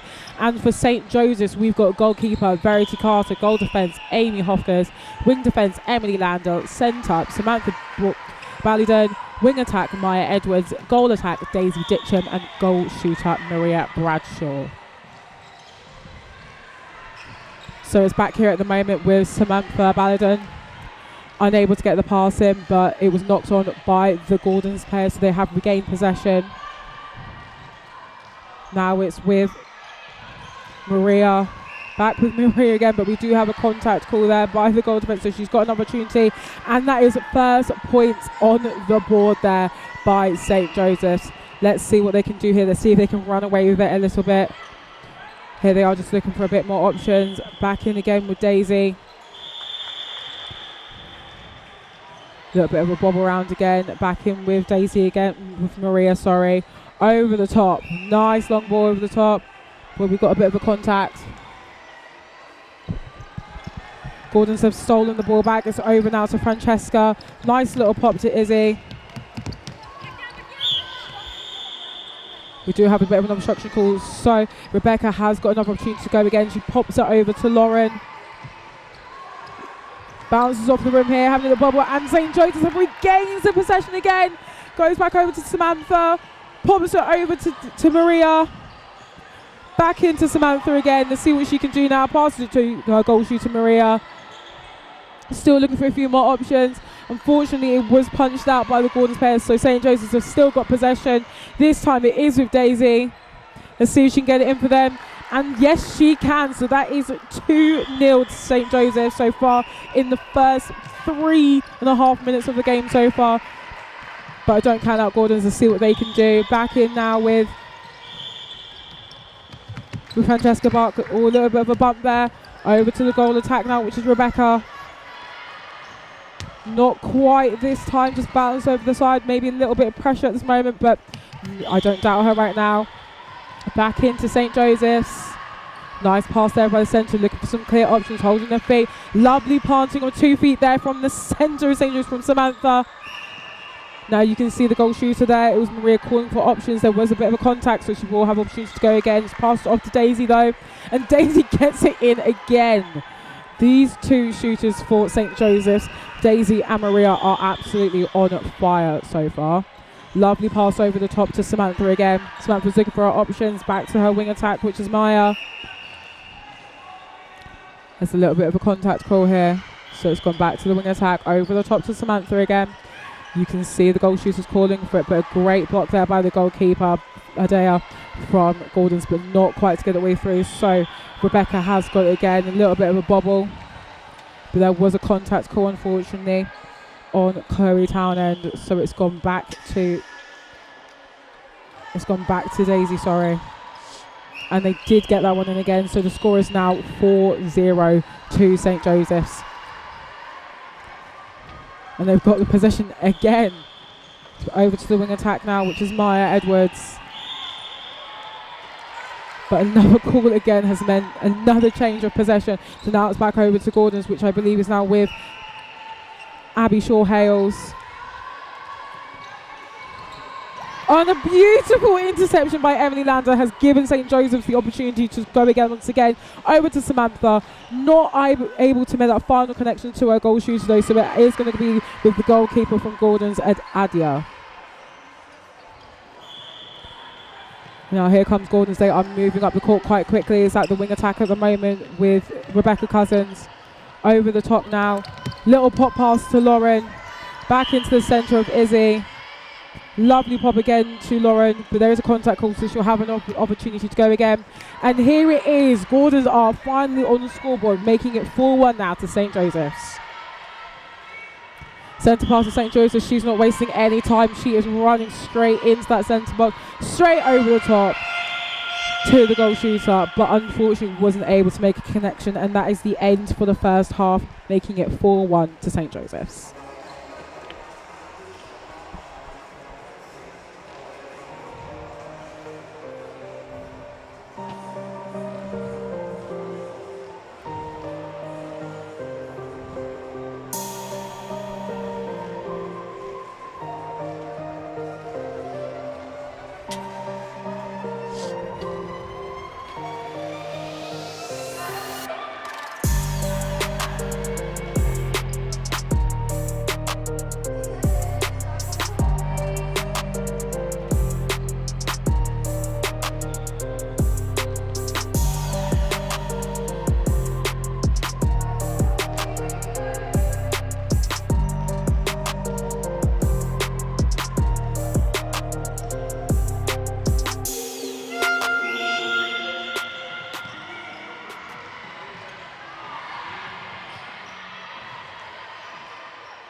Right, and we're back in again for the second half of this final here between St. Joseph's and Gordon's. Starting off strong, we have St. Gordon's already. But it's St. Joseph's, they are coming back fast and heavy. They're already up 4-2. Let's see what they can do now.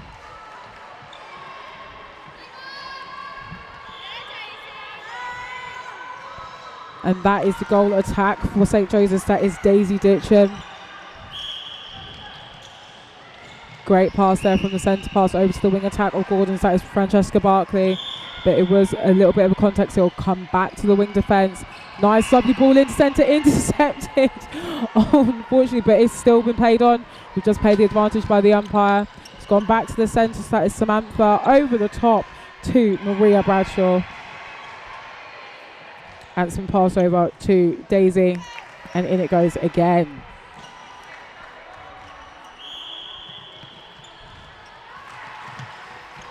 Nice quick passes we've got going on for St. Joseph's at the moment. They know exactly what they're trying to do. Nice sticky hands, holding their feet really well.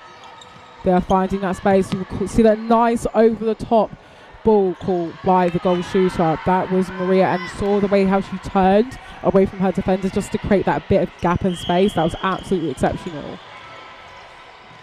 But Gordon's, they are coming right back. We've got the goal shooter, that is Lauren Malik. Passed over now to Rebecca Cousins. Wasn't able to get in the first time. Let's see if she can get it in a second time. That brings the score to 7-2 now with about 4 minutes to go. Let's see if Gordon's can close the gap as much as they possibly can. She knew that. I think the goal attack player was trying to avoid having a replayed ball there, so she did try to leave it alone. Fortunately, it has cost their team, so Gordons have managed to regain possession. Now it's over to Francesca Barkley. Now it's been passed over to Izzy Holy. Looking for the options. Back over to Francesca Barkley again. Back into Rebecca Cousins. And she gets it in. Absolutely fantastic shooting from the Gordon's goal attack. Now centre pass off Izzy Holy. She's looking for her options. We've got breaking again there.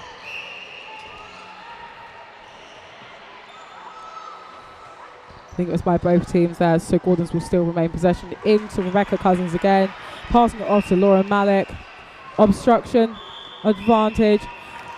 And that is another point there for Lauren Malik. Here I said, can we see Gordon's close the gap? They are closing the gap quick and fast. It's already 7-5 with about 3 minutes to go, but St. Joseph's are on the attack right now.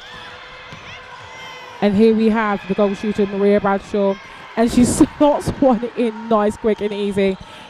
Cool, calm and collected. I do really think she thought there was a defender there. Now we've got the wing attack back again from Francesca Berkeley. Back into the centre of Izzy Holy. Nice short, swift passing from the Gordon's team, but we've got an obstruction. So Lauren Mallock will have an opportunity again, and she gets it straight in. These girls are not wasting any time at all. It's only 2 points in it. Almost interception there by the goalkeeper from Gordon's, unlucky that time. But we've got St. Joseph's, they are stretching their lead out once more with another superb shot under the posts. Gordon's just trying to take their time a little bit, not rush anything. We've got the players coming to the person with the ball. Having that clear communication. Nice roll there by the goal attack, but we do have a contact there by the goal defence from St. Joseph's. So Rebecca will remain with the ball. She didn't get that one unfortunately, but Laura Mallock will. And yes, she does.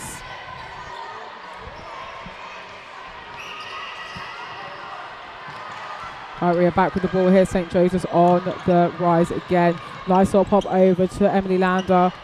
Popped it back to the goal attack. Goal attack's a little bit struggling there, looking for options. Nice pop over the top to the goal shooter, which is Maria. And pop back to Daisy again. And they've got it again under the post. These girls are absolutely unbelievable with their shooting today. But we've got another breaking the line again. So it goes back to Gordon's ball. And we have another contact there. So there's another centre pass to Gordon's Izzy Holy. Lovely pop over the top there to Rebecca Cousins. Unfortunate footwork, so they do lose possession to St. Joseph's. Back now with the goalkeeper, Verity Carter. Looking for our options there, back to Verity between her and Emily Lander right now. Over to the centre, Samantha. Lovely pop over the top, that's to Emily again. You can see the goal shooter calling for it. Nice little pop there by the goalkeeper of Adia, but she has been called for contact, unfortunately. That's such a shame because that was such a great challenge. And that does go in again for the St. Joseph's Cross, and I believe that time that was Maria Bradshaw. So we've got 30 seconds left of this game. It's getting super duper tight. It's 11-6. To see what Gordon's can do to try and close that gap. The St. Joseph's done an amazing job keeping them at bay. And again, here we have it under the post again. The goal shooter again, Maria Bradshaw, absolutely superb today. Probably the last centre pass of the game. We've got Gordon's going in. This is your Rebecca Cousins. Again, well done for the centre of Izzy Holy, keeping that ball in entirely. And that is game, ladies and gentlemen. That was such a tough game to watch. That was amazing from both teams, but it is ended 12-7 to St. Joseph's College. Fantastic playing, girls. Well done.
Right, ladies and gentlemen, this is what we've been waiting for. This is the plate final with KES Southampton versus Seaford right now. For KES, we've got our starting lineup. We've got goalkeeper Isabel Sharp, goal defence Lily Fisher, wing defence Amelia Roth-Hickley, centre Lola Martin, wing attack Ellen Rees, goal attack Ava Tarry, goal shooter Emma Rees. And we are starting off super duper fast. I think they all know it is a final. It's a big one. There's a lot of pressure. So let's see what each team can do. So Seaford with the possession right now. We've got the centre passing it over to the goal attack. Nice little pop back to the wing attack, just trying to create some space, create some options for her. And that is the first one on the board of the game.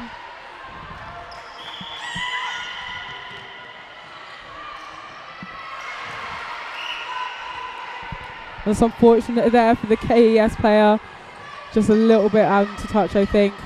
So she has lost possession to Seaford again.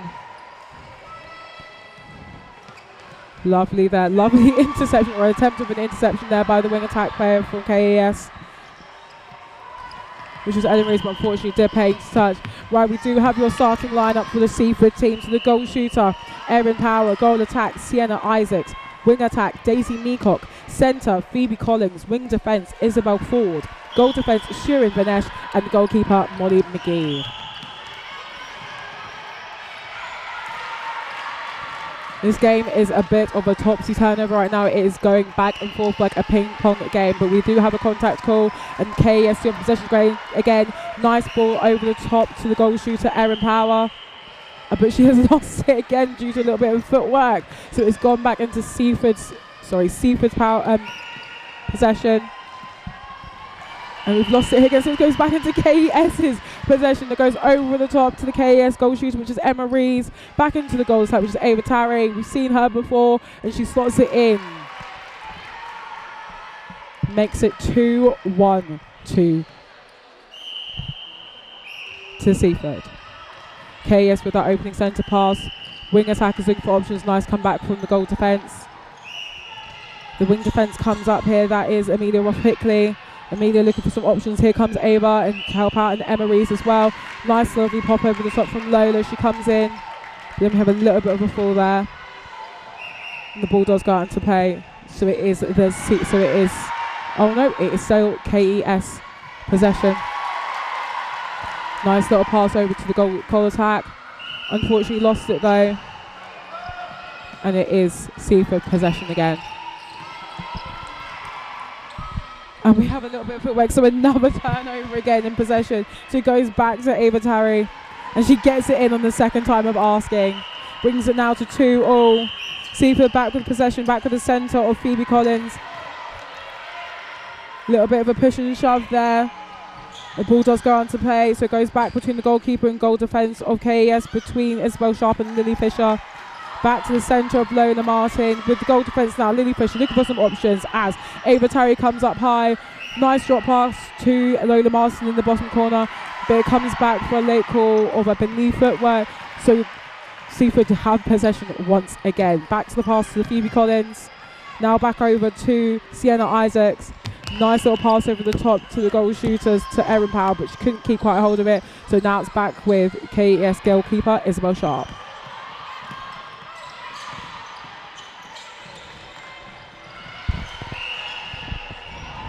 Nice lovely pop over the top, yeah, by the wing attack to the goal shooter of Emma Rees. And she gets it in once again. For the first time in this game, KES take the lead of 3-2 with about 1.5 minutes left of the first half. She's got Lola Martin looking for some more options. Unfortunately, nice lovely intercept there by the goalkeeper of Molly McGee from Seaford. Nice short passes there from Seaford. And they've got a nice lovely long one straight through the middle to the goal attack of Sienna Isaacs. I don't think KES was expecting that one. We've got Seaford kind of working their way around the circle. But nicely held by the goalkeeper there from KES of Isabel Sharp.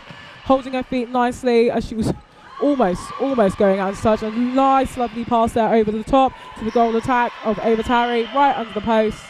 And she gets it in. Here we have KES slowly extending a lead now with about a minute to go in this plate final.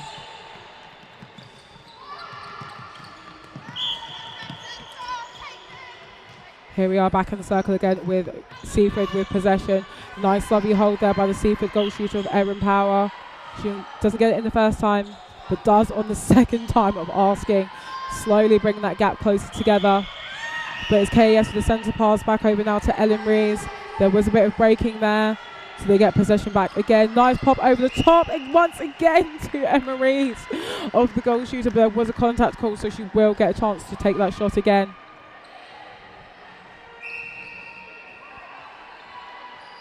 And it does pop out the top, but it's no worries because Ava Tarry, her fellow shooter, is right there with her.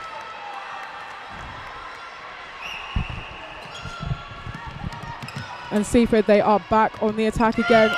Unfortunate there with that intercept last minute, but that is the end of the first half. It ends 5-3 to KES over Seaford College.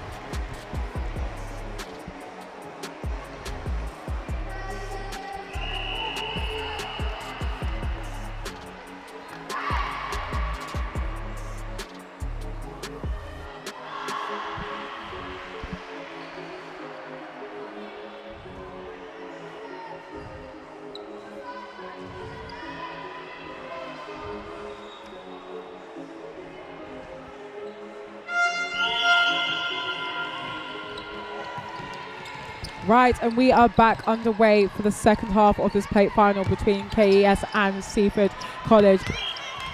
Starting off feisty and strong again, we had KES back with possession. A little bit of a knockout there, so they do gain again, and that is Ava Tarry once again with a beautiful shot under the post to extend that lead of KES to 6-3 over Seaford. We are passing the ball back and forth between the Seaford players just to find what options they have available. Nice sticky feet there, almost an interception there by the KS, but it was called for contact. So the centre, Phoebe Collins of Seaford, will have the opportunity to find her shooters again. And once more, it's in Seaford possession with Phoebe Collins. Back in with the shooter of Erin Power.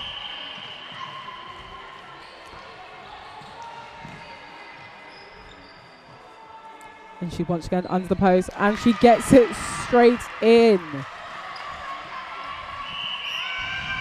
Centre pass to KES over to Ellen Rees. Back in again over the top. Nicely over to Emma Rees again. Under the post once again.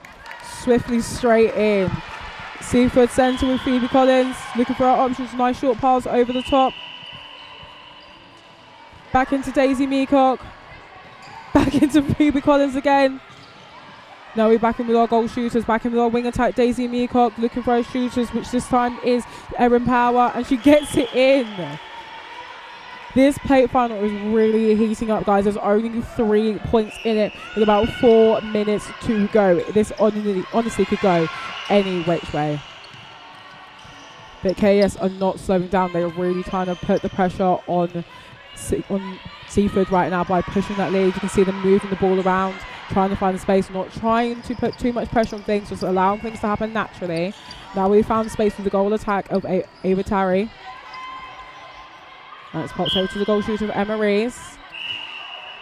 Unfortunately for this time, it does bounce out of the back, so it will be the goalkeeper from Seaford, Molly McGee, who will start the ball here. Nice lovely pass over to Phoebe Collins. Looking for some help over here. Then we've got goal defence, Shirim Bahesh. Having a little brief pause moment here, finding our wing attack of Daisy Meacock. Lovely over the top, out the back to the goal attack of Sienna Isaacs. And she gets it in as well. They're bringing that gap now to 7-6 to KES. Our Seaford's going to overtake it at this point in time, but we do have a contact call there by the centre from KES. And it's Daisy Meacock looking for her Oh, what a beautiful split landing there from the goal attack. That was well held to get that pass over. Now they have equalled it. Now it is 7 apiece with about 3 minutes to go. Who honestly would have thought we would have been here at the start of the second half? But they're now just taking their time here. KES. A little bit of a replay ball, so it goes back to Seaford, almost with an interception there from the goal defence. An absolutely astounding shot there from the goal attack of Seaford. That is Sienna Isaacs, now putting her team in lead for the first time this game.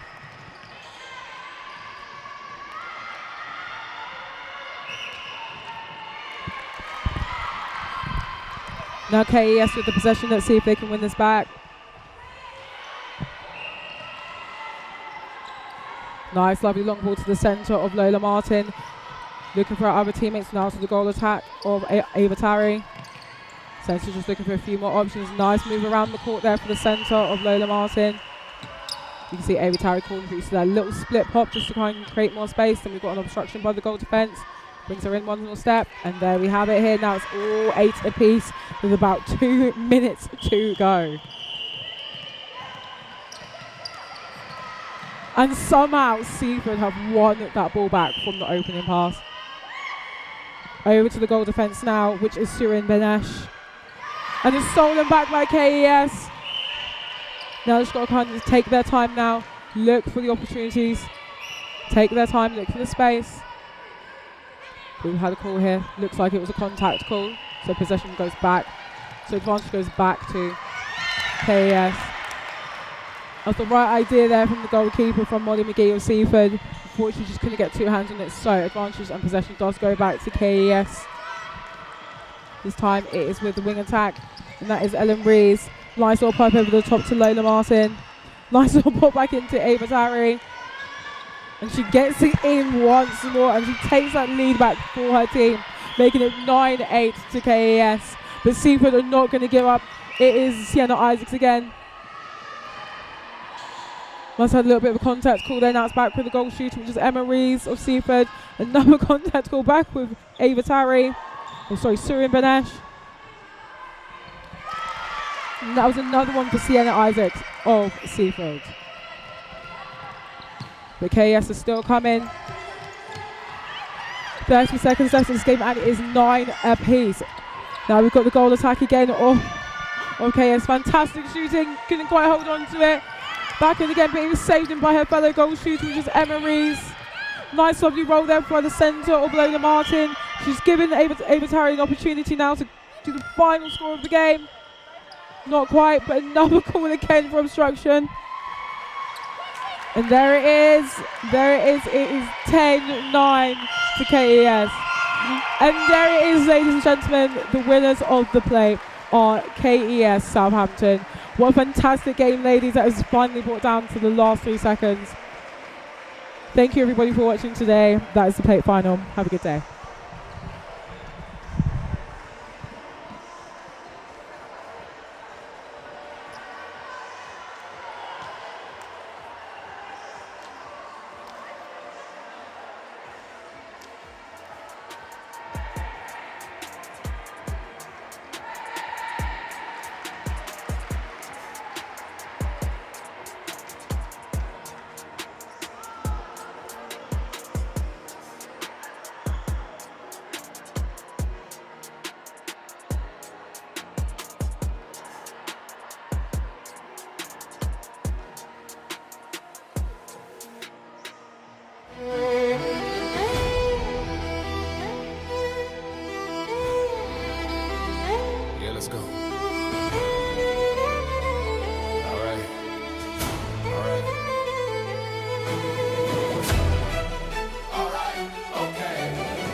Like the ceiling can't hold us. Can we